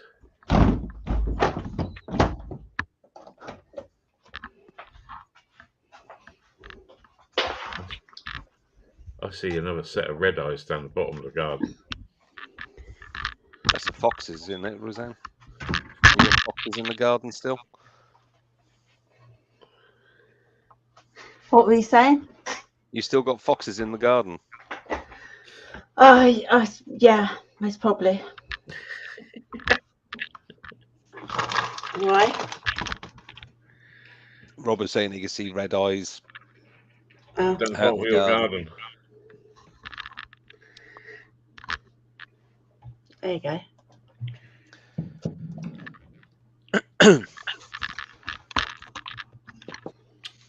We had full boobage, then. I mean, yeah. What? Huh? Stop it. I am a lady. Oh, yeah, we can fucking see that. Sweet as.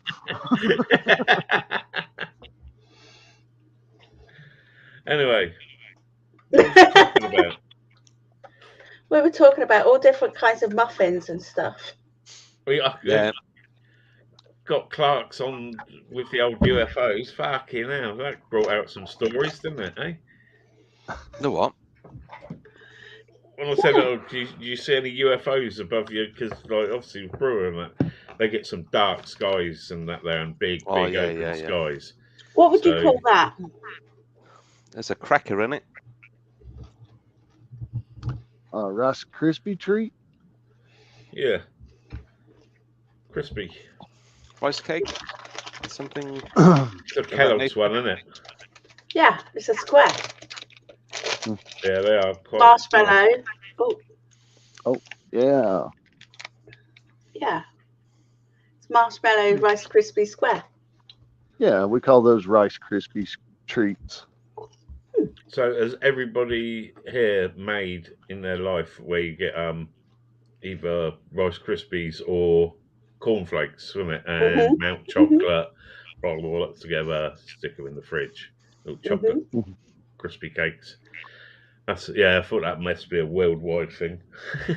Yeah. Particularly for particularly when everyone got the munchies at a party, it comes out. See, most popular thing. When he was on about cupcakes has become a big fucking thing nowadays, isn't it? With super cupcakes. But back in the day, I just remember mainly cupcakes being what are they called?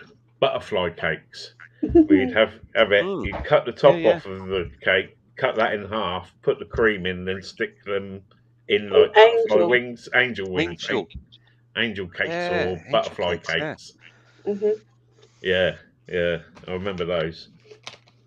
I remember helping disabled kids in the school next to us at a like special needs school, and we'd have groups go over and play with saying them. It was his school next to him.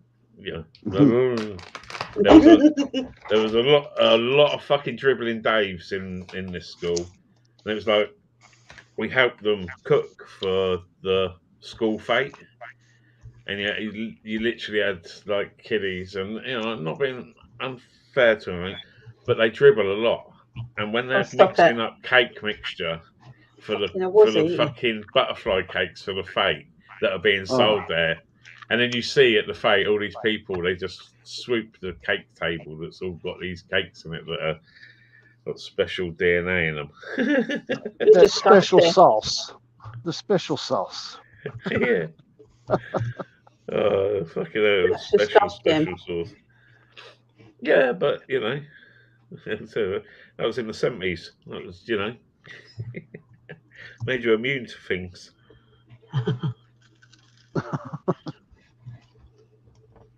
I just remember, I'm not sure what you're allowed to call them nowadays, but back in the day, it was sort of like the mongrel, I would say. So kids that had, this bit of short hair, big head, and usually were quite fucking big. And we used to go and play football, and there was quite a lot of these kiddies there, and they all happened to sort of like they'd be the nice, and they'd want to give you a hug and all that sort of thing, and there was really Down syndrome. Yeah, probably Down syndrome. But fuck me, when they chase, butterfly cake. So that's what we call a butterfly cake, Jack. Yeah, fuck me, they're nice. A fancy cupcake. Well, that was in the 70s before really before cupcakes were cupcakes. Yeah, were a big thing. That was a proper.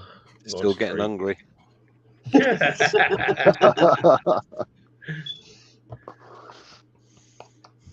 But yeah, we'd go and play football over there, and they're twice the size of us, and they would run at the ball. And we'd sort of like pass the ball amongst ourselves, sort of thing, trying to, because you just have this fucking massive kid just go, ooh, running at you to get the ball. And that's terrifying when you're half the fucking size of this other kid. Kick it to someone else and, ooh. But yeah, apart from that. You sure that wasn't rugby and not football? It fucking felt like it, mate. It's just one of those memories that stick in my mind as a kid that, fuck me, that was frightening. You don't remember the really good things, do you? You remember the really frightening things that's happened to you. And fucking having that child's ball coming straight at you was always a bit scary. Do you have something called a quiche? The vegetable? Egg? Quiche? Quiche. Well, it's what we have over here that's called quiche is a vegetable plant. Really? Yeah. But they would have, theirs would be, instead of quiche, it'd be more of a flan, but not a savoury flan, I think. You have flans over there, don't you? Never heard of it. It's like a cheesy eggy based. So, have you never heard of a quiche, Lorraine? Help me out, Rob. No, ma'am. Never heard of a quiche Lorraine? It's nice. It's so nice. Mm. It's a blind baked, hard Pastry. sort of like pastry, isn't it? Yeah, a crusty sort of like pastry, like you'd have for a pie. So it's basically like that, but then the filling in it. What is it? So sort of these, like cheesy. do I need to make it bigger at all? Like egg. Just a little, if you don't mind. Imagine an omelette in a base. If you can. I don't know if I can. A cheesy omelette or something. Maybe not. Oh, okay. Yeah. We make a quiche dish. Like something like that. Yeah. Yeah, it's called quiche over America. Because then a sort of French thing, quiche.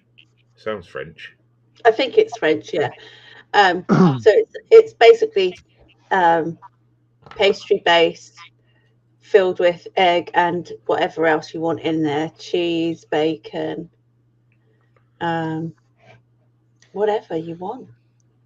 Fuck. Getting a breakfast pie.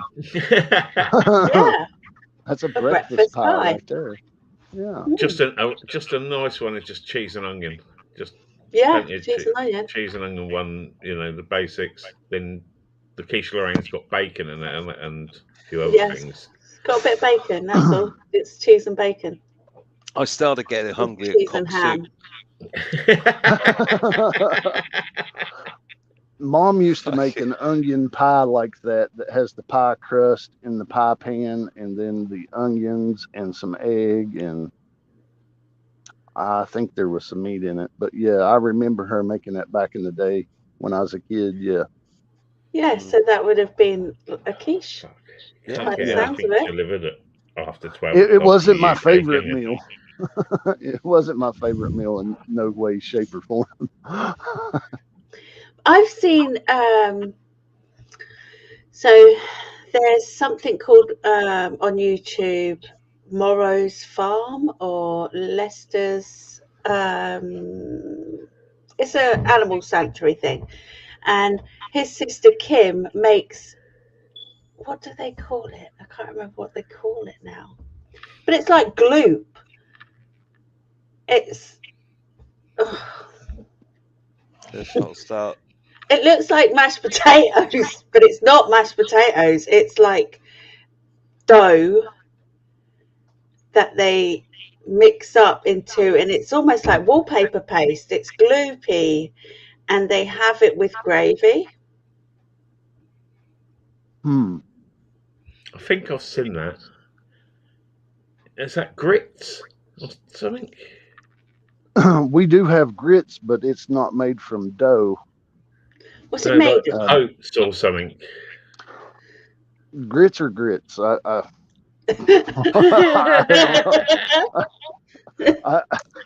very runny and gloopy like that, like a paste. That's what it is. It's grits. That's what she's saying. Yeah. That's. And I was like, what the is that? Yeah, well, once you eat them, I mean, you keep eating them. You just keep finding them in your mouth somewhere. It's like they never go away. Is it nice? Well, you'd fucking hope so if it's like addictive. I think he means it's not so much addictive. I think he means it's just left in your mouth bits, a bit here or a bit there. Or, do you know what I mean? Growing like you. Yeah, you're like, fuck, I thought I'd finished that. You took a drink and you're like, well, heck, there's still some in there. It's like you keep growing. But I like to have a bed of grits with a egg over easy, sunny side up, and bust the yolk and let it run down into the grits, and maybe just a small sprinkle of sugar on top to sweeten the grits just a little bit. Yeah. Sugar? What the fuck? I thought he was going to say salt or pepper. So did I. Well, you can do salt and pepper, but not on the egg, but on the grits, because the grits really don't have much of a flavor unless you add like some bacon or some grease of some sort. It's like a They're staple. just kind of bland. Grits. It'd be like eating oatmeal without anything in it. Yeah. Totally lost. Yeah, so don't ever ask for grits if you go to America, because you ain't gonna. No, you probably won't. It's not on the English palate, that. I doubt it is. I mean, it's. That's like, it sounds like some sort of 70s school food that you'd fucking like gruel or something that you'd be forced to eat and then have to go. I'd love their bacon though, because their bacon's like crispy. Oh, you know what I really want to try from America? If I ever get to America, then something that I want someone's homemade fucking, what's it called? Oh fuck, they have it in every fucking program, I'm sure. I think meatloaf. It's some. Yes, meatloaf. Meatloaf. Oh yeah. Yeah, probably meatloaf, like off of Friends or something. Oh, fucking matey boy's Jewish mum makes meatloaf or something, and it's just like, yeah, it sounds really good. It looks really shit, but is that not just the same every? Meatloaf's meatloaf, isn't it? Yeah, but it's an American thing, though, isn't it? Meatloaf. Principle, yeah. It's I thought it was like an really American invention as such. I don't know. Really tasty.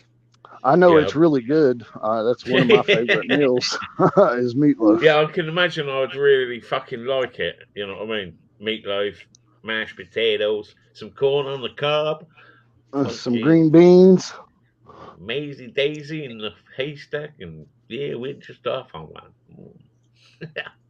A little bit of creek water.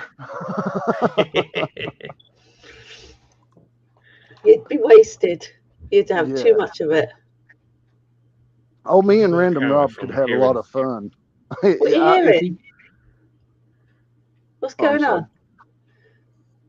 Can you hear the neighbours having sex? No. I just heard something fucking weird. Maybe the neighbours are having sex. Unless it was in your head. Whose neighbours? Rob's neighbours. He just looked over as if something's happening. If neighbours are having sex around here, everyone's out on the street. It's just the end of the road, and then there's a set of garages. It's literally a blocked off road. Right. So if a car comes in, it comes in and then turns around and goes back out again because they think they can go through to the other estate. That always happens. But it just sounded like.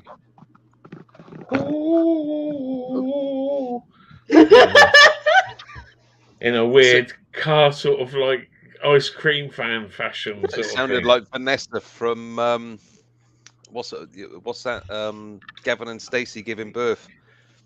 Oh, wow. That was weird.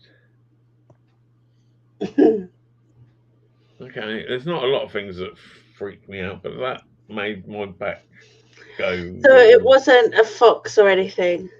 No, it was a sort of long, sort of windy, but sort of noise as such, that it just sounded like it come past in the road, but then I heard nothing else. I need a wee. Evening, Thomas. Gee, Viking King. I was thinking of inviting Rosanne into the van to see if she likes the van life, do a couple of days down the coast. But fucking hell, you'd have to literally park next to a bog, wouldn't you? Oh no, just you know, have one of those. One of the things having a T4 and like having any van, I suppose. But I've got a sticker on the side of mine with a finger up, and it's the Shutter Gang, and they were Shutter Gang stickers that were all on like Facebook and that. Basically, because the side door you get bang when you close the side door on any van, and like at places like Santa Pod, when you'd have the big dub festival on and that at night, all you would hear is like people getting in and out, sort of thing. So it's and it's so loud. It was one of my favourite things to do, mate. Certain times of the year, go to Santa Pod, Bug Jam, and that. I've been to quite a few of those, and you know, particularly the V8 things that they used to do, and then the funny cars that they used to do. You know, the.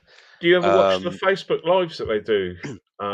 from I that. have I've seen a few. It got a little bit silly with the methanol cars, and they were spending too much time, sort of looking at the mechanics and people going, "Come on, just get it down the strip.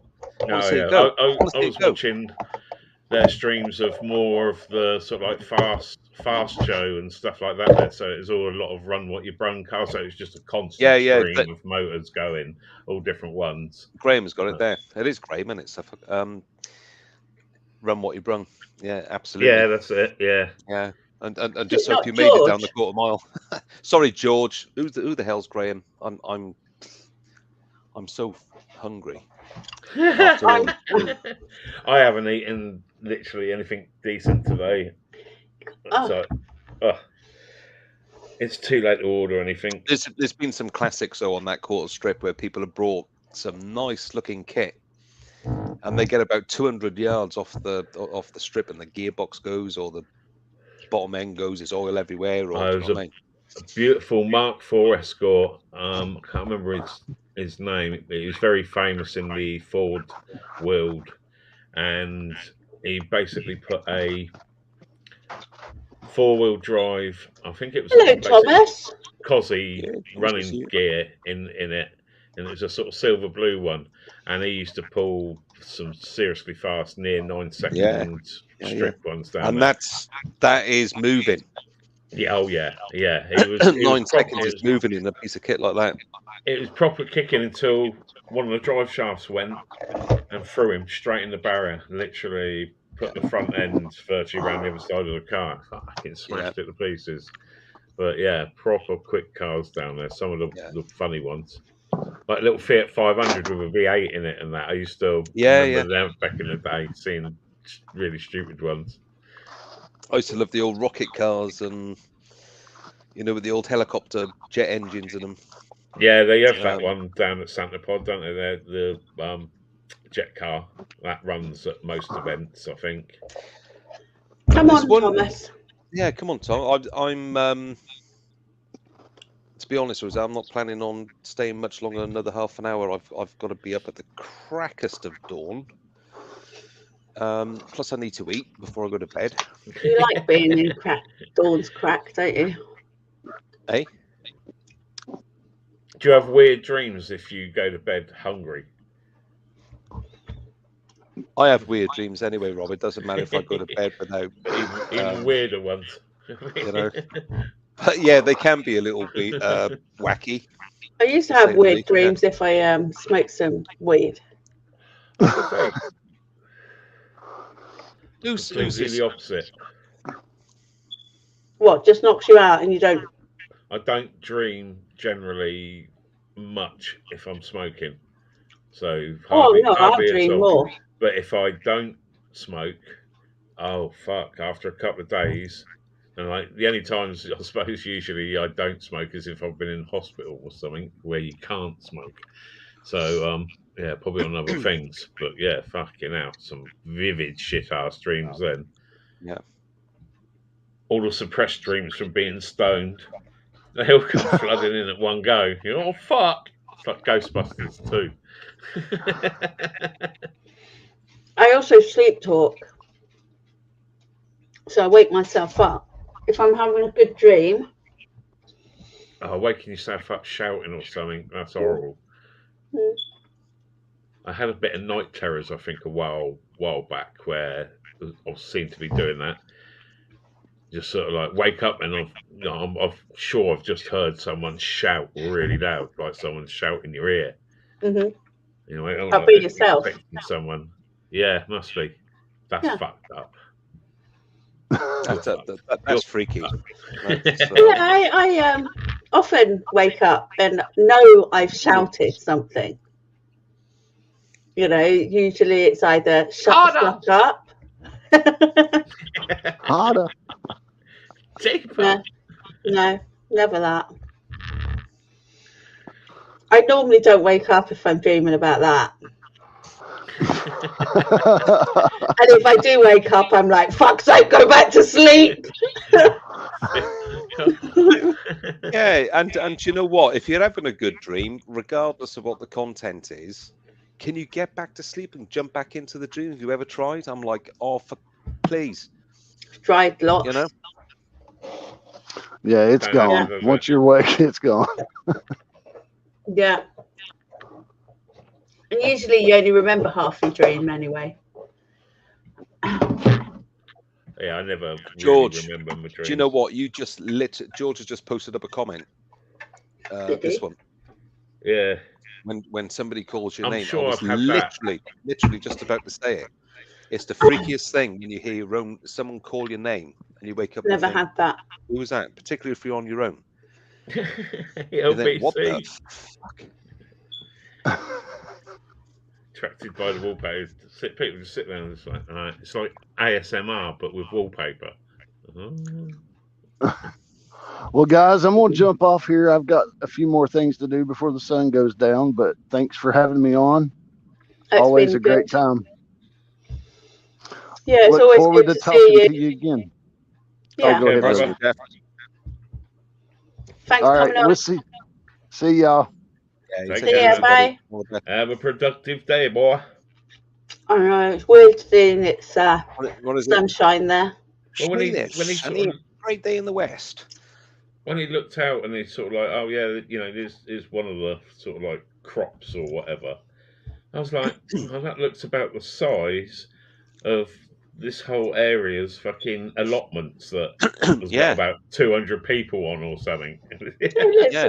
You know, all around him, it's like it's the whole of where I live. Like you say, the next door is like, that would be like the end of my road, one house at the end of my road, not 20 flats. and there, all crumped up together. Fucking hell. I know, but it was heaven. You know, I'm like, oh, that's just, you know, I'd love to live there. Yeah, we just ain't really got enough space. That's why we did colonise the whole fucking world, and we did used to actually own that, and we fucking gave it away.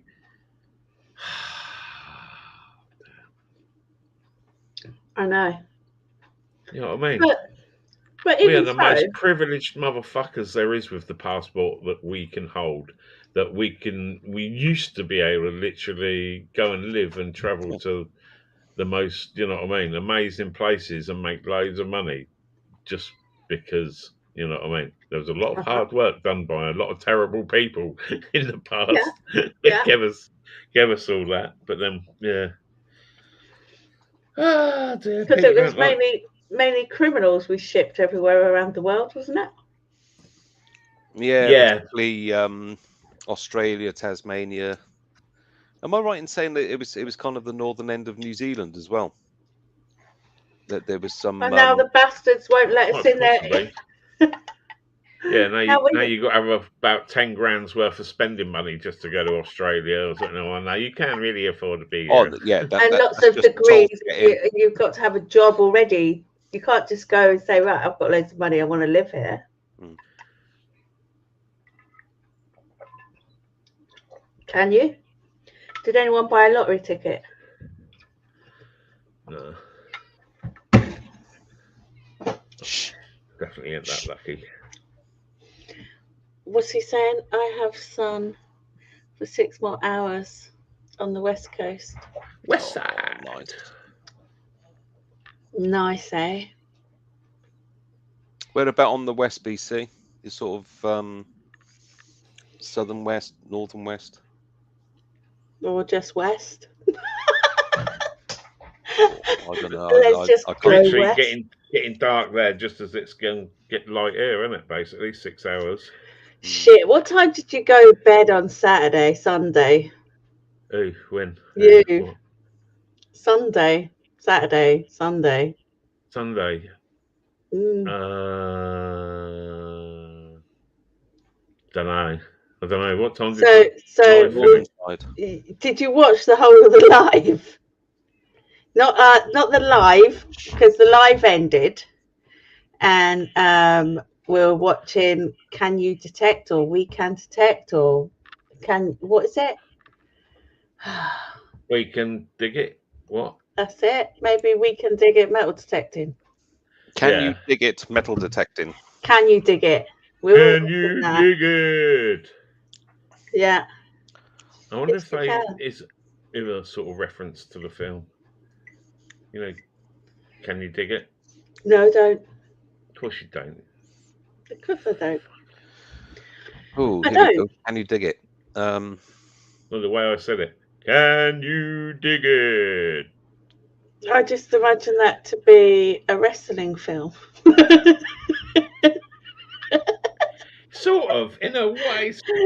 Because you sound like you're bringing on some wrestlers. You know, you're the ringmaster. Do you know, Rob? I can hear it. I can imagine if actually I was... hear it. I just can't see it. Oh no! Really? Come on. Oh, is it? No, it's not the people who have to kill each other. Yeah, sort of. It's not Hunger Games or something like that, is it? No.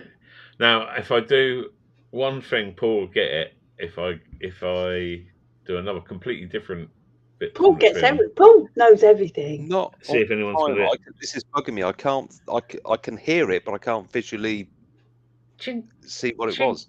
Chink, chink, chink. Come out to play. Chink, oh God. Chink, chink, chink, chink, chink. Chink, chink, come out to play. Paul, you've got to fucking slice and dice this and I'm having some fucking weird dreams tonight. I know that. Oh fucking hell! No idea. Very famous actor done that bit in there. Fuck me, it's a famous scene. Don't know. If you haven't ever seen the chink, film, chink, chink. What is it? Edward Scissorhands. Very similar. They were Coke bottles. If you imagine my fingers in Coke bottles going ka-chink, ka-chink, ka-chink. No, because all I can now think of Freddy with chink, chink, chink. You know, Nightmare on Elm Street, that one.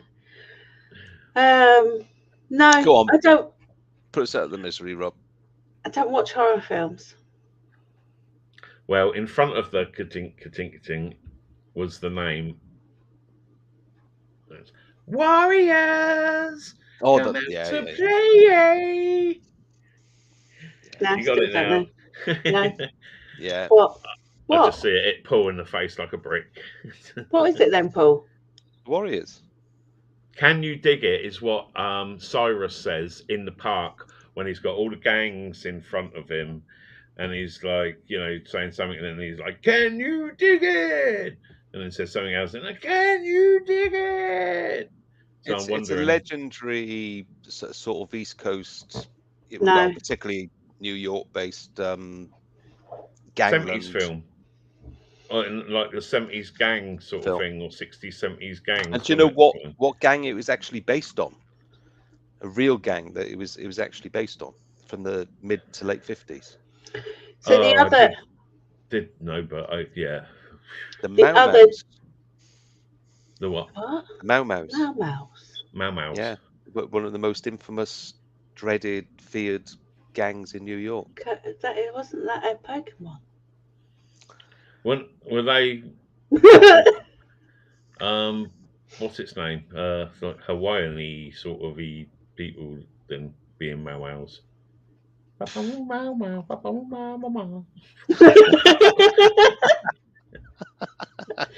Right, the other channel that you should watch that I've discovered recently is called Dig It Detecting. You fucking love these dig it names, don't you? I know, isn't it? It's just a coincidence. Can't be anything to do with your fucking name as well, could it? It's like, oh, the dig I don't it crew. know. I'm going to build a fucking dig it fucking posse. Fucking the dig it, dig it. Don't be jealous now, Rob. It's not a bad idea, that. No, Thanks for giving it to me. We should have Rob can dig it random. We should have oh, that's a porno thingy one on. Hang on. Let's get rid of that. Oh. Hide. Bye. We should have one of those. So Rob, you should check these out as well. Because he does a live stream on a Friday lunchtime. And this is the there's Australian. always, this is Australian. And there's always about 50, 60 people in the chat. Hang on. Always. Right, let me go and search for this motherfucker. So What's the dig name? it detecting. Dig it detecting.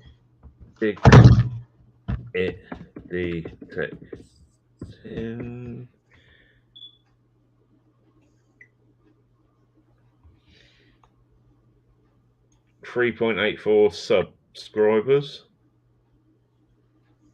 I'll take it. Dig it detecting. Yeah. 100. So not quite 4 subscribers, but 0.83 of a person. Is that what you mean? Oh, what? Eh? How?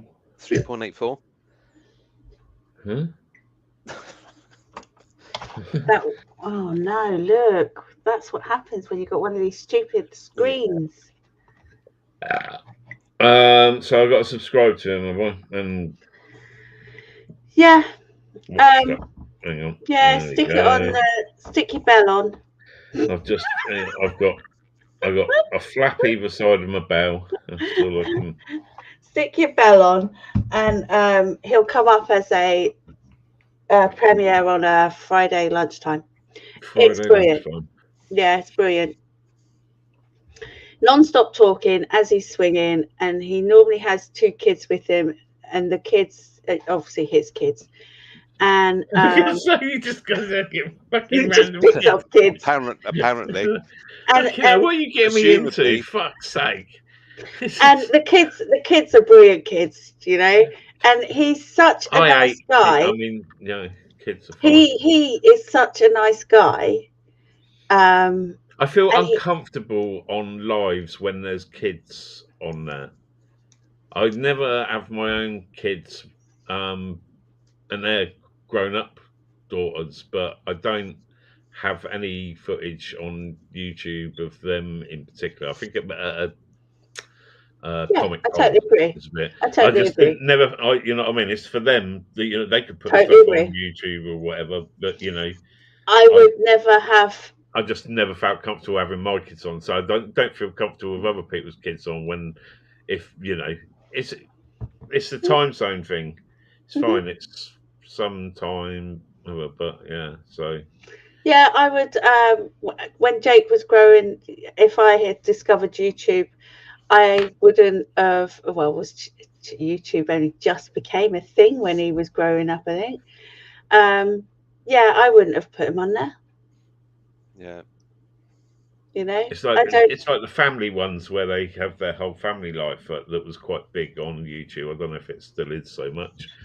Oh, like eye on the wall sort of thing. Spy, that sort of thing. It was all a bit scripted, but not sort of thing. Oh, I'm doing the laundry today, and I'm thinking flash. Yeah. There was all a bit too much. I think. I don't know. I think because see why people were interested. The only metal detecting family I know are the Henry, Sam, and Henry actually seems like he enjoys the hobby. He's having a good time. Do you know what I mean? But he's got to be about 15, 16. Well, he's tall. I think he's a bit younger. I think he's bordering on coming up to 15. I'm not sure. Okay. They're on the live. When is it? A couple of weeks' time. I think I would have been about the whole lot of them. I think I'd have been about 10 or 11. That I know at that age, I'd have probably been quite interested in taking the camera out down the woods and doing the jump on the bike, or I think about that age, especially now. Well, that's it. You're getting quite conscious of all sorts of things, and maybe what you want to do in your life, sort of thing, by about that age. So, yeah, that's fine. But it's I don't know, little kids or whatever that they have on their whole family lives on, and I couldn't do it. So it just seems a bit weird. You know what I mean? It's yeah. I find it highly amusing when I see kids getting dragged along metal detecting. Literally, you've got, and usually they're Polish. The dad's Polish or whatever, and he's just walking around digging up holes here, there, and everywhere, and you've got two kids just dragging whatever they've got with them, dragging it, and like are bored shitless. Or they're back in the car park taking the car apart. Well, they're detected. I've not seen having all the catalytic converters off of the other cars. I've not seen a happy child digging yet. You know, I saw one the other week who was using he had a detector, and it was the mum who was detecting, and the kid had a detector of its own. And it was like using it like it was a spade or something. He was just banging it against the ground. He was like, what? I don't know about others. When you're a kid, you don't want to do what your fucking parents do. No. You want to do completely the fucking opposite, I thought. That was, you know, being part of being a kid. I know generations are different now. Yeah. But it's, you know. And that's it, isn't it? You know, just mum and dad go metal detecting and we hang around in the car park stripping catalytic converters and everything else. I pissed off a few people on one of my older videos of, it was one of possibly the second detectable or first detectable that I'd done. And there's one section, it was up at the bar, and I just basically took in 508 magnets. Hello.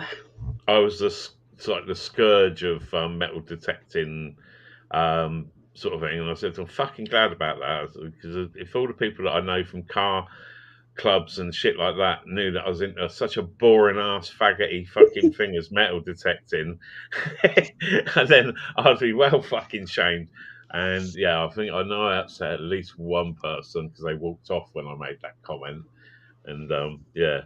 But yeah, it's like train spotting in a way. To me, you know what I mean? You see detectorists out, it's like, fucking hell, yeah, a bit of an old man sport sort of thing. In the Jack the Lad world sort of thing when you're younger. Yeah.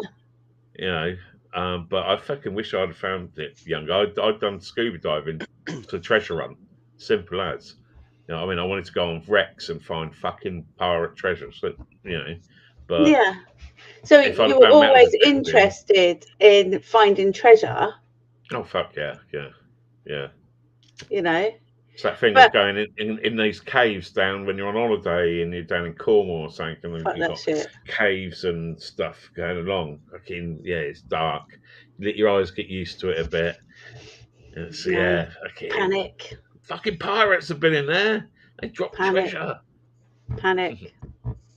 Don't like darkness. See, I think of caves on beaches, and automatically I think of The Usual Suspects. You know, that's the very first thing that comes to my mind. Okay, don't know what that is. No, you got to watch the movie to not see that, Rob. Where I missed the first bit of what you said, mate. I was literally. You mentioned caves on beaches, and the first thing that comes to mind to me is The Usual Suspects, the movie. Right. You know, with the group of them twatting that guy, you know, and making sure he's well and truly dead, and then burying him in the cave under the sand. Yeah. I'm getting sort of. I mix up so many films, mate. I'm a bit like that, you know. I was going to say it was with Kaiser Soze, isn't it? Kaiser Soze. I'm just trying to remember that scene. I remember like on the deck of the ship and. Oh, this is way early on in the film where they're instructed to do things. You know, they each get like a packet. You got to do this, you got to do that, and blah blah blah blah. I'm gonna have to watch it again, mate, because all that is like literally. I need to make a note to myself. If you ain't watched The Warriors, then you're a wrong one, and you need to watch that because that's just classic. You know, it's something you should have in your, I don't know, in your bank, in your head for everyone. Boy, cock soup. That's more important. Well, the soup is more important than The Warriors, mate. I've not watched Warriors. Yeah. I had to write a note to myself or I will forget. Warriors is a great film. It's but for a girl, is it a great film? Is it a horror? No, it's like New York gang sort of style thing. Okay. Basically, there's like Bugsy Malone. Yeah, it's like a. Well, I would say it's like a Tarantino film that he never made, but before his time. But in that sort of aspect of, if you watch Tarantino film for the first time, you know, the camera, the whole the actual characters and that, they all fucking fit. You know, they're all, you know, there for their purpose. I think there's a few sort of like quite famous people in it, aren't there? Yeah.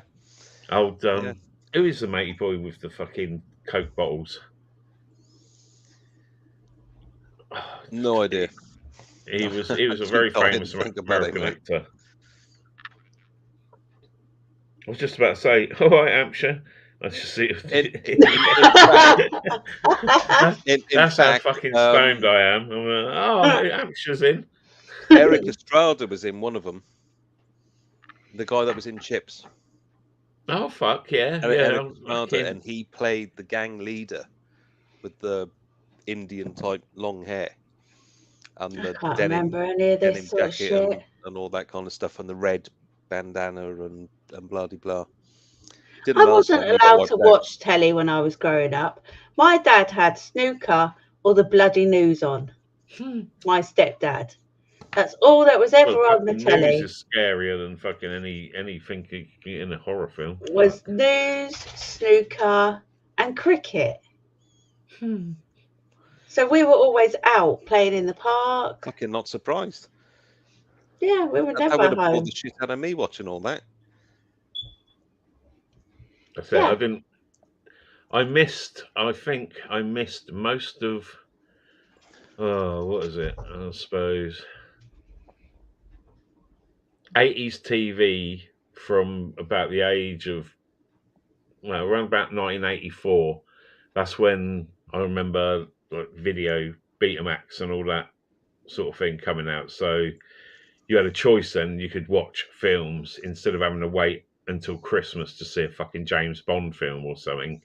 Yeah. You know what I mean? So, but the rest of it, I didn't, from my teenage years, 14, 15 and that, I didn't watch a lot of telly. I was out all the time. Yeah. And I suppose until I had a kid, so, early 90s, then I started probably watching TV again and see some of the weirdest fucking kids' TV ever in the early 90s and that. Fuck me, there was some trippy shit out there. Yeah. I was out all the time, or I was on my CB radio. Then I was in the car on my CB radio. Then I had my own flat, and I even didn't have a telly in my own flat. I had music. If you was on the CB radio and stuff and in your car and shit like that, I could see you being right rebellious fucking teenager, wouldn't you? I was, yeah. Yeah, your smile said it all then, didn't it? Yeah. Yep. Yeah. I had a Mohican. We've had this conversation before, Rob. I used to visit squats and feed the people living in the squats. Shush, Paul. I like her talking about her past. Get to know a lot about a person when you know what they've done before. We had a chat about President rigs and Cobra rigs, and sort of mics with Roger Bleeps on and DV27. Oh yes, sort of mag-mounted twigs that go on your car and burners and sideband, single sideband, upper sideband, left and right, and AM and FM and all that kind of stuff. I'm getting more interested in the fashion than that. I can see it was had Dr. Martin wicked fun. It was wicked fun driving from town to town, eyeball. Whoa, you know what I mean? There's so and so. Oh Christ, she doesn't look like what she sounds. But with then we go to the next town. zips and buckles and. My dad used to have one customer at the printing shop back in the day who used to basically do eyeball cards for loads of people, and so we'd print them out on the old sheet. What do they call those machines? The old punch tape machines. Hole punch. Oh, yeah, people. And you used to get the strip of tape across the badge. Remember that? What was that? It was like a gizmo, wasn't it, with a thing on it, and you had the alphabet around the whatchacall. And Dino machines. Yeah. Dino. Yeah. And you used to punch out somebody's handle and stick it on the badge, and you were like, "That's me, eyeball." You know what I mean? Wear it in confidence around the cafes, eyeball. And everyone was like, "What? Who the fuck is this twat?" You know, I belong. There's a good old days of CB, and he kind of thought, "I'm the only CB freak in this cafe. Time to go to the next one." You know. Yeah, I sort of caught the end. Well, I think it was an early or late 70s revival of CB, and then it sort of come back. A sort of couple of times it sort of died away a little bit and then come back again. But in the late 80s, when I first started driving, we had all the CBs in the car. Yeah, 85, 86. And there was still the end of the sort of custom car boys that used to meet up in Reading, like with fast food place that had a massive car park. And it always used to be the old big rear end fucking Jag axle cars and a V8 and stuff stuffed in a Cortina or something like that. It was 1982 when I had my very first rig. And I had a Scepter 27 dipole in the garden on the shed in the garden. And I used to get over the Bristol Channel and have some interesting conversations with the guys on the on the north coast of Somerset. But then when the Thunderbolt 2 came out, whoa! that is the sort of conversations that were had on CB. What are you wearing? Yeah. What are you wearing? Yeah. Good old days. Are you driving? Are you sat at home? And we used to do some wacky things like drive down the high street with through the town centre with the mic keyed, playing Friggin' in the Rigging or Wayne County in the electric chairs or something like that, and thinking, how the Christ did we get away with it? It's music with blinding lyrics blasting out all over the place. That's it. Well, I mean, first sort of days it was 1.4, wasn't it? 1.4 was the main channel. Yeah, 1.4 for a copy. That's it. And then it turned into 1.9, the sort of like revival of it in the later 80s. 1.4 for Van Gogh. You got your ear on, come on. Money side door. Yeah. Oh, is it side door? On the side, let it slide. On the side. Let me in fucking die. On the side, let it slide. Yeah, on the side. Yeah, you bring back memories now. Yeah. On the side, you fucker. I want to come in. Yeah. On the side. On the side. Nobody would let you in. On the side. Well, the thing that made me laugh. Well, the other one would say to the other one, "I'll just squelch them out." Squelch them out. Fucking hell. Oh, brilliant. Yeah. Or if you had a burner, you could bleed over the top of people's conversations. Quite nicely. Particularly the idiots that wouldn't let you join in on the side. People up, go side band rigs or whatever that split the channel. Yeah. And so you'd be sort of half in one, half in the other. Yeah. You were pretty fortunate with sideband though, because you had I think most sidebands had a minimum of 80 channels, and they went up in increments of like 40 all the time, and they were wicked. Those things, you could get halfway across the world on them. Yeah, we would go if we had too many people want to come on the side. We would just say, "Oh, you remember my door number? We'll go there." Yeah, so we would just that one jump channels. Yeah. Then you and of course everyone would be going, we would come on. Yeah, we would find you, and then it's like, right, we know what fucking number. Door number they're at. And then you'll get closer and closer, watching your signal get bigger and bigger, and then you take your actual aerial out of the back of the rig, so then you're literally within streets on doorstep. Yeah. Oh, fucking. That's what we used to do when we used to play almost like hide and seek with the cars, but it was called fox hunting. It wasn't hunting foxes; it was just hide and seek with the cars. So, what are you up to then, Jojo?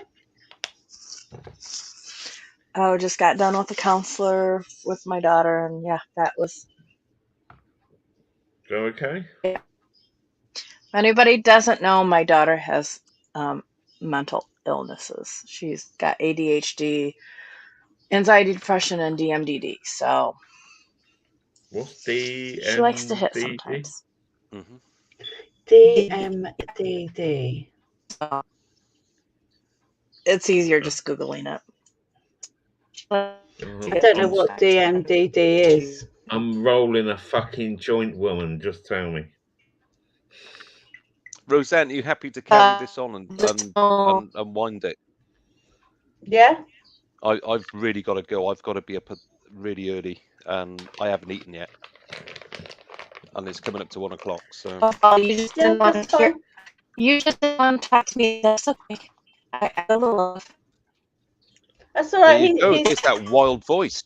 He can go get something to eat. I'm staying. It's staying live. I'm not going anywhere. Yeah.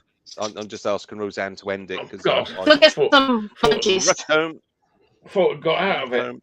Fuck's sake.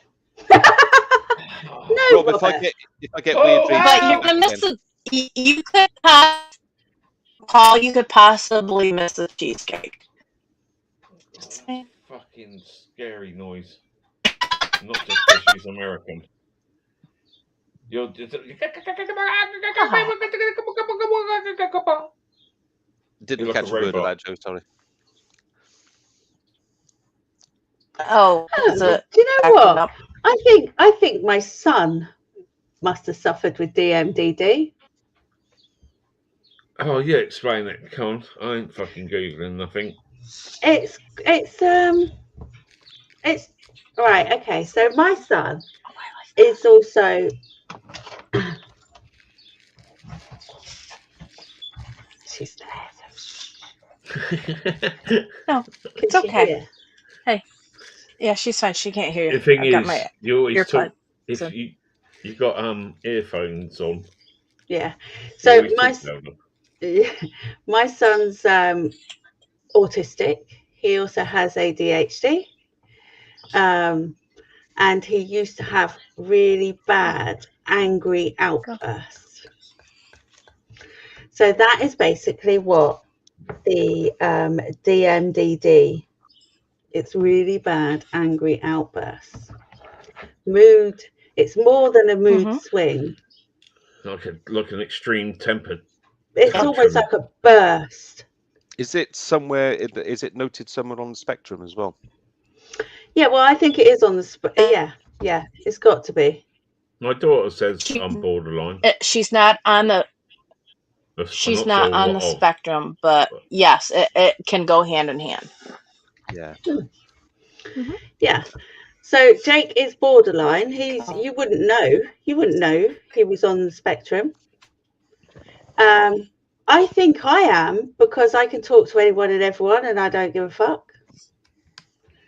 You know, whereas a lot of people who have definitely got something fucking going on, girl. People who are autistic, they don't give a fuck about anything, and I'm a bit like that, you know. Rosanne, thanks. Gotta go. I am Hank. Okay. And get a sandwich and come back. You eat a sandwich. I got to sleep mate as well because in 4 hours I've got to be up and out and driving. So, gotta go. See you later. All right, bro. Take it easy. Been awesome. Cheers, Robert. Take care, bro. Cheers, everyone who's left in chat. Matty, George. Matty. I didn't see Matty appear. Joe. No, Matty's only just appeared. Oh, there I am. Matty, come on the live stream. Let's put a face to you.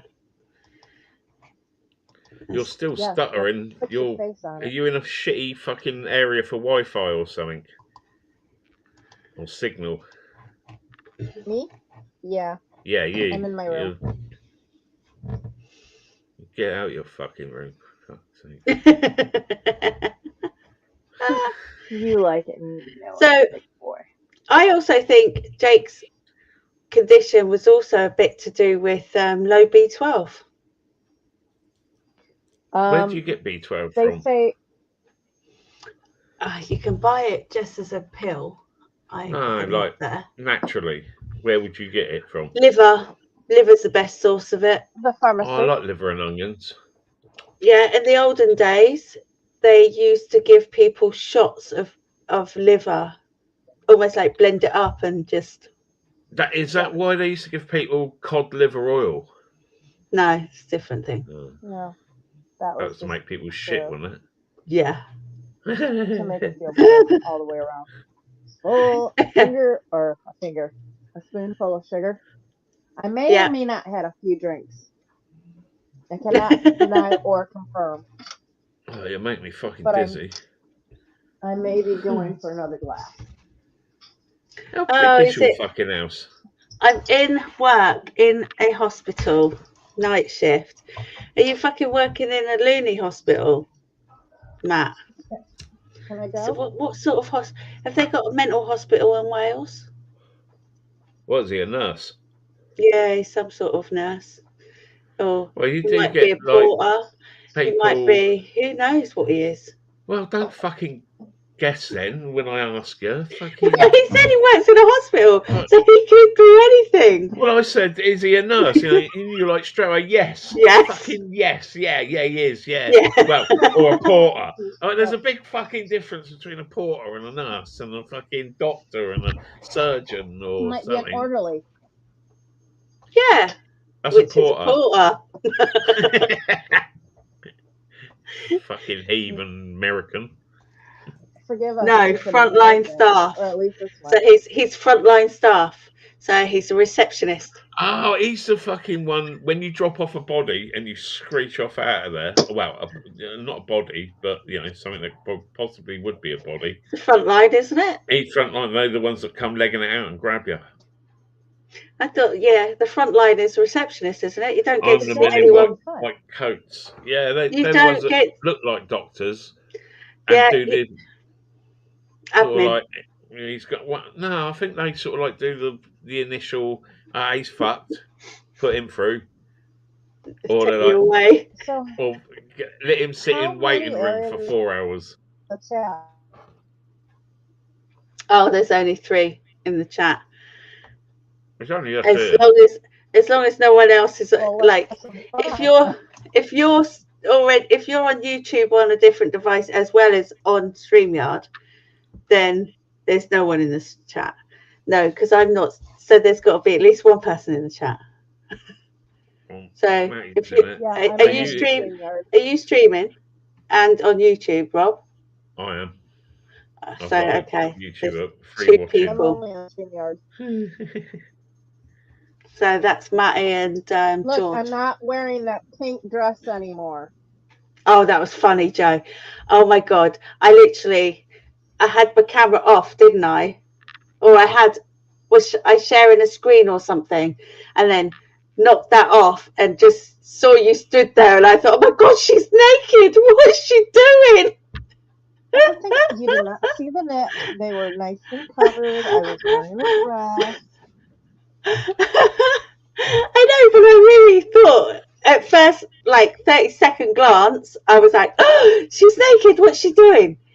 And then realised, no, she's wearing a pink dress. An absolute millisecond, I thought that. But then, because I'm a bloke, my eyes went straight for the nipples, and they weren't there. So there was no nipples. So it was like, she's got something on. Fuck it. So she needs to wear a couple of little badges. This is my new They're nice. I like. Well, they're peeling. Oh, what do you mean? It's been less than a week, and they're peeling. Oh, glasses. Oh, they're peeling. Yeah, they're peeling. $400. They're going to go back. Too right. They just been like aquadipped sort of thing. Whatever it's called. Mine were $350. That's because they're varifocals. And they're bubbled here too, so we're going to be taking them back because it's too right here too. And how far you got to drive to take them back? Most probably a few hundred miles. Yeah, I mean, it's going to be like a quick trip to Scotland for us. It's about 35-40 miles from where I'm at. Oh, that's all right. That's what I'll be doing next Tuesday. That's basically my London. daughter's glasses are not. One of her lenses is falling out, and they're brand new glasses. It's like me driving to your house, Rob, into rush hour. Nightmare. I literally can You get guys love that anything coast. and everything within, I don't know, 7 miles in most directions as well. I'm sort of like in the bit that's got everything around it, and the local shops sort of thing, and a local Tesco's Express and a local co-op. Are you So near they're that little bit custom which made. has got McDonald's, and it's also got like a Big sushi Sainsbury's. place? No, Oh, I'm what? Now thinking we're talking. Are we going to go out sushi. for sushi? Because I love sushi. Is it macro? No, that seems wrong. Well, yeah, we've got a Macro. That's near where the car meets are. That's sort of off junction 11 and going in towards Reading on a dual carriageway bit. Yes. Fuckloads of, like, there's a McDonald's, Pizza Hut, and all sorts, and Mataland and all that sort of shit. If you go down to the next junction, it's junction 12, or just before then is Reading Services.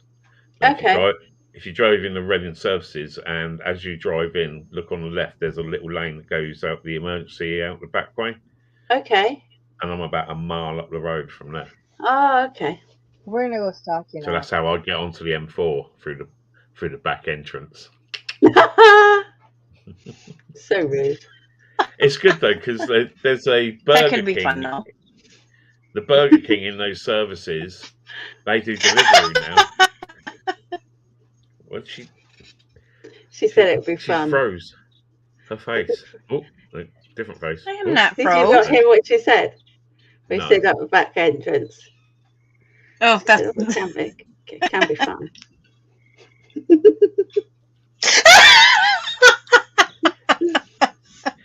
at his face.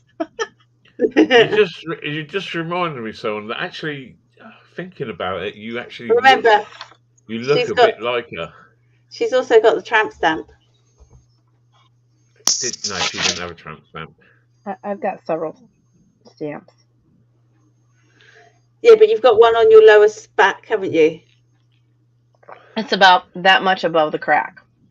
So yeah, that's what's the tramp stamp. So yeah, What boys aim for? If they're pulling it out. Like, oh yeah, let's get it on there. Try and cover it all. Dirty boys. It's about that big. Maybe a little bit bigger. Is that all? It's only a little one then. Mm-hmm. That's all you need. My head said one about 3 times the size of that. I don't mind small ones. Small ones work harder. Well, show it then. I don't actually believe it. You know what? I really don't like being impaled, so.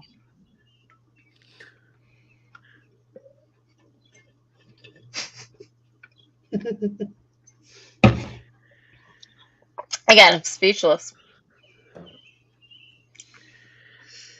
I can't believe I can still hear the bloody birds singing at her house. Well, yeah, it's only 8 o'clock. I can see Still them light out. flying around their head. Tweet, tweet, tweet, tweet, tweet, tweet, tweet, tweet. It's 1 o'clock here. What sort of birds are those? Birds that fly and that are loud. Not all birds fly.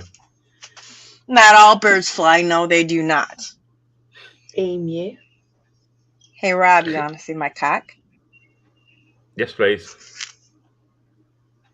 Oh. See, that's something we could do with all the buttons we find. That is all the buttons, yeah. That's like, Yeah. I made that. Button cock. It'll make you big. I didn't want to say, so like, did one of the little kids make that for you? And then you said you made it. I made that. Not that it looked like a little kid had made it. Is So who was it who was saying they don't know what to do with all their buttons and stuff? It was Sam, wasn't it? The girls I was interviewing the other week. Sam and Nikki. Yes, it was Sam. Oh, right. Yeah, I said make coasters with some resin. Some nice little Those button ladies coasters. rock. See, we get quite a lot of those. We basically call them 4-hole buttons. Suspender belt. You know what? You guys can send me a button. Thing. You guys can send me an old button. I love buttons. Wink, wink, nudge, nudge. Next time I find a suspender belt button, you can have it. Cool. Are you I know I'm looking for gonna. a button, are you, Rob? I'm just trying to think where I've got a box of fucking shit. So you know how Kev in it. is scared of anal cows? Yeah. I am sending him a cow pillow. Actually, 2 of them. One of them is a cover for a pillow, and it says "Stay calm, love cows," and the other one's actually a cow pillow. Perfect. Funny. Yeah, love it. And I got a pig pillow. That's gonna cost you fucking loads. Hamlet. Absolutely stupid amounts to send. Mad cow. And my daughter picked this out for me. This is meat. It's a shark. Oh, okay. Looks like Daddy Shark. That's who shares my bed. That's who shares my bed. My dog shares my bed. No, my weenie is not allowed in my bed. Let's have a look at in the drawer next to your bed. They're not by my bed. Thanks.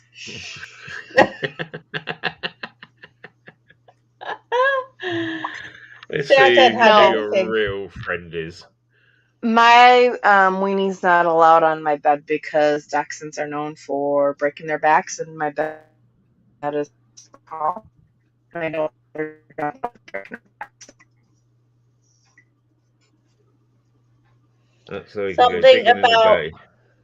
Something about her dog breaking its back, jumping off her bed.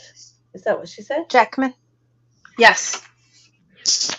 Psychiatric security porter. That's his job. 32 years. Wow. Make it quick. Oh, okay. Did you?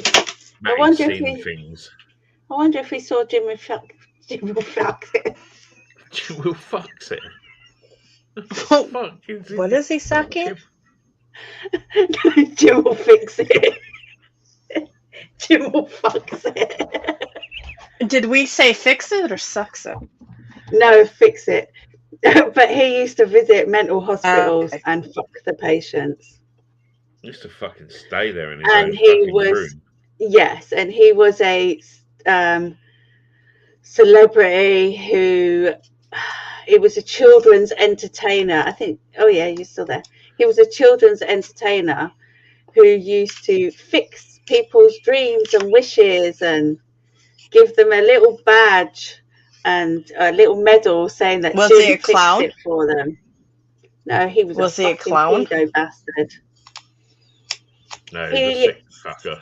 Yeah, and it was all hidden by the BBC. It sounds like a clown. They fucking knew what they knew what he was doing, and the BBC hid it. He had a fucking children's show, and he was a pedo. And I don't take kindly to that just because of what happened to me. There was a lot of other people out in that as well, weren't there? I can't remember how fucking many, but yeah, it was a very pedo-y BBC ring thing that sort of come out, but even then it sort of got buried, sort of thing. Even though it was a massive police investigation, there was fucking hundreds of victims. Did you know he knew Peter Sutcliffe, the Yorkshire Ripper, which he was a serial killer. Really? Yeah, he killed. I've heard of this. He was called the Yorkshire Ripper because he used to pick up working girls and kill them. And over at least 5 years or something, he was doing it, and he was sort of taunting the police, I think. But one of his victims was literally in the park, literally within sight of Jimmy Savile's penthouse flat on top of this building. It's not there anymore. They ripped the penthouse bit out, but the flats are still there. But he actually knew Peter Sutcliffe and was friends with him. So that was all a bit of other weird fucking info that come out about him.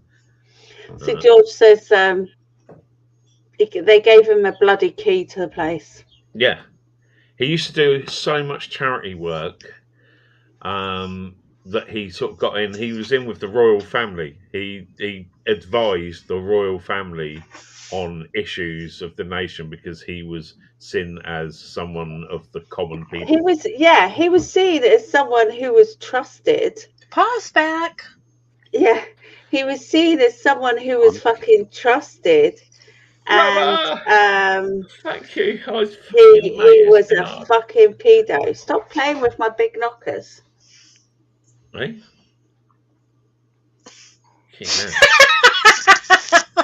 Well, that's your exercise done for the day for weightlifting. Fuck. That's the very first thing I heard.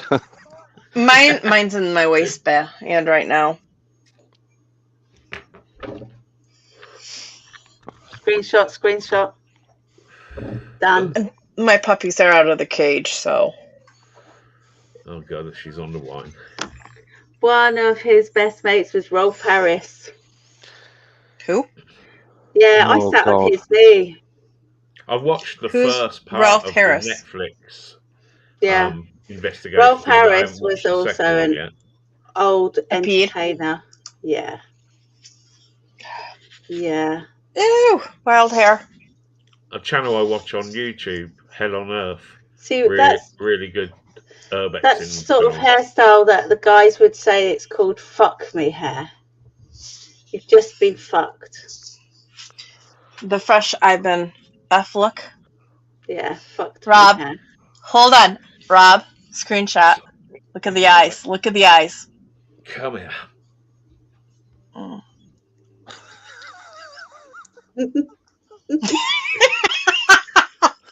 You're in a back door. Back door, flaps, oh, the whole lot. Oh, Rob. You got he's definitely clipped this. Got it on loop. You was just looking very ginger for a minute there as well. You like? I am a ginger. Well, yeah. It's colored, but Rosa's seen how red my hair was when I was younger. I was fire engine orangutan red. Nice colour. Shut up, Rob. Stop it, Rob. Behave, Rob. No, don't stop it. Stop touching it, Rob. Do it, Rob. Touch me. I mean, touch it. There's certain things that I have a very red-headed girlfriend when I was 16 or so very early on in my super lover's life, and there were certain things about a ginger girl that I did like. I mean, I've always liked, to be fair. You know, as my dad used to say, redheads are nothing more than blondes with attitudes. They're fucking crazy motherfuckers. I remember what they used to say when we were growing up about red-headed people. Can you not remember what they used to say? No? Still say it. We got no soul? What? No, they used to say we eat souls. No, red-headed people stink of piss. Stink of piss? What? I never heard that. They used to say that. To be fair, there was always that slightly retarded ginger kid that had scabby clothes and did stink of piss in your school somewhere, wasn't there? It's sad but true. That's what my parents. That's what I heard my parents saying. I've heard the term "I'm gonna beat you like a redheaded stepchild," but yeah, they said that too. I used to say that to Jake. If you don't behave, Rob, how old are you? Fuck off. Same age as me. Fucking question to ask the gentleman. He's exactly the same age as me. Only a few months between us. I'm old. Hey, I like older guys, so when I was 20, I was dating 42-year-olds. Why not? I like the older guys. You don't look like an old fart, Rob. I've got my mum's genes and very, very young looking. My teenage years were a nightmare trying to buy cigarettes or big alcohol. Flares, haven't they? I was fucking He's just an old super young looking. Hey, Christ, what size are they? I know. They've got to be flares or bell bottoms. Huh? You could still fit into your mum's jeans. You said you had your mum's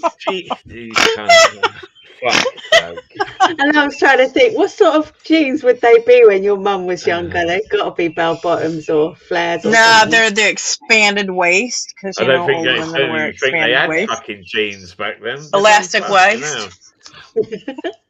Oh dear. Oh, my hair looks like shit. It looks fine. Sort it out, bitch. No, it looks fine. I ain't taking you out to the restaurant and it's looking like that. You're gonna be thrown for a fucking. That wouldn't take me out either. Sort it out. No. I look like a crack whore. No, you don't. I might eat a salad off your tits or something, but yeah. I don't know. Oh no, sushi. You definitely don't look like a crackle. Yeah, I'm too thick for it, and I've got all my teeth. Yeah, I was gonna say you've got all your teeth, and they usually look like a walking skeleton. Like my daughter, she's oh my god, she's as I call her, my personal stick figure. You're calling her a crackle? That's terrible. No, she's a stick figure. She's an inch taller than I am, but 104 pounds. She's like, my thigh is the size of her waist. Actually, it's bigger than her waist. Feed her then. She eats. She can eat 3 pub burgers in one setting. She eats.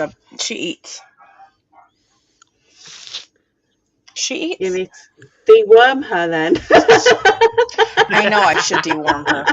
That's what I need to do. Yeah, it's people that can it'll catch up. It will catch up with her when she gets older. I don't know. Her dad is pretty skinny, but he's 6'4", and her sisters are. Is it fast metabolism? Her older sister is 31, 28. Look at me and Paul 20. Sat here in the awaiting blowjob position. If we do, okay, Roxanne, we got to do it too. No, because they'll be like, oh, fucking hell, look at the size of those. Look at them trying to go for fucking equal rights. Hang on. This reclines a bit. Let me recline it a bit. Yeah, that's better. Sunshine and coffee. How do you do these screen grabs again? This is an extra. Well, that worked well. We'll see you do that again later. When I wear this, I call this my bull-like shirt. This is when I look like my man. It's my man shirt, as I say, because it's big. Shirt. 5 hours, 24 and 9 seconds. There it is. Whoop, there it is. Whoop, there it is. There it is. Oh, Jack. Oh, there I'm gone. Oh, there I am. Now I'm gone. How's going on? There I am. Now I'm gone. You know, you're tripping me out with that. Bedtime. Good night. Oh, preteen divas. Lord help us. What's up? What's up? What's up? Preteen divas. She drives me to drink. I need another drink. Whew. How old is she? She's ornery. 12. Is that old? I thought she was older than that. It's because she's so tall, I think. I know. How tall is she? She's 12. 5'5.5". She's an inch taller than I am. Now. I know. I know. I know. To be fair, there's fucking hell! Fucking hell! I know. I know. My side boob. I'm gonna take that in. The shirt is like an extra large. It's huge. Look at that. They're like extra vaginas. They are pajamas. I cover my butt, so. I'm talking about armpits, you daft bitch. Hey, it's shaved, so you should be happy. That's what I mean. I'd slip it in there. If you're slipping it in there, you're slipping it in the wrong area. He would slip it in any fold. Yeah, Rob is. He's. I have more folds than I know what to do with. Any folds a go. New things. You need new things in your life to inspire you. And if it's armpit sex that you see on South Park or something, and you think, I gotta fucking try that, then you gotta try that. No. South Park? It's like the folds of a fat girl. The South Park or Family Guy or some American version. Family Guy. So, Rob, does that mean you're gonna get a really fat girl and stick it in her folds? Been there, done that. Fuck! That is nasty. Did she enjoy it? What? You sticking it in her folds? The question is, did he enjoy it? Well, of course he did. He stuck it in there. Mate, there's nothing wrong with making love with a light on. All right. Right, I can close my eyes for ages. Sometimes you gotta do it with the mouth. Rusty roof, damp basement. What the fuck? Rusty roof, damp basement. I think he's on about the ginger thing. Yeah. I think it's the one thing about George's responding to the red roof. What Roseanne was saying earlier on, where he was drummed into us when we were kids that gingers stunk of piss. Oh dear. Oh, I can. No, don't. Go on, say it. You're allowed to. Pink. So all I'm going to say is you're very pink. In many places, you're pink. Who's pink? Ginger people. Ah, okay. Nipples, labia, labia, the whole lot are pink as fuck. Fucking hell, Robbie. Speaking Libya, Rob, you're glossolating. All the things you've got to do that with. I think Joe's froze. Yeah, that shocked the shit out of her. She's like, he knows. You know what I mean? I had one ginger girlfriend, and it was very noted on her. It was like, fucking hell, that's very like pink. And yeah, and then I had to get another ginger girlfriend because I had to check to see if it was on all. Oh God! What do you fucking curiosity?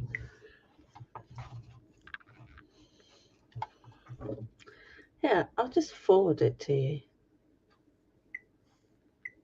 I'm here. It will not connected. That's pink has stopped it connecting.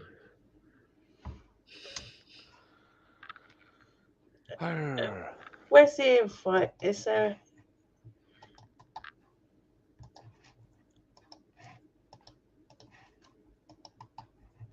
What are you doing? What are you clicking? Send her another invite. There you go. There you go, Paul. There's a link. Hempy's in. Oh shit. Hey, listen. Well, it's just dawned on me that everyone here is a parent, right? So I get this message from my daughter, right? So just say no to her. And she's saying, talk in 2 weeks, off to Morocco. And I'm like, really? Okay. Who are you going with? And she's going, oh, me and 4 other girls. And I'm thinking, really? To Morocco? Yeah. And she said, is there anything I need to know about going to Morocco? I thought, oh, Christ. Fuck. Have fun, darling. How old is she? 23 going on 40. So 23. yeah. Well, let's say I've got like my eldest is it 30, 31, and my youngest is 16. So yeah, I know that sort of age area. And I suppose, yeah, she was university and having some mad years. It's a Muslim country. Yeah, so they've got no respect for white women whatsoever. None at all. None at all. Like literally. I witnessed it myself when I was harem, there slave many girl. years ago, and it was kind of whoa. You know, Christ, they got no respect for their own women, let alone tourist women. It all depends on, you know what I mean, how streetwise and how much she's going with other girls, yeah? Yeah. Now, they must have fucking looked it up, you know. I mean, you can't drink unless it's in a fucking licensed hotel. You've always got to go on the daftest motherfucker in your team of like friends when you go abroad. That'll be his daughter.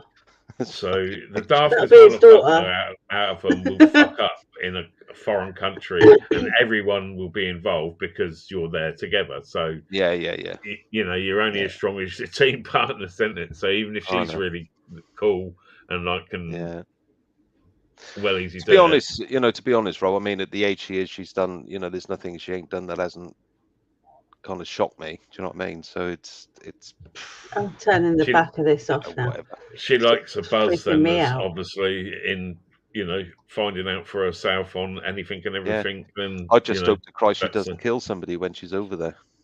You know? I really do. But yeah, it's one of those things. I think going to any other country, research and knowing a bit of the lingo and research, up-to-date research on it, looking at people's YouTube videos and that, of the travellers that go around, that'll give you a fair indication of what you're getting into. I mean, I'd love to fucking travel the world and do like these vloggers do, going around to different places and just literally virtually daily vlogs or whatever. And seeing the world. It's a big fucking place out there, and I've hardly seen any of it. You know what I mean? Yeah. And it was something I always wanted to do, sort of like travel. You know. I hear you, mate. And I suppose it's everyone's bucket lister, isn't it? And you know, when you think back over the years, and I kind of think, why did I keep going back to the same bloody place year after year after year after year? Because I loved it, you know, but didn't get the chance to see other places around the world in all the times I went to the same fucking place all the time. See, I would like to see non-tourist bits of places that I've been. Agreed. Yeah. To be fair, we got a fuckload of shit to see around this country that you sort of miss. You know what I mean? When you do go on holiday to a place, you go there, you go to the sort of local beaches of that little area, and that. But yeah, I mean, the times that I've gone in my camper van, and you can sort of get to places, I suppose, or you're staying in places so you can go, you know what I mean, and like be there when no one else is there, and that, and you know, it's a different sort of thing. But like the traveling, there is a lot of people out there in third world countries that will fucking try and rip you off one way or the other of money or whatever. Trying to pull up hair or give a girl a spank. What the fuck? She said. Just read it off the screen. It should read Rob. Saying, Rob, where did he come from? Yeah, Rob, to take charge and pull hair or give a girl a spank. Well, we've got to have a fucking choice between the two. I can't have both. What the fuck? I was going to say, just do both. It's easier. You know what I mean? I've got two arms. I can hold hair and spank. It's not a problem. I want a camper van over my motorhome. You can get into a lot easier places and car parks and that over here. There's a lot of... I followed quite a lot of van life channels. And there's quite a lot of shit by all the coastal towns, it seems, you know what I mean? Especially in the touristy ones that don't like people having a free bedroom for the night. there's certain people that like to, sort of, it's free camping as such. We pay a fucking road tax. You can literally pull up on a road if it's not double yellow lines and camp outside someone's house. And I have done that but all the houses were sort of £1 million houses. And my scatty old van just stuck out the front of their place from 8 o'clock at night until 8 o'clock in the morning with palm trees in front of me and then the sea. And then behind me, all these sort of like glass fronted mansions that were all very modern and new. Down sort of, where is it, Mudderford sort of way? Okay, in the sands and stuff. Milton on it. Yeah, fucking lovely spot. But at the end of the day, Rob, that's what those things were built for. You know, what is it people don't like about them? If they, you happen to park up outside somebody's house on the beach. Yeah, that's it. And find a place like that. People don't, people just, it's a van park there. There's plenty of places to park as such, but people do sort of buy big camper vans or motorhomes as such, and they're sort of restricted. It's classed as wild camping. Well, the thing is with them now, the fuel costs obviously gone fucking stupid, like you were saying, and then campsite prices since obviously the lockdowns and everything, and people not going abroad now. Fuckloads of people have gone out and brought vans, caravans, and so all the campsites, they're sort of like 40, 50, 60, 70 quid for a night. That's like fucking hotel prices, isn't it? Right. So it's I like I like the stealth camping. Yeah, that's what I would like. Something which you've just got like they call captain chairs that just swivel around the front. Yeah. So you don't even need to get out of your van, and you can just swivel your chair around. There you go. Walk into your room.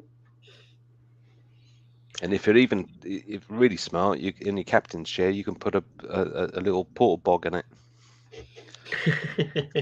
Never have to go off the road. Yeah. I've seen a few of those done.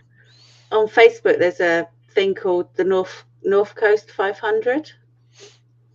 There's also one which is to do with the North Coast 500, but it's the truth, I think it's called, the truth about.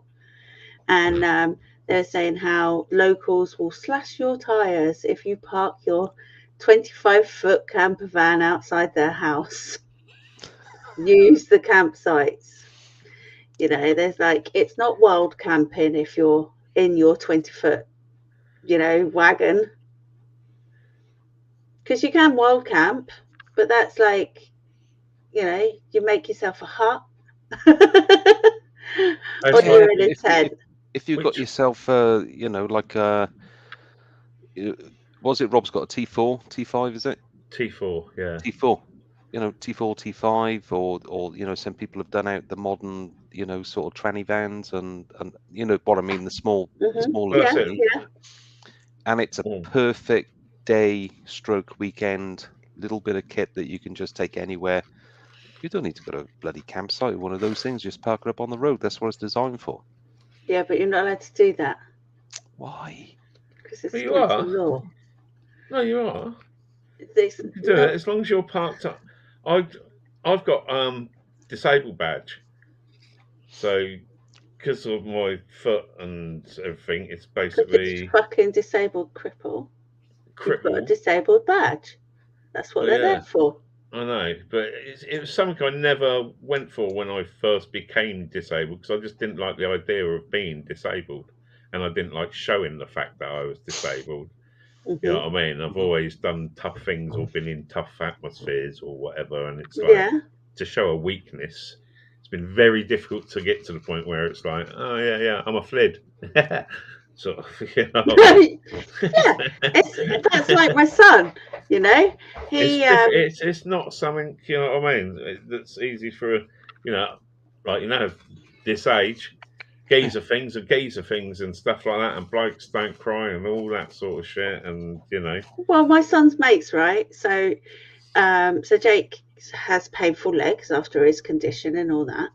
So he's got a disabled badge, so we can park closer to things, so he doesn't have to walk as far because he's got painful legs. Well, when he went out to buy a suit for his friend's wedding, so there was like 4 guys and the bride. One of his mates was like, I'm not using the disabled badge. Because I said, you know, whoever's car you're in, Jake, take your badge and they can park closer. They can park closer to wherever, you know, right at the door of the multi-story to the shopping bit. That's where all the disabled, so you don't have to walk so far. I find it a fucking absolute blessing, you know what I mean? Especially with a camper van. Yeah. I can overnight park wherever the fuck I want, basically. I can even go on single yellow lines as long as I'm not obstructing anything. I'm quite legal to fucking park up for however long. But a good amount of car parks, especially around Reading, thank you, I've got disabled spaces, and if they're ticket ones or whatever, you don't have to pay. It's all free parking, and for however long. So I'm not paying like a tenner for 4 hours or something to park near the station or right in the middle of the town or stuff like that. And bloody handy. So if I want to, this is why I've had in my mind of going wild camping, that doing a live and literally be sat there in the middle of a fucking town in a disabled spot in the middle of the night when there's fucking people pissed up everywhere or whatever. And just like, yeah, there we are. You know. It's like a 24-hour sleepover in a shopping precinct or something, but, you know, in a different way. Yeah. I just said to Jake, because there was 2 cars that went, I went, and his other mate was like, yeah, fuck it, I'll use that. No problem. You know? And to the friend who wouldn't use it, I went, you've got to remember that Jake is disabled. He has painful legs. He's not able like he was before, you know? And he was like, yeah, but, you know, disabled badges are for people who are in wheelchairs. And I'm like, he's only not in a fucking wheelchair because I made him walk. You know, everyone else with his condition is in a fucking wheelchair. So, you know. It's, yeah. There's, Rosanne, did they go local? Was it, you know, did they go shopping locally, or was it way out somewhere? I think they ended up Camberley, but they visited quite a few shops before they eventually found a suit that they all liked. Do you know what I mean? Yeah. But he was sat down, but because of his brain injury, so they were trying on suits in the same sort of design as the actual suit that she wanted them to buy, but they didn't have the suit that they wanted. They didn't have the colour that she wanted them to get. So Jake was like, yeah, okay, then this waistcoat fits, these trousers fit, but it was the wrong fucking colour that she wanted. And he's like, okay, well, I found this that fits. Okay, I'll just buy it. And she's like, no, that's not the suit. You know, so he was like, what? Why am I trying this on then? Because we just need to get the size. Do you know what I mean? So he was like, oh, okay, whatever. Yeah, okay. Do you know? So they were kind of confusing him a little bit.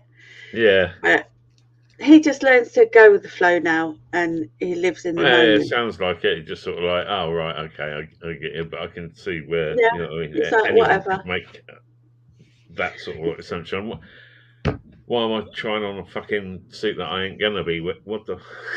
Yeah. And he also, you know, I think at the very beginning, he used to get very upset about forgetting and not remembering. And now he's like, oh, fuck it. It is what it is. Do you know what I mean? So it took him 3 years to get there. But he's retaining some information now. So it's not like he forgets everything. Yeah. It's certain things, like physical things, tend to get worse because, you know, your body's wearing away and getting older at whatever anyway. So if you've got something physically fucking wrong with you, that doesn't ever get better, then, you know, that's it. You've got that. But with I don't know, with you at the same time you learn to cope with it better as time goes on. So something can get worse or more painful, but you're coping with it. You sort of like, I don't know, you just learn to do things differently to sort of cope and get on with things. I see it like a brain injury. It can fix, it can mend. Brain damage can't. Brain damage, you're fucked, mate. That's it. You know, whatever those sections have gone. It's done. Whereas Jake, his CT scans have showed there's nothing wrong with his brain. You know, so it's just there is damage. It's an injury. It's an injury. So it's not damage. It's an injury. So the injury that caused was due to not having a chemical in the brain, which caused an injury, which basically it was almost like it was misfiring. You know, so it's got to heal basically, and then it's almost like it has to fire up in different sequence now, or it was firing in a different sequence, and it just needs to learn to fire how it was before. Well, that's it. That's part of the healing process, I suppose, of the brain. It's like like anything, like nerve damage or anything. It takes time. Yeah. So but even once it's back again, it's not like it was. Yeah. I feel like if you got nerve damage that I've had, it's a case of it. I don't know. The area feels like it's like new again, so it's extra sensitive or whatever because it's like a new nerve. And I think they do get better very tiny little bit each day. And I think if the brain is very electrical and nerve endings and all sorts of shit going on up there. I don't know what TBI means. No idea. To be. Yeah, I was thinking 2B, and then it was I. Informed. Yeah. So what happened with Jake was he did have a motorbike accident in 2016. He bust both his wrists. Basically both his hands were mangled right back on themselves, and he had pins and plates put in his wrists. He also ruptured his ACL on his knee and snapped his hamstring, but the hospital missed that. So they missed that initially. Then it was like a month of me pushing, saying he can't walk on his leg. There's something wrong. That they then done CT scans and discovered, oh yeah, okay. Well, it's too late. We can't fix his hamstring. But he needs to lose weight before we can fix his knee. But instead of losing weight, he put on weight because he was in a lot of pain and he was depressed and, you know, he couldn't move about and he was like... As soon as you lose the use of getting around and using your legs properly, it's like, I try not to eat too much because I can't do the exercise that I'd have done, you know what I mean, years ago. Yeah. And you can't help it. You can't. And being depressed, you'll generally eat more anyway. It's like that ice cream fucking thing or something, isn't it? Comfort food. So he would eat and he would say he eats because he's depressed and he eats because he's in pain.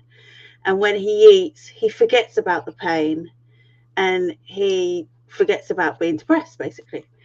So then they gave him the brain injury was, so he then had gastric surgery.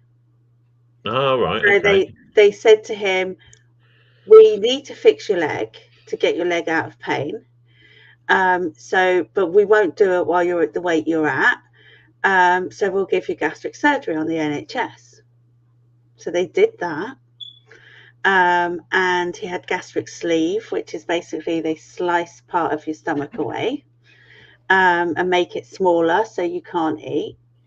And usually you have liquids for a week and it goes pureed food for a week. Yeah. And then mashed up food. And then you're on to your normal food. So about week 4, you're on to normal sort of food. By week 3, he couldn't even have a spoon of food and he was reaching. And then he couldn't even sip water and he was reaching. So I kept taking him back to the hospital, and I was like, there's something fucking wrong. Do you know what I mean? Yeah. Like, no, it's just getting used to it. Oh, they do that. They do they that. were like, It's all been fine. Fuck off. And they were like, there's plenty of him. There's plenty of him. He's not going to be malnourished. That's a bit rude. You know, and it's not true. That's a bit rude. It's not only the fat that your body eats; it's your organs and shit as well. It's not just like starvation's not good for you. And you can be malnourished and be fat. You know, you can have no vitamins if you're just eating sweets and shit. And if you're not eating anything, you've got no vitamins going in. So anyway, he was then eventually admitted because he just couldn't swallow anything. And they were like, they rehydrated him and discharged him. And I was like, but he cannot swallow. You know, so then he was readmitted to Frimley, my local hospital, and they rehydrated him and transferred him back down to Southampton, where he had the gastric surgery. And he was in there for maybe 12 days. And all that time he hadn't eaten. Wow. And he was just on a drip. So in that time, they tried to put a scope down, and they couldn't because of all the foam and the gagging. So then they did an X-ray where he had to drink this barium swallow, I think it's called. Yeah, and then X-ray it going down, and they noticed that it was getting stuck in his throat and then dripping into the stomach. So it was then coming back up because it wasn't going into the stomach quick enough. And then when it did eventually get into the stomach, there was a kink in the stomach, which was stopping food going further down. So they were like, okay. So then they did another scope, and these were like 2 or 3 days apart, you know. I don't like admitting that the initial thing they done fucked him up. That's where they're covering their trying to cover their ass from the word go like, well, there's probably nothing wrong with what was done. Yeah. So they went back in and did a balloon dilation, which is what it sounds like. You know, they went in, blew up a balloon, stretched the stomach, blew up a balloon, stretched the esophagus, and then he could swallow. So then he could sip on juice, you know. And he then started, after they did that, he started complaining about feeling dizzy and not being able to walk properly, and having pains in his legs and pains in his neck. And they were like, oh, you're dehydrated. You know, you haven't had anything to eat. And I was like, hang on a minute. He's been on a drip. How can he be dehydrated? There's something going on. They gave him glucose. And that glucose depleted his thiamine level, which then caused the injury. So then after they gave him the glucose, he had rapid eye movement. So he would look to the left and it was like brain damage. Do you know what you imagine when you see someone who's got brain damage, flickering of the eyes?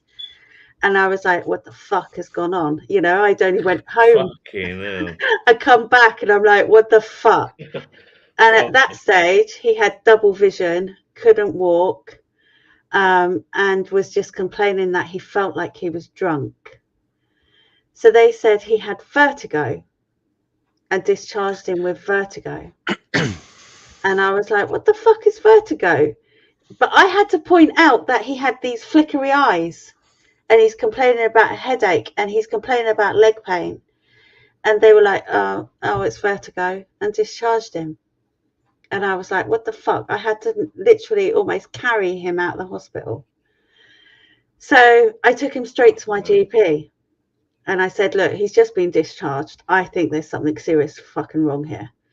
So then he was, you know, they took loads of bloods, and it took until he then had no short-term memory. So it was maybe a week after being discharged. He had no short-term memory. So he went, when does my sick note run out, Mum? And I was like, oh, September. When does my sick note run out, Mum? what the fuck? I just told you, September. Did you? Did you really? And it was like, holy fuck. And then I was like, right, get out of bed. We're going to the doctors. And he got out of bed and he couldn't walk. He literally could not walk. And I was like, what the fuck? So took him back to hospital, local hospital. And I was like, right, he's got no short-term memory. He can't fucking walk. There's something, you need to fix him. Yeah, And seriously fucking not right. And his blood pressure had gone through the roof. So they took loads of bloods and said, monitor, keep, write down everything that's going on and come back on Monday, because that was a Friday. And they gave him thiamine in a drip, which is B1. And then he was a little, his eye movement wasn't as flickering. And then we went back on the Monday and saw this neurologist. She said, the doctor said, look, my friend is a neurologist. I want her to come and see him, but it might be, you might have to wait 6 or 7 hours. I said, I don't care. I'm not going nowhere until you fixed him. And then she came down and she said it's something called vernicus, which is due to the gastric surgery and due to malnutrition. It's B1 deficiency, and gave me leaflets to go away and read, and said, right, we're admitting him. It's a medical emergency. And basically gave him this vitamin for the next sort of 10 days, which straight away took his blood pressure back to normal, stopped his rapid eye movements. He no longer had double vision, but he had short-term memory loss and couldn't walk. And then they fucking discharged him after 7 days. And then COVID hit. Yeah. So I was left to do all the research, and he didn't see anyone. And I used to make him walk on the treadmill and just hold him, literally. And he, first of all, it was just getting him to stand up for 5 minutes. Sit down, stand up, sit down, stand up, because he just wouldn't walk. And all the research I've done, it's all American studies. They don't bother studying it in the UK because a lot of the time it's an alcoholic's disease. And if an alcoholic's going to do it to themselves, they don't bother. So yeah, that sounds about right. Yeah. Social disease that they try to... And so mega doses of vitamins is all the research I've come with, is all mega doses of vitamins. And I mean, like, the UK will give you 300 milligrams of thiamine. In America, it's 1,500. Wow. So I'm like, you're getting 1,500. In America, they'll give you B12 injections. In the UK, you can get a course of 10 and that's it.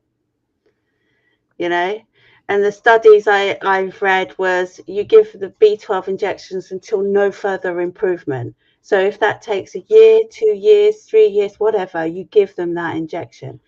So it seems you're giving the body something it needs to fix itself.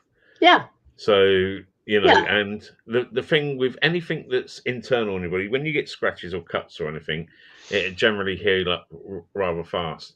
But I found out the hard way, when you do internal injuries to muscles and bones and shit like that, bones don't heal when you break them for 2 years properly.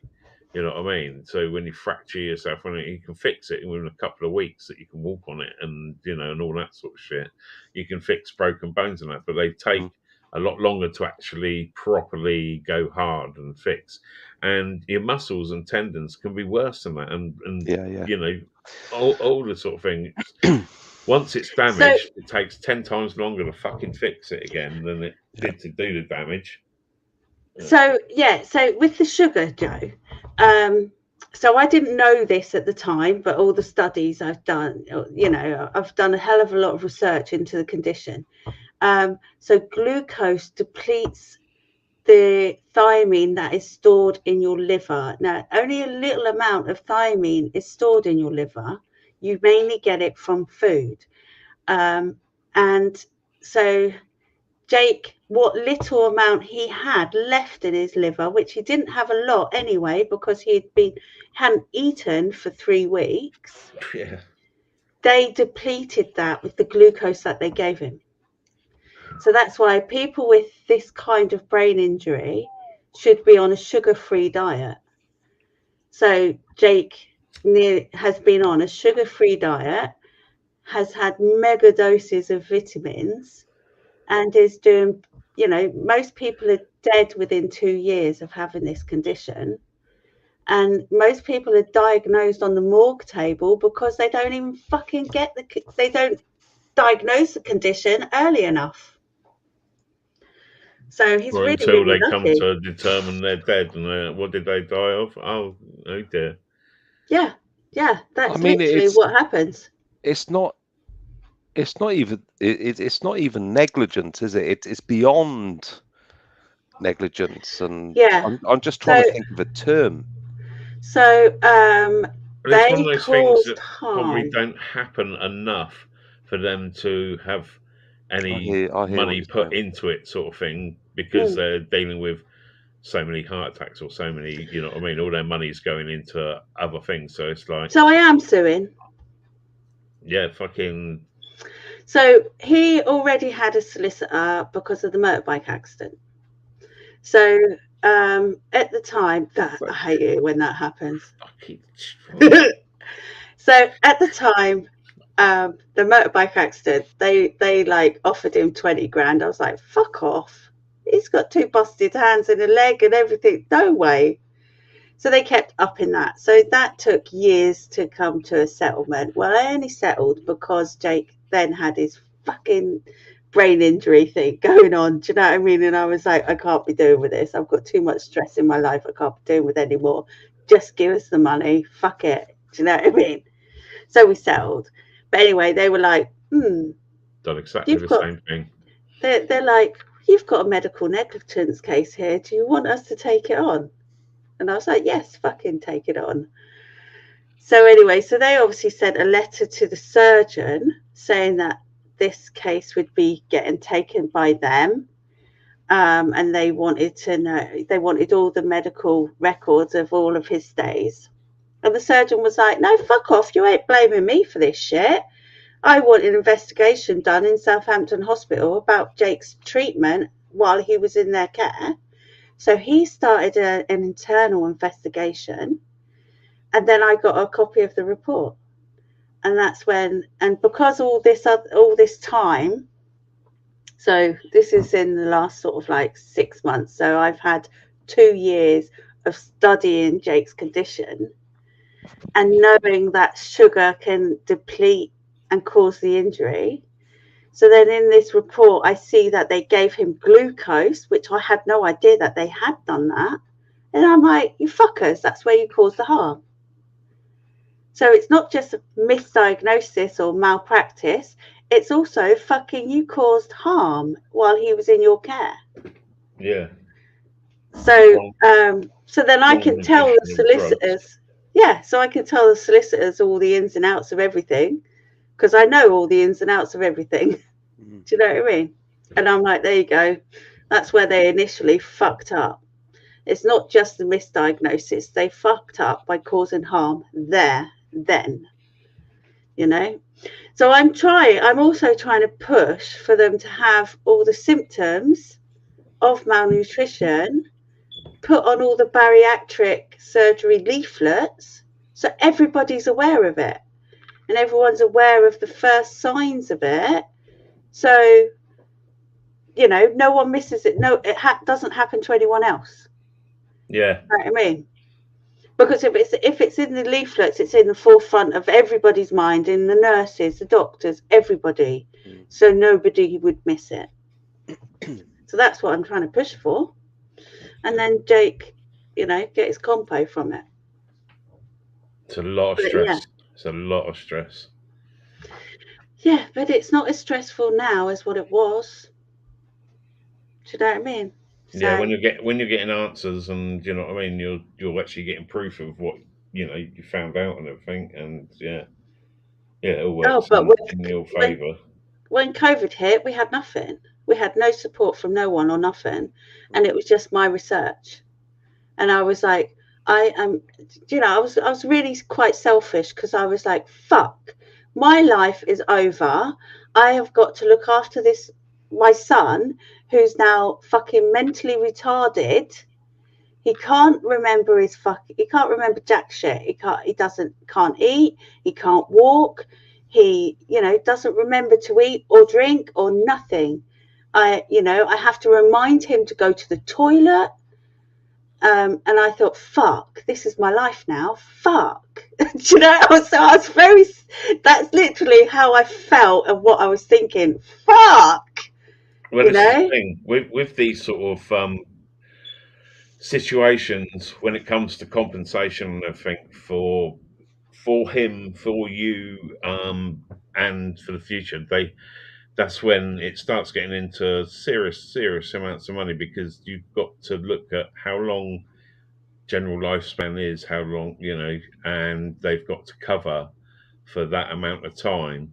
And everything when you're disabled costs more to do, or is everything, just the planning of doing stuff when you're disabled or dealing with someone who's got disabilities, mental or physical.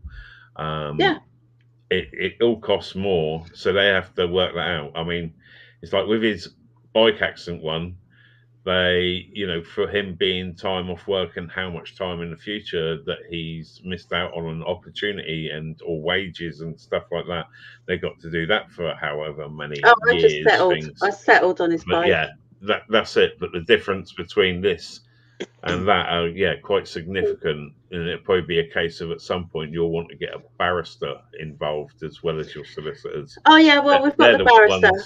We've spoken. We have we've had a couple of video conferences with the barrister. Yeah, they deal in millions. And he was like, yeah, when I said, well, this is where they caused the harm and this is where they misdiagnosed. I said, so it's not just misdiagnosed, they caused the fucking injury. I said, so people need to be educated so this doesn't happen to anybody else. And when I was involved in the investigation a little bit, and they were trying to turn the investigation round to say that Jake had something called overfeeding syndrome, right? So I had to fucking look up what that was. I was like, what the fuck is that? Right? Is there such a thing? Yeah, there is. Right? Overfeeding syndrome is when someone hasn't eaten for a long time and then they suddenly gorge in high calories. So binge eating.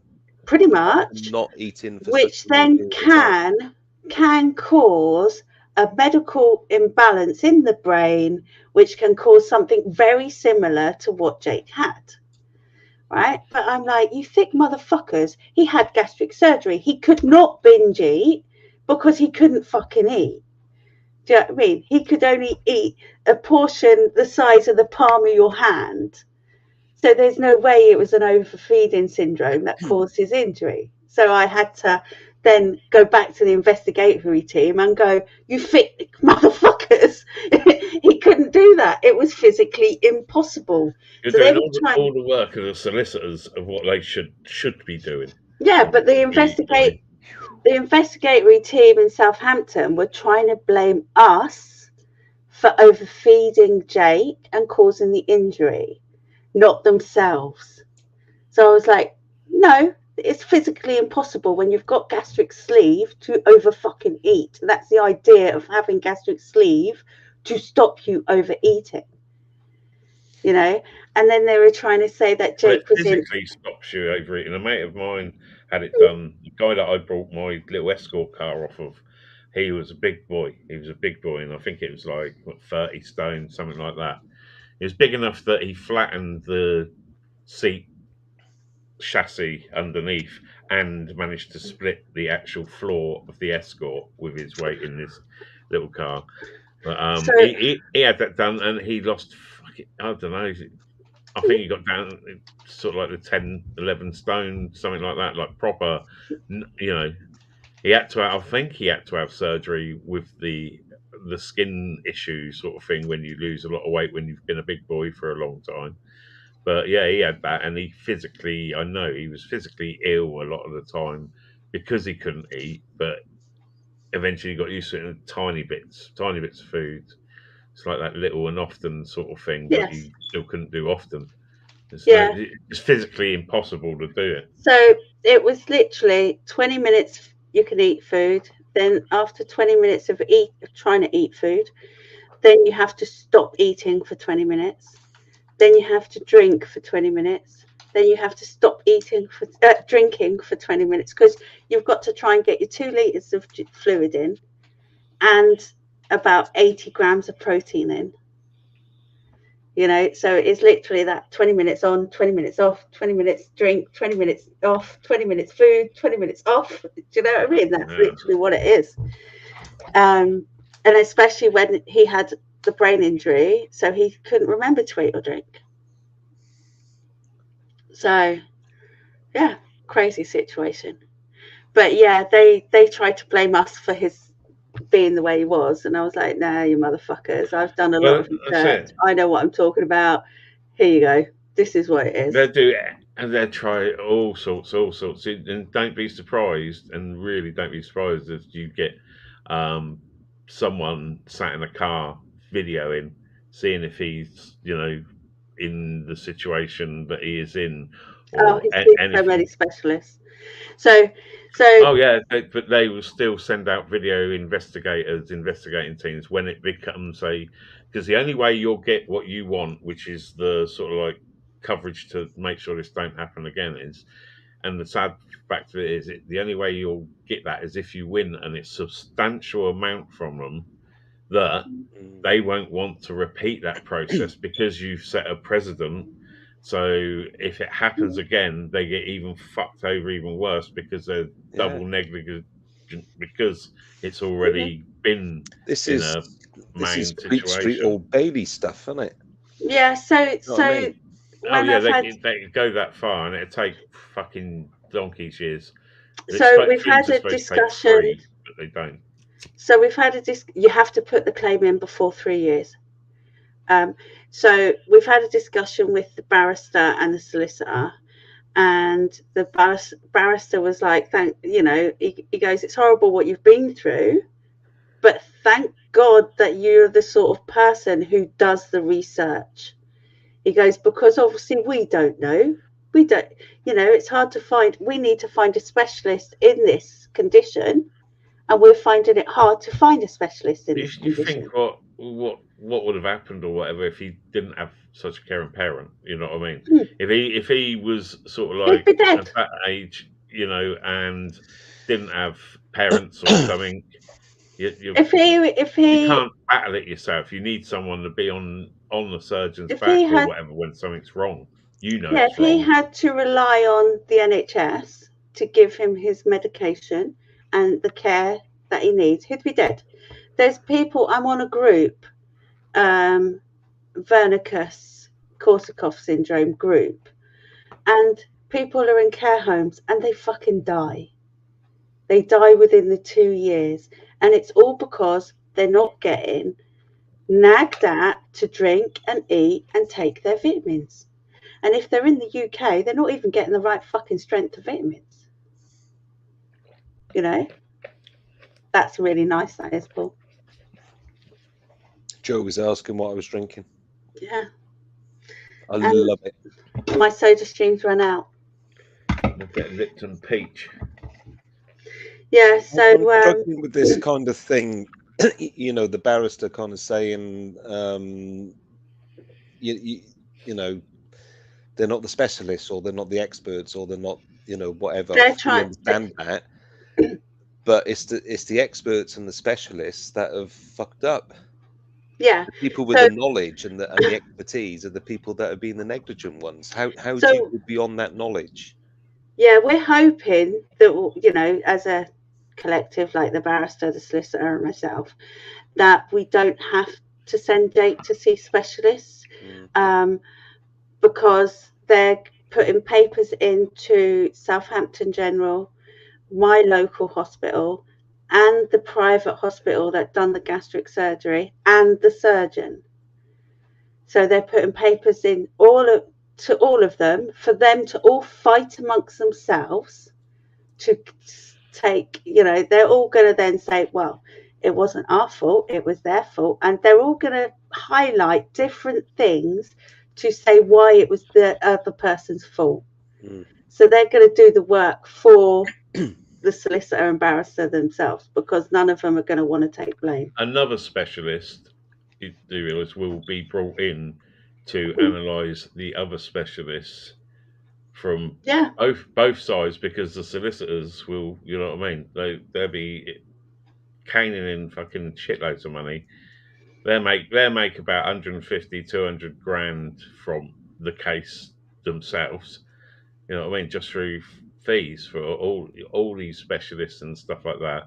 Reports that you're more than likely have to go to that will cost them hundreds because it's a specialist. But his report. Well, we've already been and seen early on, like Jake was a year out maybe. So we went and saw a gastric specialist to see if the operation was performed correctly. And they saw Jake at his worst. So they saw Jake where he couldn't walk, had no short-term memory, was basically, when you looked at Jake, it was like looking at someone where the lights were on, but no one was home. Literally, that's how it was. He had a glazed look. There was no one there. Do you know what I mean? Whereas now, you wouldn't, looking at Jake and talking to Jake, you wouldn't know there was an issue. You wouldn't have a clue. He walks a little bit wobbly now, but that's because he's got muscle wastage. And then in another couple of years, he might not walk wobbly. And in another couple of years, he might retain more information. Who knows? This is it.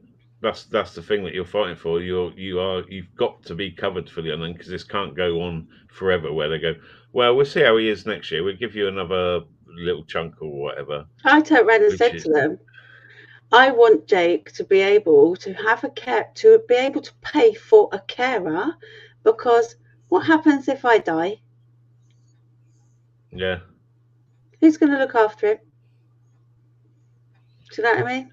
The other thing, while you are going through all this, and it will go on for fucking ages, I'm really sorry to say, but I'm sure it will, because you have to refuse that, is ask for interim payments and to cover certain things. So while it is going on, you can do things because you've got a big chunk of cash, and interim payments generally aren't small. You can, if they know it's a big case where there's a lot at stake, you're talking minimum of 10, 15, and then generally you can ask for a good 30 grand sort of thing just as an interim payment.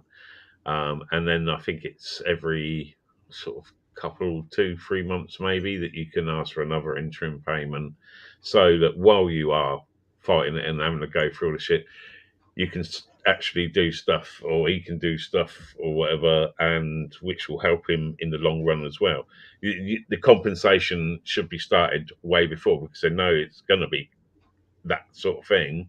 So it's a case of the sooner they start being able to do that, it does help them look a little bit better when it goes to court or anything like that. That we gave interim payments because we knew there was an issue, when someone finally takes the blame for it. So like you say, it's going to get knocked about all over the place. There'll be people's opinions on people's opinions.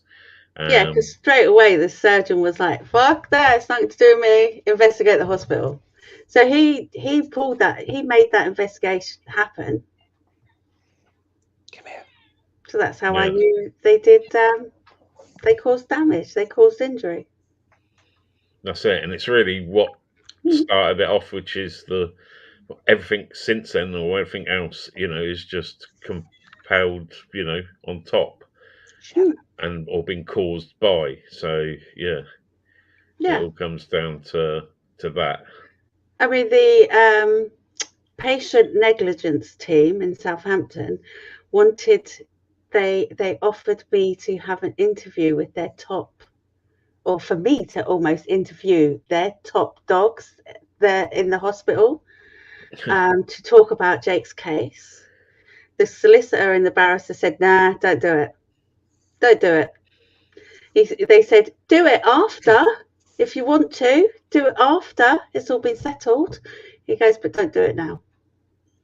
Yeah, probably very wise advice. Yeah. Probably, you know, this is the thing. They've seen they know all the tactics and that, and it's your solicitors will be, you know, your best friend and like help you as much as possible, and you know that they're there to win the fucking case at the end of the day, and that's all. You know what I mean? It's they don't give a fuck really. It's all about money. You don't get in. Yeah, they don't give a fuck. It's all about money. It really is. So you got to sort of take your heart out of the play, especially when they're telling you, you know, you've got to really fucking. It's a very stressful time. Very fucking stressful.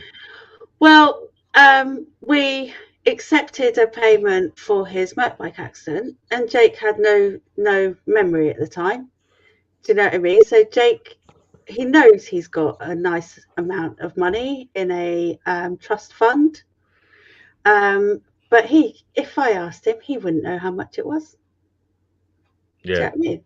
But every time they made an offer, the solicitor was like, "Oh, I think you should take that payment." You know, and I was like, "Fuck off, we'll go to court, thanks." I said, "No, I'm not taking it." And it was only when the barrister got involved and the barrister said, "Well, I think this is a very good offer. You know, we can't connect the gastric surgery and what he's been through and the brain injury to the motorbike accident. We'll have to do that completely separate. So I do think the offer is a good offer." And it was only because I was going through all the stress of what Jake was going through. I said, "Fine, just fucking take it then. Just take it." If the barrister turns around, they know they've got as much as they possibly can. You know what I mean? Yeah, and he was like, "If you get less at court, then you end up having to pay our costs because we advised you to take it." And I was like, "Just fucking take it then." And then they took bloody 20,000 of it for fucking their bill. I was like, "You fucking greedy bastards." Oh yeah. Oh yes. Yeah.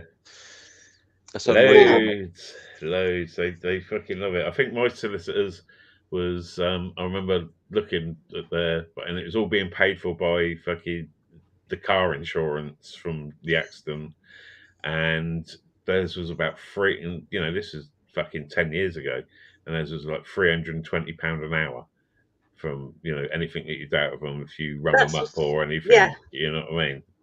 And it was like, fucking hell, I was in the wrong business. I fucking hell. Shit me. Yeah, that's what I thought as well when I saw the bill.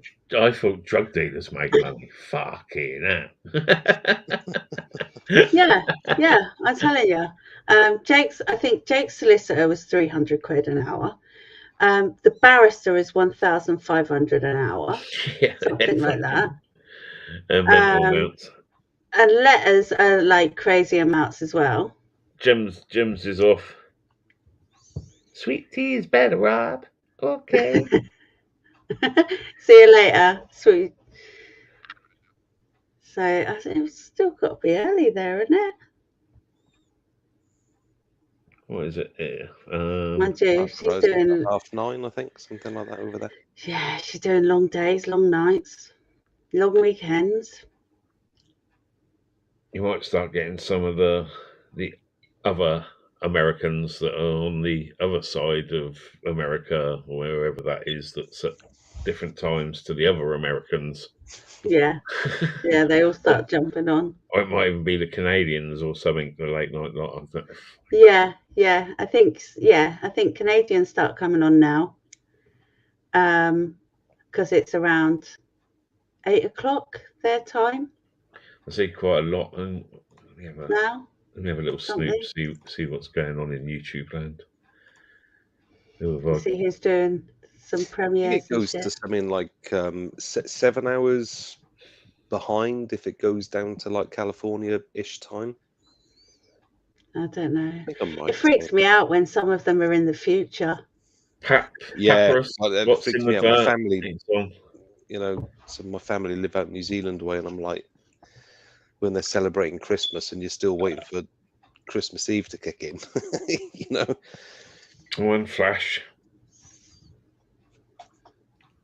So yeah, there's quite a lot, and I've got about at least 10, 15 lives from subscriptions that are on. What's that? What else we've got? Quite a lot of coin ones. Fucking hell, there's a lot on. It was. And the longest one that's been running on my list is HistoryDiggingHampshire. The longest what? The one who's longest live streamer. Longest. I've got sort of like you know it sort of lists. But yeah, the last one is like the longest one that's been running in. What's in the my subscription? Oh right, sorry, mate. No, yeah, I get what you're saying now. Yeah. Yeah, Flash and Fan. What's that? Newfoundland's English Funny, Diecast TV, Rob Finds Treasure, Goose Sports, Auctions for You. Flash in the Pan. Like fun, like something else. Hippy Dippy 69. 40. Oh no, 89. Sounds like an interesting channel. Yeah. The Summer of Love, that sounds like. MJ the Explorer and Rapid Live. Rapid Live's one of sort of like Robert Hunter Collinson's auditing people, crew, and that. He's all right. He runs a live chat that, yeah, it's always gets a bit interesting, I'm sure. I'm trying to see what other lives are on, but I guess if it depends on who you're subscribed to, what you see, what it allows you. Yeah, that's it. I mean, I've some of these I've been subscribed to for donkeys. This Diecast TV, it's Restream. He streams on a lot of different platforms. Okay.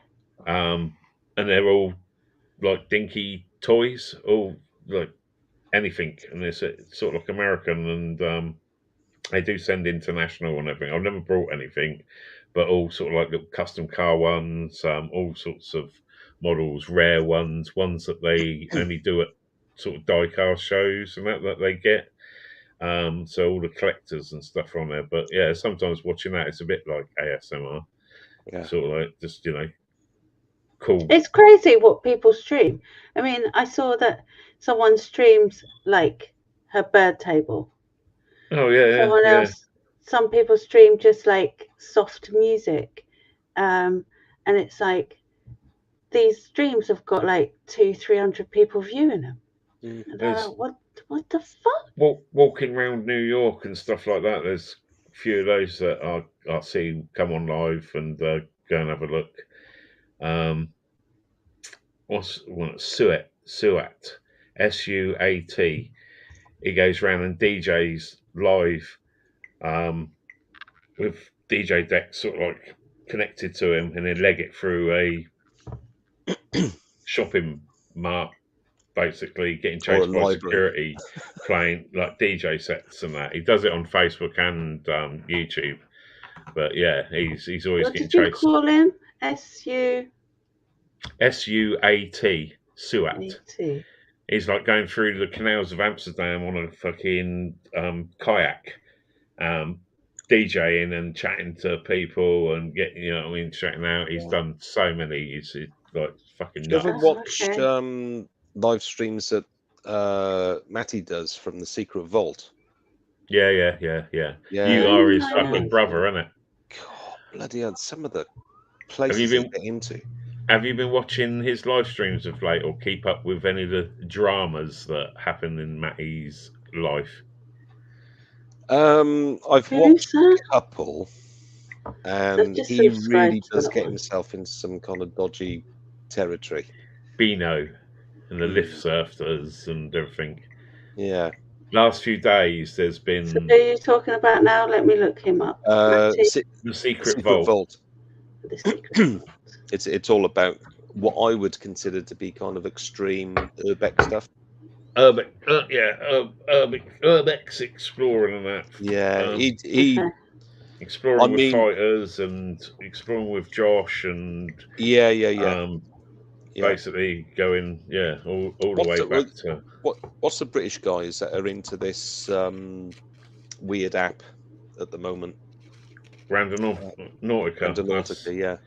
That's that all got a little bit kind of whoa. What the?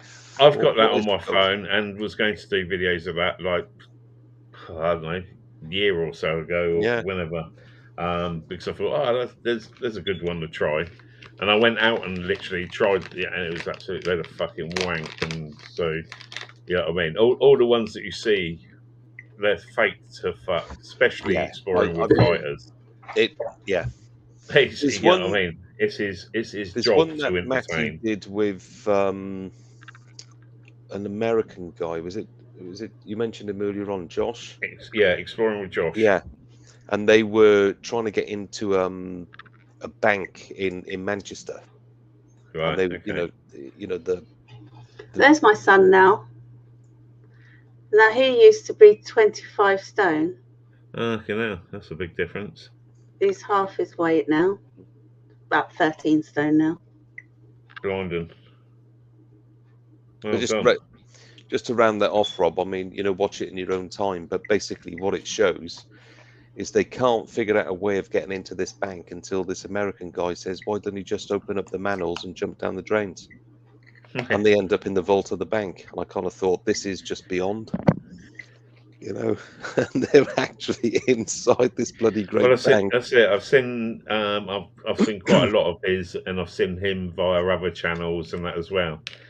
Exploring with Fighters and him, and take care, Matty, mate. Later, Matty. Jump on sometime, dude, if you're still around. All right.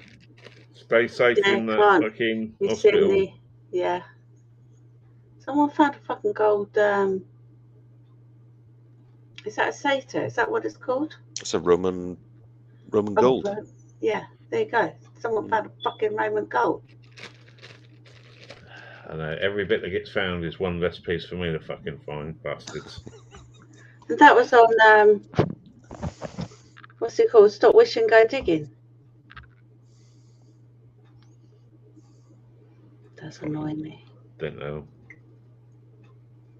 Don't know who they are. Did you say? Yeah, there's so many new channels over the last sort of like year or two, I suppose. It's very difficult to fucking keep up on. 2.3k members. Have you heard of Lady Liz? No. No. Okay. You know Lady Liz, Paul? No. Go on. Liz. Posh talking Liz. Posh talking what? The Queen? No, not the Queen. Liz goes metal detecting. Oh, fuck it. Sorry. Of course I do. I haven't seen or heard of Liz for a bloody hell of a long time. She talks very proper. Yeah. That's why her nickname is Lady Liz. She's even changed her Facebook name to Lady Liz. Fair play.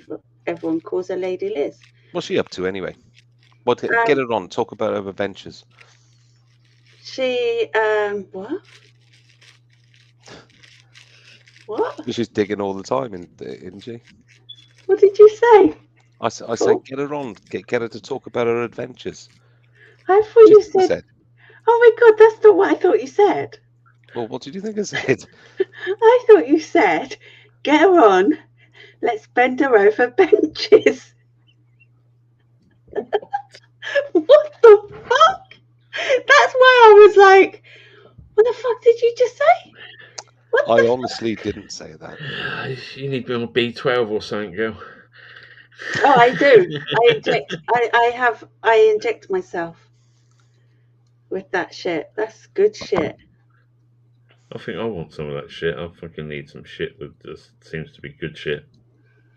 Well, it really is. I could talk about B12 all fucking night because it. So the thiamine is what affected his brain, and that's what depletes if you have too much sugar and too much alcohol. Your thiamine depletes, and that's why if you have too much alcohol and you've already got low thiamine, and then you wake up and you can't remember what happened. That's the beginning of it. Mm-hmm. That's And that's why when I had last year or whenever it was, and I was at my mate's birthday just over the road, and got pissed, and then I couldn't fucking remember it. But they were telling me I was dancing on the table and I was having a fucking well of a time. And they were like, oh, bless her, she's letting her hair down, or everything she's been through. Do you know what I mean? And then I couldn't remember jack shit about it. I was like, fuck that, I'm not drinking anymore. That's it. Drinking's off the table. I had I'm not that losing twice, my I think, mind. in my life. The second time I really properly learned and was like, yeah, I'm never fucking drinking to excess ever again. And a blackout and a pure 9 hours of not knowing what the fuck happened in that 9 hours. And, you know, just sort of like, oh, I remember getting to the pub. And I sort of remember just about to walk out of the pub. And it's like, but then I woke up in bed in the morning covered in sick, fucking wondering what the fuck. See, I remember with two Jamaican convicts. That would have been funny as fuck. I remember turning up, having, you know, several drinks and stuff. Then I remember throwing up, and then her and the neighbour helping me cross the road because I literally could not fucking walk straight. Christ. And basically shouting Jake and saying, your mum's home, but she's a bit pissed. Him coming downstairs and just laughing at me, and me going, oh, shut up, just order a McDonald's. Getting a McDonald's delivered, and then thinking, oh, I feel sick eating this. But the bit in between, me turning up at her house and then the bit before I was sick, don't remember none of it. And the stories they told me, I was like, no, fuck off. I'd remember if I was doing that. Didn't they take any videos of you?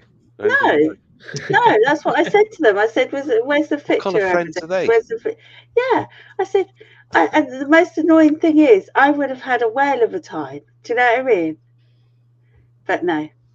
So I was like, no, fuck I can't that. believe I just clicked on the picture in Facebook that you sent me, and now it seems to have frozen my Facebook. So if I just suddenly drop out or something, my laptop's completely died because. So you looked at the pussycat with the. Yeah, with a fucking pink fucking bikini.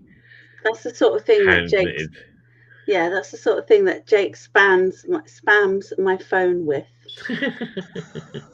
I'm like, what the fuck? Why are you sending me this? I'm trying to get off and it just won't disappear. So that's it. I've got a fucking cat in a knitted bikini. So if anything, so you have lots of leg pain, don't you, Rob? Yeah. Is it from nerve damage to your spine? What's it from? No, from basically the arthritis and that set into all the damage and all the metalwork that's in my leg.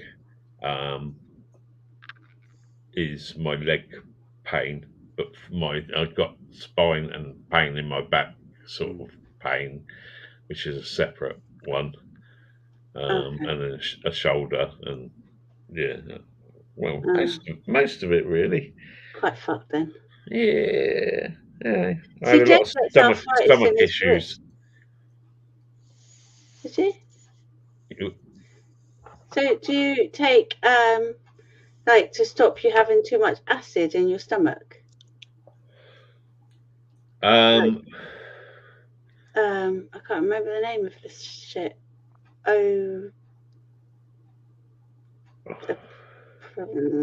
don't know. So I was misdiagnosed. I had a lot of stomach issues, and that was all from misdiagnosed. Oh, you've got IBS, so take IBS tablets. And it wasn't IBS. It was from a botched operation that I'd had previously, which was to take my fucking burst appendix out. Fuck. Which apparently didn't get taken out, because when I had my stomach chopped open to see why it was blocked, it was scar damage done from the appendix that had fucking sat in there, ruptured and fucked, and was never taken out, so it was in there still, and that had caused a blockage, and so they sorted that, gave me a fucking shit bag for 6 months while my stomach reduced down from where they chopped it, where the blockage was, because I couldn't eat for probably about the sort of same as about 3 weeks. I didn't really eat because I couldn't shit, and I couldn't. It got to the point I couldn't even fart, and so I stopped eating and thought, I get all right, and went to the hospital, and they done a fucking like doctor said, oh, you're blocked, and then it got to the point where I was 9.5 stone, but I was way bigger than I was now. I was like fucking massive. I was I floated in the bath. So I lost loads of weight, but I'd literally blown up like a fucking balloon. So then they took me in the hospital and was like, oh, fucking hell, it's going to be difficult to operate, because as soon as we touch you with a knife, you might fucking pop. Jesus Christ. And so I had the shit bag on for 6 months. Luckily, they managed to reverse that, because I was like, mate, if you can't reverse it in the operation, just make sure that you slip with the knife or something, because I don't think you'll want to see me if I come out of this with that still attached. Do you know what I mean? Fucking. So you didn't cope with that very well then?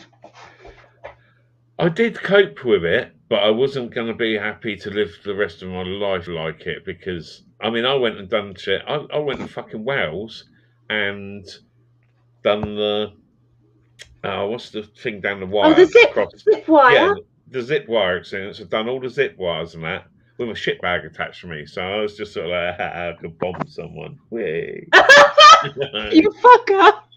But I was doing stuff, sort of living with it. I'm scared of heights, but I'd love to do that zip wire thing. It's, to be honest, the actual. Hang on, I'm trying to get back to StreamYards. Right, I can see myself. Right.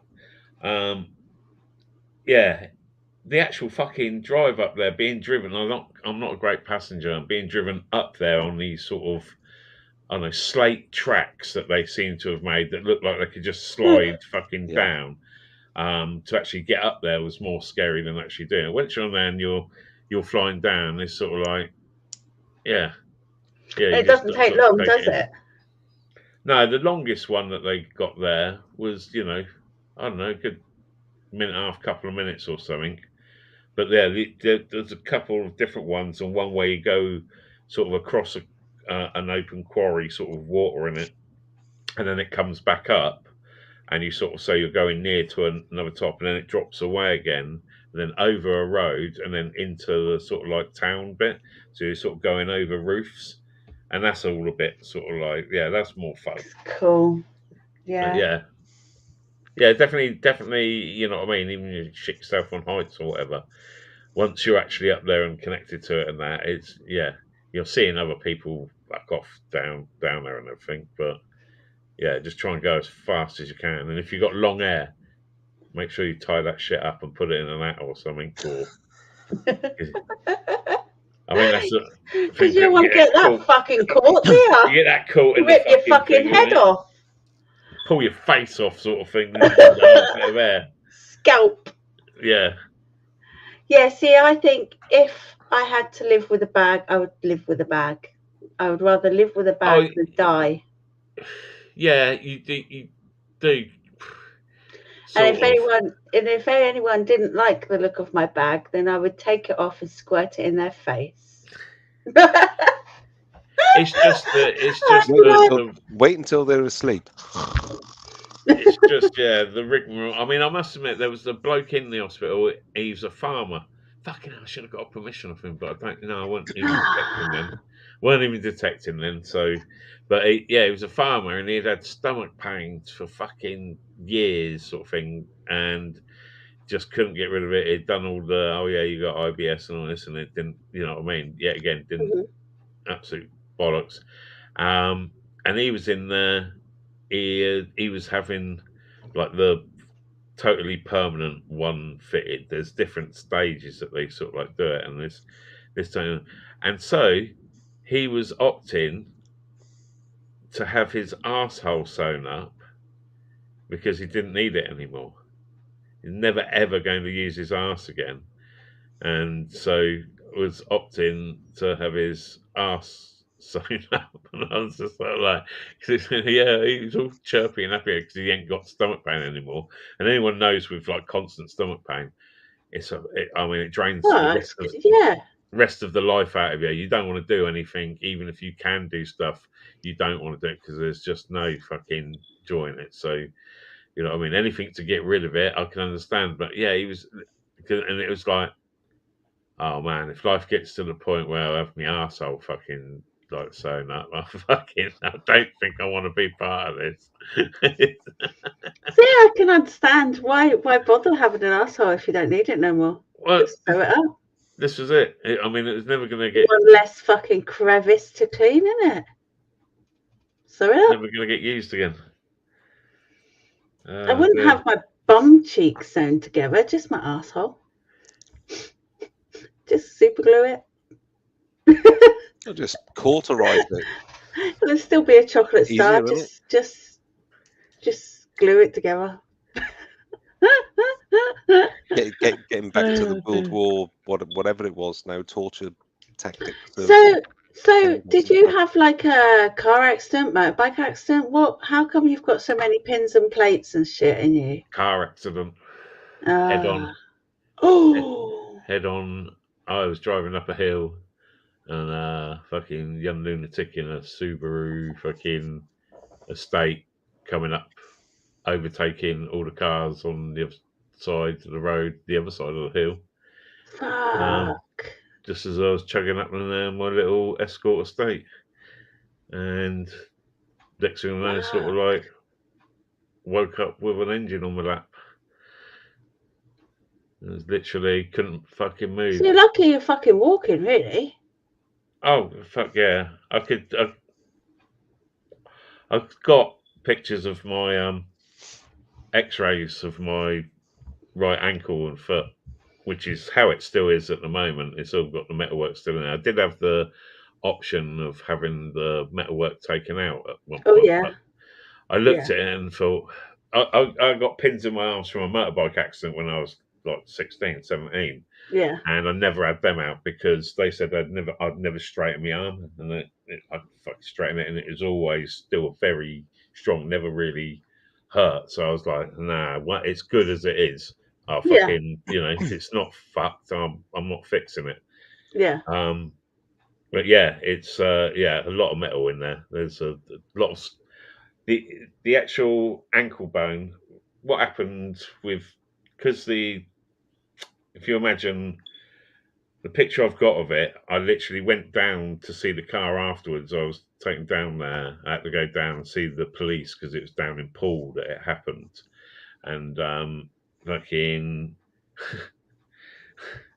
they literally found a little purse. The girlfriend, my ex, that I was with, had about, I don't know, 7 E's in a fucking purse. Oh no! And we had a bag of weed and probably a good ½ ounce of weed in a picnic basket in the back. Oh, fuck! So, thing is, these E's that I had to take the blame for because she had a rap sheet as long as your fucking arm, so she would have got done really badly for fucking having them. So I was like, yeah. Was she all right? She was all right in the accident. Oh no, she broke her left femur, her left arm there. Oh, we you know what I mean? This is what I say. We were both messed insurance. up. We was both fucked. You know what I mean? We was both literally couldn't work again for years, sort of, in any shape or form. Yeah. And as I said, with disability and everything like that, it's like they should cover your costs for the rest of your life. But we did get fucked over by solicitors and that, and these things, yeah. in the time that accident happened, then I had the stomach problems, and it was like trying to connect up the two and everything was one thing. Then I had a heart attack. Fucking hell. This was all while the insurance shit was going on, so that didn't help. Yeah. Last 10 years. This is all from basically the age of 40 when the accident happened. Fuck. So that's like 10 years of just getting better or fucking being in stress or whatever. In pain or operations or fucking hell. I had to go back in for another operation on the foot to have because the hospital had to wait for a specialist surgeon to take on. They were going to chop me foot off, but they basically, what was it they fixed on me fucking first? If you look at your foot, say sideways of your foot, you've got your toes, and then you've got like about 3 bones sort of like there. So that's the bit that you can get a bit of flex on. And that middle bone in the x-ray is about 1 centimetre popped up out where my foot got snapped backwards. So my foot was in half that way, but at the same time, which they say doesn't usually happen, sort of like the 2 injuries, my ankle bone had been like totally sheared off, like the bottom of the actual leg bone.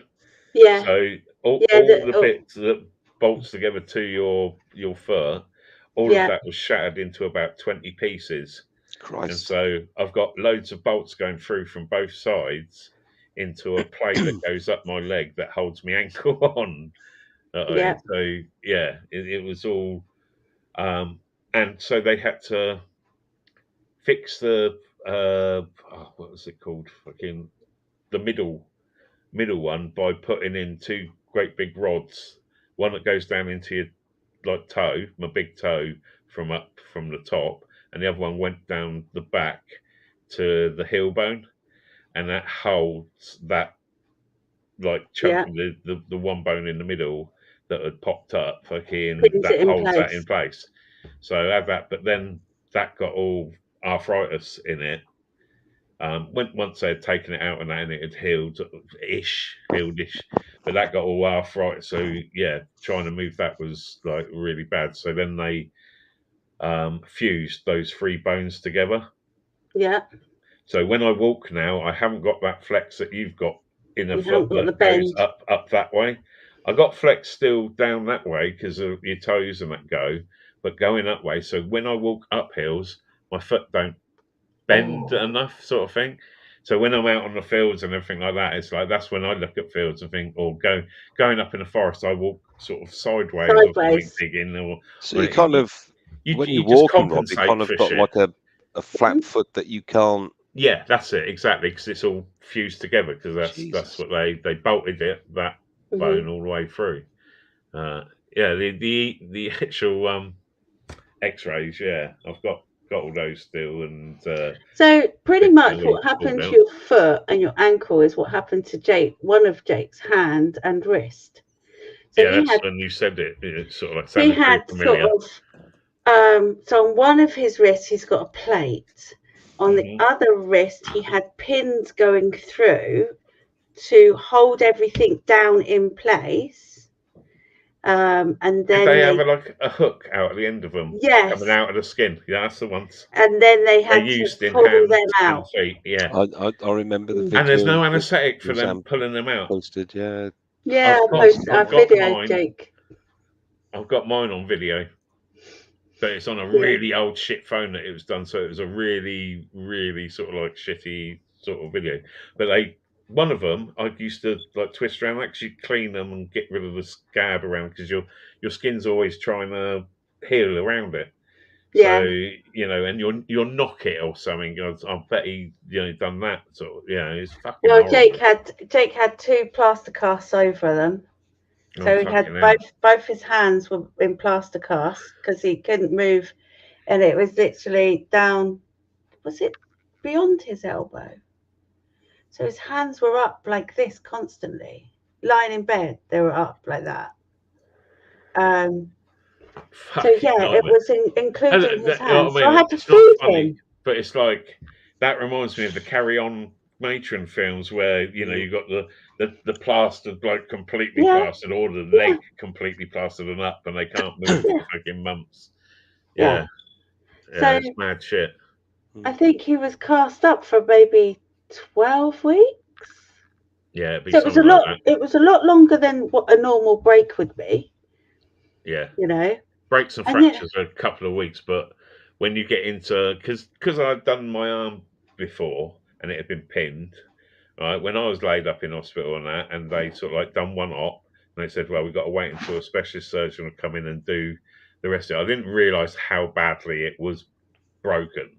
Because that healed up for sort of like 6 weeks. Then a lot of physiotherapy and riding my motorbike straightened it. Because I was like, I'm going to be off for sort of like 6 to 8 weeks sort of thing. And no, it might be a little bit longer than that. And it literally, I was still on crutches for nearly a year sort of thing.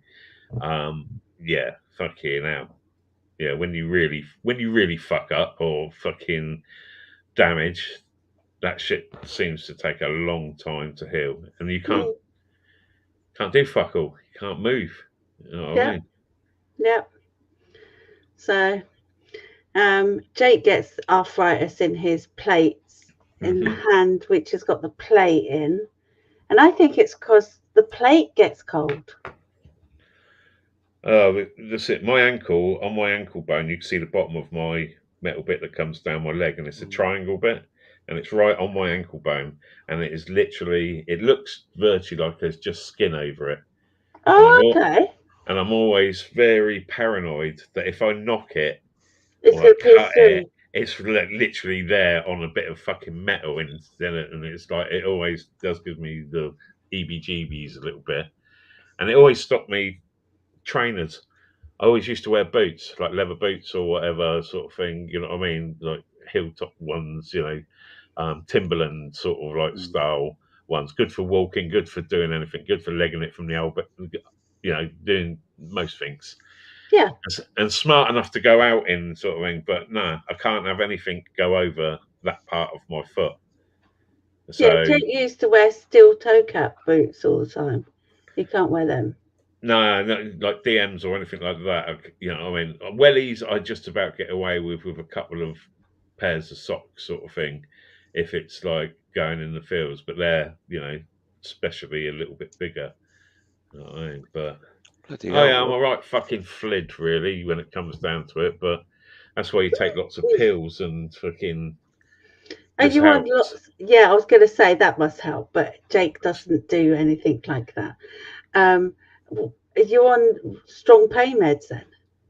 Yeah, I've got loads that I can take. I take some, but I don't take all unless it's bad. It's like I literally earlier, because I was like, oh fucking hell, just sitting watching fucking YouTube. I'm getting backache, so I dropped ibuprofen. Fucking, that just ease up the muscles a little bit. All good, and skin up again. Fine. Yeah, see, I'm trying to wean Jake off of fentanyl. Oh, fentanyl. I think I had that once. So he's on patches for that. They normally only give that to fucking people who are end of life. Do you know what I mean? Are they like green, like dark green tablets? No, they're patches. They're skin patches. It's like. Oh, fuck, right, okay. So he was on oral morphine. Yeah. And then that stopped working. So that stopped working. So they put him on fucking fentanyl patches. And then by the time he was on them for a good few months, and I then looked up what the fuck they were all about, he was hooked on it. So, and it's end of life fucking medication that they give cancer patients. And I'm like, what the fuck have you given him them for? So that must sunk in out something rotten. If they're that good a painkiller, I mean, oral morph doesn't take the pain away at all. but it makes you knock him out. It makes you not give a fuck about the pain so much, but you're still in the pain. Mm-hmm. See, he still complains about the pain. And you have to replace the patch every 3 days, so it's 72 hour. So it's like a slow release sort of system. Yeah. Yeah. And he still moans about the pain. So, but I've reduced him down from 37 to 12. So, he's most probably still moaning about the pain because he's only on 12. But I don't know where to go from 12. So I've asked the doctor to prescribe him something that's less addictive than fentanyl. That's what all these fucking lunatics are in America are on, fentanyl. I have heard of it. It's a street drug that they all fucking use. Well, it's like the one that I'm on is, what the fuck's it? Pregabalin, I think it is. Which is sort of like a bit of a happy pill as well as a nerve pain killer. Pregabalin. Something like that, yeah. That's another one that people get hooked to because my old neighbour used to be on it and would blag strips of it off me because I used to get it and not take it because I was a bit sceptical of it. I was a bit like, oh, what fucking, these are like, I don't know if I want to be on these, you know what I mean? Mm-hmm. Yeah, I got prescribed them and didn't bother taking them. Yeah, and I had loads, and he was sort of like, oh, you ain't got some spare, and he used to bosh about 8 of the cunts at the time. And then I'd see him, and he's like a proper dribbling mess. He's like, it's just fucking try. I'm like, whoa, no, I don't. I'm not taking them. You know what I mean? Yeah. Whoa. Yeah, as soon as I got prescribed them, it was for my hands and my back and my shoulders. Really, that's what I think they help with me. Is the middle of my back has never been ever sort of looked at. It was one of those car crashes. I had so many injuries all over me. It was like my knee was like, I've got a brilliant scar on my knee. I do like scars.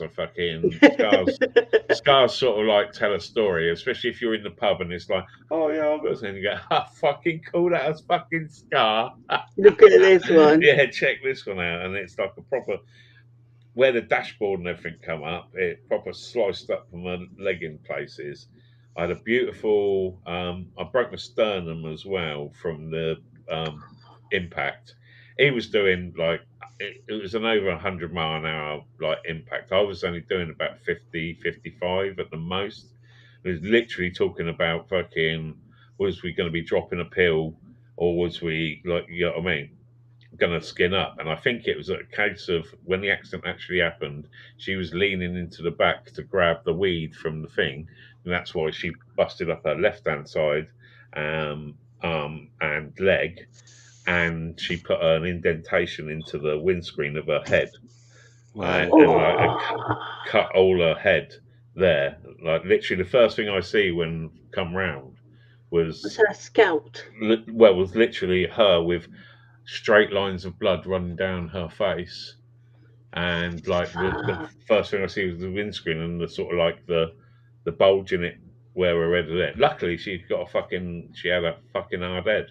But most of the impact was on the left hand side because she had the seat belt, which broke the bits, and then obviously she hit her head from it. I got done by the steering wheel, which I think was supposed to have an airbag, but that thing didn't work, didn't go off or nothing. But yeah, I had a lovely fucking purple stripe from the seatbelt on, and I don't literally only just started wearing a seatbelt. I've never worn a seatbelt in my life. You'd have been dead if you didn't have that seatbelt. I literally had not been. I mean, it's sort of like woke up and there's just broken windscreen and bonnet in view, and I sort of looked to the left and there was just greenery from bushes, and like we kept on coming to and then passing out. People thought we were dead. There was a nurse that was involved in the cars that he overtook. They all crashed into each other to let him in, but he didn't go in front of the last car, just carried on over the hill, even though people could see my headlights coming the other way with his what was she? 6 or 8 months. I think about 6 months. 6 months pregnant girlfriend in there is 2 other teenagers and a 2, maybe I can't remember if it was about a couple of year old baby or something, or 2-month-old baby. Fucking hell. And did they survive? Yeah, they were all okay, apart from him who broke his femur, apparently. But yeah, newer vehicle. It was a Subaru Legacy Estate, or Subaru something Estate. But yeah, he hit me, and I think span off where I don't know if we fucking virtually flipped or whatever. But yeah, I was doing about 55, and he's overtaking about 5-6 cars up a hill, and they're all going, it's a 50. I think it was a 60-mile-an-hour limit road, so they were all going along, and he'd already overtook further down a little bit, which made a Land Rover go off the road, who basically, as he's coming back on the road, see the accident fucking happen, or heard it and everything, and he turned around and he come back up. But yeah, the road was closed for like 9 hours, and fucking cut the roof off and pull it all out. But yeah, it was proper stuck. But yeah, Copper thought we was dead first of all, so it was just keeping people away, because the nurse like, and then sort of like come round, and I'm like, she would come round and she was screaming like, "Get me out of here! Get me out of here!" And then went to move, and was sort of like, "Oh shit, yeah, your fucking legs fucked." She didn't even know her arm was broken until she got into hospital. She was in that much pain from fucking snapped femur. And Yeah. and I was pinned sort of like there, and had the door like next to me, and all I could do was literally bang the door, because I was going to sort of like try and lift her over me out of my door, sort of thing. Yeah.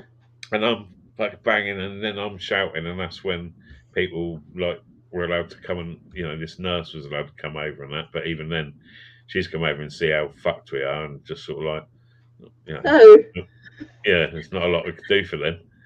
Okay, and we looked absolutely fucked, apparently. Yeah, I bet you fucking did. Yeah, it was. So you are lucky to be alive.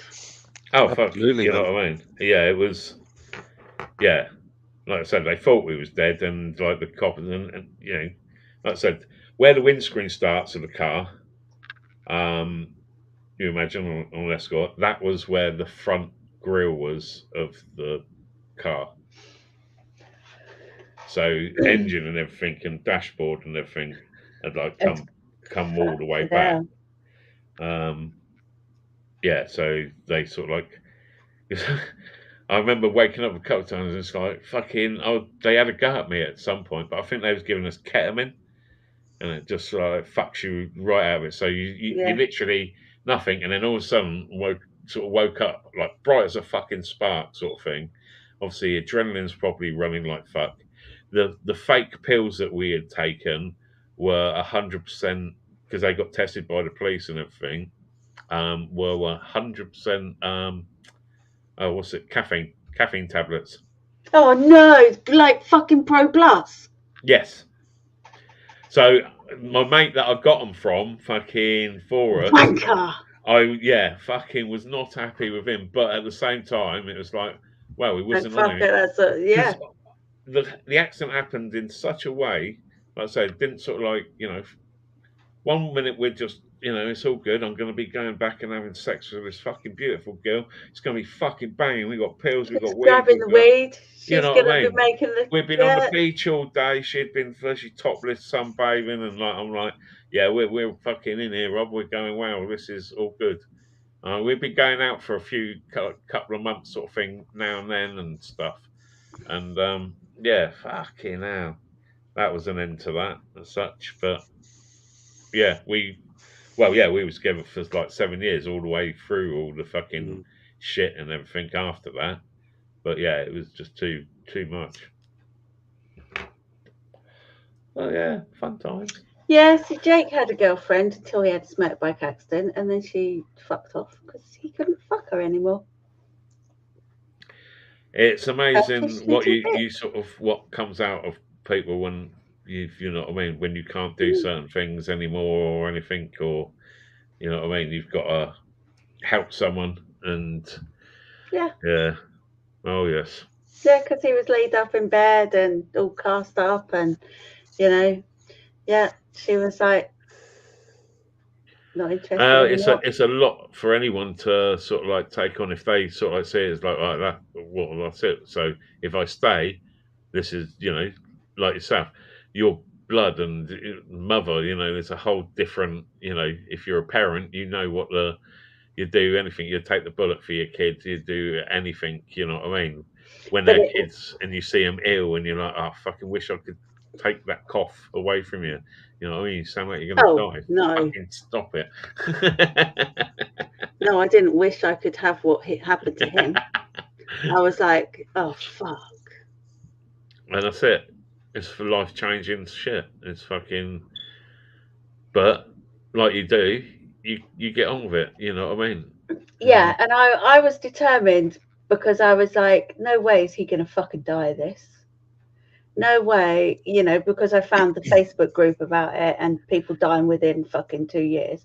I was like, no fucking way is he going to be dying. It's a mad thing, isn't it? You know what I mean? Doing something to help himself and become, you know what I mean, healthier and fitter, and that just totally fucked him up. It's so, you know, it's fucking savage. You know? Well, in my mind, these people die because they're laying in bed and they're not getting food and drink and enough vitamins, but they're just lying in bed, so every muscle in their body, including their heart, is wasting away. Deteriorates, that's it. Yeah. So that's why I was like, you will fucking get up, you will be walking, you know. So yeah. Yeah, it does get to a point now. If you are in pain, you know, there is days, I'm sure he feels it, that he's just like, yeah, he's like, fucking hell, you know oh what I mean? God, shut the fuck up and get up out of bed. I do. Oh, Mum, is it patch day? My legs are really fucking hurting. And I look up because I'm terrible. When he had no fucking brain, I couldn't remember if it was patch day or not. I was stressing about everything else. I had to mark it down on the bloody phone. So yeah, I was like, I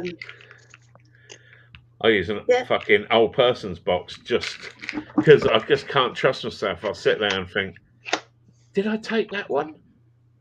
Did I? Oh fuck, I can't remember. Fuck. Yeah. Jake's got old people's boxes. Yeah, Jake's got old people's boxes. Because it's just... I'm a stoner and I say I had to. Yeah, he had no fucking brain, so he had to. I had no brain because I was stressing about everything else. Well, days sort of mingle into the samey routine when you're stuck 100%. indoors. So you're like, what do you mean it's Wednesday? It's fucking Sunday. What the fuck are you on about? It can get, you know what I mean?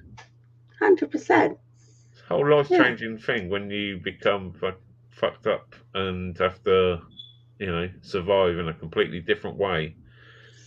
Life, has its challenges. So yeah, it took. You get on with it, but some days you can't be fucking asked to get on with it. You know what I mean? Yeah. So YouTube is a real thing for me to actually do stuff. But of late and since COVID and everything, and not being able to do stuff, and I know my health's gone downhill, and I've been, you know, told, oh right, okay, take this tablet now and that, and it's like, well, I'm not 100%. I know I'm not 100%. You know, so that ain't working or whatever. But you try and see a doctor through all the last couple of years, but now it's all a case of, oh, here, come and do this, go and do that. Oh, diabetic test. Oh, you're diabetic. Oh, there you go. Right.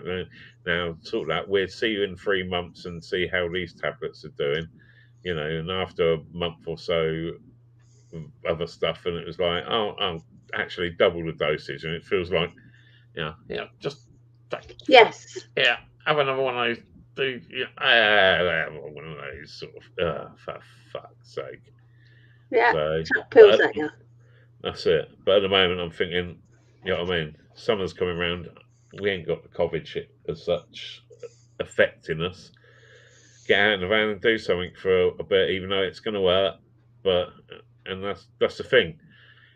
It's never hurt as much as it has done in this last year, sort of thing. Anything that has hurt is hurting more, which is a bit of a fucking pain in the ass. And don't buy good for the future. So try and still do it while I can do it. I think, yeah, because Jake, the last sort of couple of months, has not been getting up and doing his walk. So when I've been nagging him recently to get up and do his walk, he can only do 10 minutes, and then he's like, "Oh, I'm in agony. Everything's hurting." And I'm like, "Well, a few months ago, Jake, you were doing half an hour, not a problem. You were doing 40 minutes, not a problem." And that's what happens. More in there than it is in the physical part of it. Yeah. And it's also, that's what happens when you fucking don't do it anymore. You've got to keep up with it. Well, that's it. Suddenly, you know what I mean? Doing it for half an hour, it's not possible. We can only do it for a quarter of an hour and then 10 minutes. Yeah. And then, yeah. So he's now having to build it back up again. And it's like, and also I notice when he does, because he does eat junk food every now and again, but obviously he can't have a lot of it. But when he does have sugar, I notice he forgets things easier. I say, "You've had too much sugar." Interesting. Yeah. Well, this is the thing. You're the closest person to him, and this is what the doctors and especially surgeons, because surgeons are fucking mental cases. They are literally serial killers that haven't been caught yet or didn't quite go that far. You know what I mean?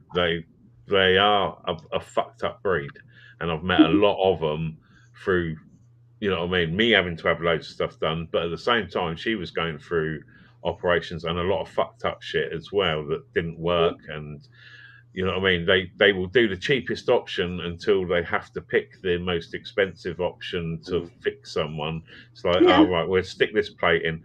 There is an American technology that's fairly new, but it is sort of like 65 grand to do it. You know what I mean? And we're trying it, and I think she was like one of the first people to have the shit she was having done, where you use a magnet to basically extend the pole each day.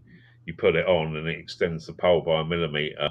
And then the next day you put the magnet on, and then it extends the pole, which is obviously within your bone. Because she had 2 ops where basically the bone didn't fuse together and was moving, and she was always saying, "I can feel my fucking leg twist without, like, not the hip twisting from the hip. Feel, just a few inches down from there, a leg would sort of like fucking feel loose and twist." And she knew what, you know what I mean? And it's the people that are closest to you that know the change in you, especially with mental health.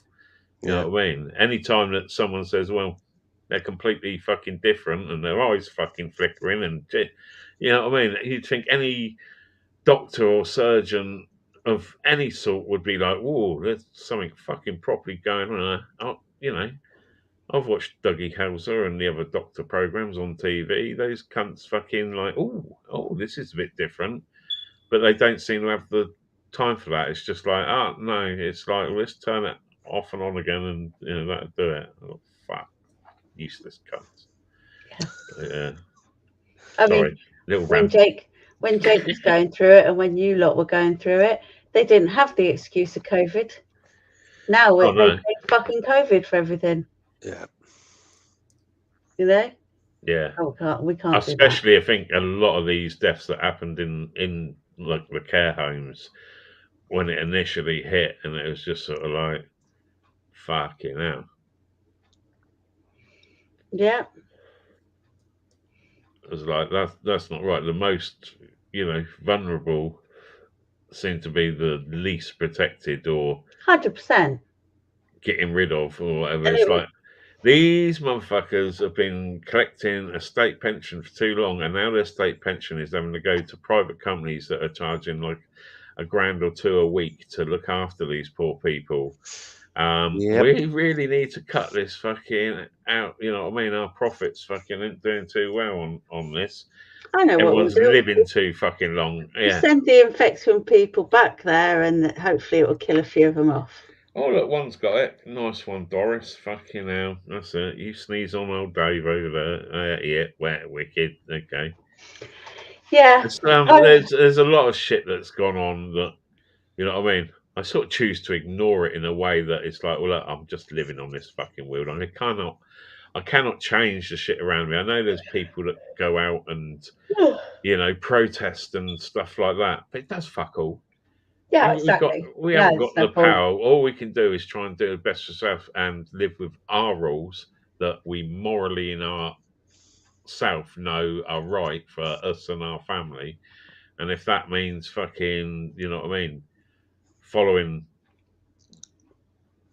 all these solicitors' rules and stuff that you have to go through and all the sort of court shit and stuff like that, it's like, oh, fuck it, man. Really? Yeah. Yeah. Just have to fucking jump through all the hoops, don't you? Yeah. Jump through the hoops, walk through the treacle. Yeah. The system will rule. See, yeah. Jake...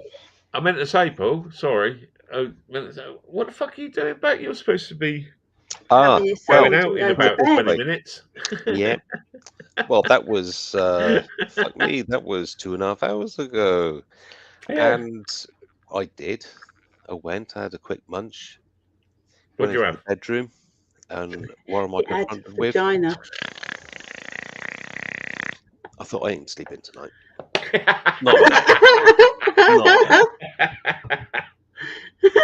Fuck off. So I kind of thought, nah, that sofa's going to be a little bit more comfy for an hour. I'll have breakfast and fuck off to work.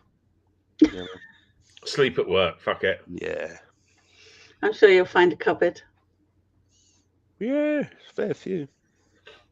But the good thing is, because I got to do an early tomorrow, I can get out there quick tomorrow. So that's the positive, and then I can come home and have a kip. Yeah, that would be a proper fucking crash out kip then. But I'm sorry, I was just not gonna, and I was quite tired as well. But now I've got the kind of second wind. But when I went in there, and it was like, oh no. Well, I think it's time for me to go to bed and get some Zeds. Oh, she's pussying out first, mate. Fucking hell. Yeah, I am. Week of sex and all that. I don't know. Tired. 7 hours and 23 minutes you've been on. It's a record. Keep on pushing the limits, don't you? That's typical of. Do you know what? As a type of person, it really is, isn't it? I know it's been mentioned before, but it'd be great to do a I think it'd be good to do a 24-hour one. 24-hour. You took the words right out my mouth, Rosanne. Yeah, I think we should do it. Doing a whole thing. Do it for a cause. Fuck everyone else. Let's just us do it. Fuck everybody else. Let's just us do it. You know, I know the Americans did a 24-hour, and it was like channel hopping, wasn't it? I saw you slagging yourself out to that one, Rob. You were channel hopping with them. Oh, I also was several channel hopping. There's been other 24-hour ones before those last ones or whatever. They have gone on for quite a while, especially in the coin community. They've done them a lot. Yeah, well, I'm up at that time after time. You know what I mean? Maybe I've had a kip in the day and then wake up and sort of like, oh fuck, I've missed everything going on in UK time. So I'll be like, oh right, let's just search the lives and then play with the Americas. Yeah, and that's it. And then you start chatting to people from there, and then you go to their channel, and they're doing a lot. I don't know.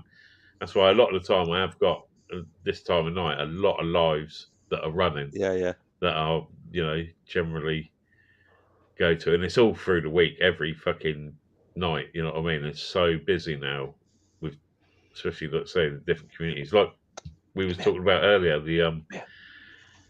All the drama that's happening in the other communities that I know of at the moment. There was quite a bit of drama in the auditing one. Oh, right. There has been drama in that one with people for the last sort of like week or two, and then let's say the exploring one where that's got to the point of there's court and police and fucking It's all wacky as sorts fuck, of isn't it? It's kind of like but putting the drama aside, I mean, I love watching it, but you get a bit of added kind of what's going on here. Oh yeah, this you is why get hooked people on fucking people love You know? drama on YouTube and everything like that. And however much everyone says I hate it, if you want to get fucking viewers, then start up a drama and involve other people, and fucking that it goes on and on. I mean, there's a channel that I watch. I think both my accounts are banned on his channel. Literally by other mods and that. He was the most trolled channel I think I've ever. And I literally see a sort of like first time I went and like searched for him, I see something about him being the most trolled channel on YouTube, and he would literally have sort of like it start up his stream and 75 dislikes within minutes. You know what I mean? And the amount I think it's funny troll when I get accounts. a fucking thumbs down. Well, you've never seen anything like it. I just think it's funny. I just think, you sad motherfucker, to give me a thumbs down, you've got to have either fucking looked or I've upset you in some way, and that's the only way you can fucking try and upset me. This is the thing. This is one channel that I could see both sides. I could see the troll's point of view completely. I could see his point of view of while he was sort of like how much he was going against the trolls and sort of like, you know, trying to sort of piece together who was all these different troll accounts, who was controlling them and stuff like that. And it's been going on for fucking years, literally years. And unbelievable amount of and it's down to sort of like subscriber only chat, and he's got a few blues on there sort of thing that wrenches, but his YouTube channel is about being a life coach for like men and women in business, in love, in how to get them, what women want in this day and age, and what blokes should be doing, and you know what I mean. And he's like seen as quite a male chauvinist fucking pig, and he looks. I'm pretty sure he's Jewish or whatever. He's got a bit of Jewish, and he's got a goatee. He goes on walks with Eli, and he's got this great big furry motherfucking mic that he's got hanging out, and he's like walking along these sort of like pathways, going on, sort of scrolling through the chat and stuff, and he's got one of those sort of voices that are really fucking annoying. So you can see why people hate him. He's quite opinionated. He's got absolutely no fucking like I mean, he's always be reading off of other people's vlogs or something, you know, with life goals and shit like that sort of thing. You can tell, you know, he's never had a serious relationship that's ever lasted, but apparently he can teach you how to have one, and you know. So it's almost asking to be trolled. Oh fuck yeah! Oh yeah, and it's funny to watch because then you know what I mean. You've got him sort of having to go back. Then you find other channels that are running streams of him while he's streaming, and all the channels are there slagging him off on his like their stream while they're being restreamed and everything. And it's fucking awesome. It's like if you're bored, you know what I mean. You sort of like you get into it like a soap opera. Once you start to know the characters that are doing this, that, and the other, and it's like, I always go back and check. I don't watch it a lot, but I go and check, and it's like, oh fuck me, he's live again tonight. Listen, but I can't comment because I've got no account that's fucking not been blocked by him. Because there were certain times, even I would just be like, oh mate, I'll say something, and it's like, fuck's sake. I only told you the truth, you fucking Jew-looking motherfucker, Disney character cunt, fucker. Well, you know what I mean? Just being my nice self, telling the truth, helping out. Yeah, I just find it amusing when I get a thumbs down. Do you get any? Well, you can't tell now if you get a thumbs down, can you? Can you actually tell if you get one? Well, you can allow. You can have your thumbs up and down, open or closed, can't you? Yeah, but it doesn't work anymore. What do you mean it doesn't work anymore? You can only see thumbs up. You click on a thumbs down, it does nothing. How many times have you clicked on thumbs down?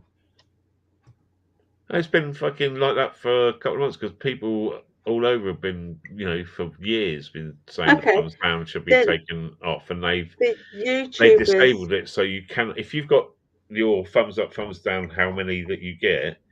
Yeah. If you have it showing, and someone goes on thumbs down, it doesn't actually show. It doesn't come up as a number.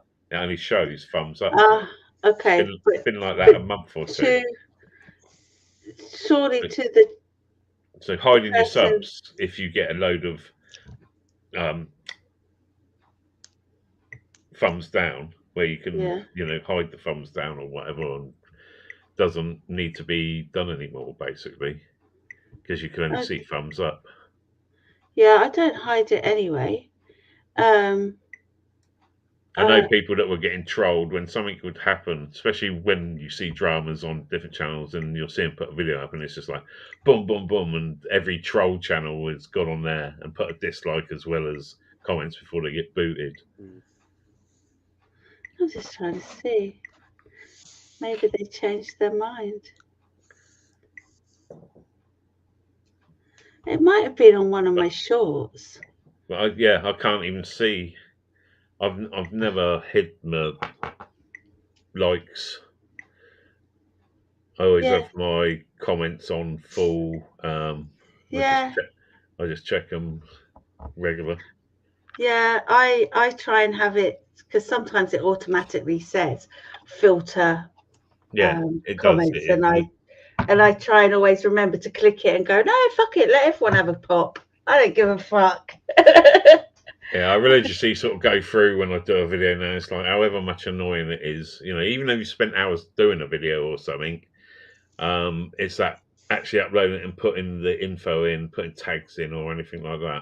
I'm still shit on tags. I've only put a fucking couple in when I know I should just go and copy and paste the latest tags that are good on YouTube from whatever fucking sites you can search them on, bang them in and sort of like, you know, hope for the best that it gets hit. Because that's what happens. They will literally put it up as a go and check this out for about an hour. How many subs have you got then?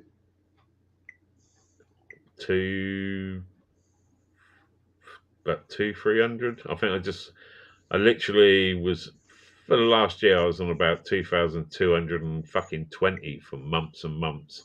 And it went up a bit when I got my viral.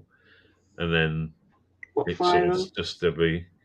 I put up some clips of Ricky Gervais on his like latest comedy one. I'd done it before about a year ago, and I got a fucking load of like views on it, and it gave me more than enough watch time to monetize when I did like over 1,000 and that. And it was like, oh right, okay. If I need to fucking up the watch time, and I've done it twice more, and then my latest one's got nearly 400. Coming up to 400,000 fucking views on it, and I managed to monetize it. But it's on. I tell you, it's monetized. It's on restricted ads because it's got swearing from the start. So I had to put in the thing on a restricted ads. I was just about to say I'm not even fucking subscribed to you. You ain't watched nothing of mine. But as soon as I put Rob Random in. Comes up Random Rob. Yeah, that's the top one. He's got a fuckload of subscribers. I think he does like bling watches and shit. 62.2k. Fucking wanker. Just because he put the name around the wrong way. 2.31k is what you've got. Yeah. Fucking wanker. Yep. All because of Ricky fucking Gervais. Nah, fuck that. I've So gained what's- from that video. I gained about 60 subs. So your last one was a short. Can you monetize shorts? Well, when you upload it and you go to like through the description, then you can go to monetize. It allows you to monetize it. It allows you to put ads on it. But I always thought you couldn't monetize shorts. But did it have an advert on it when you went to it? No. Then I don't think they are monetized, the shorts. But So they do what get views. RX Police Chase Reading. Yeah. So is this actually you filming this? No. Or you nicked it off of someone else's? I nicked that off of the bloke that videoed the person who owns the RX-7 video sort of person. So Yeah. I know the guy that was driving, put it that way. Did you clip it? Did you clip it off of his fucking download or something? It was his video from 2017. An old one. It's an old one, and that video that he put that on, one of the reasons it got so many hits was because of and what the fuck is that whoever. one? That's Frenchie. I've been watching loads of his videos of late, and I watched one of his videos, and it's like the Frenchie family go to the beach, and he's metal detecting with a mop. And I was what, just you like, just clipped it? I clipped out all the bits that have the other bits in it and just chopped together a sort of mop compilation where he's like talking to the mop saying, "Are you really a mop or are you a metal detector?" and like beeping around, and then picks up a bit of shit and stuff. But yeah, I just chopped it up because I thought, oh, that'd be funny if I chopped that up funny, and yeah. And people as long as you do it right. Shit. Huh? And people watch that shit, you know? Oh, fuck yeah. Especially, you know what I mean? Right. Shorts, you go through as a fucking minute. So you can literally just nick people's shit and chop it up and put it on there. Yeah. Interesting. That's right. Coming out on Netflix in I think it's about a month or so is a new Ricky Gervais.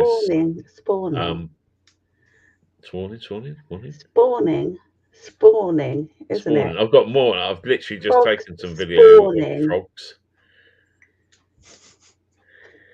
Did you actually take the video or did you steal it? No, that's my video. What, did you just stick your fucking camera in the... Where are these frogs? They're in the pond at my mum's. I took some more. I've got some more, and I managed to catch what I was actually looking for, and I've done that literally this last weekend. Was a newt that's in there. I spotted a newt in there, and a newt, yeah. I used to try and catch them when I was younger. Yeah. Down in New Forest, I used to try and like fucking catch. There's some really rare ones in this pond down in the forest of the campsite we used to have a caravan on. But yeah, newts are like little tiny fucking mental little dinosaurs, aren't they, really? And they're a kind of salamander. Yeah, I think so. So something really bizarre about them. Yeah, so you don't get a copyright when you do this sort of shit then? That's your Ricky Gervais one.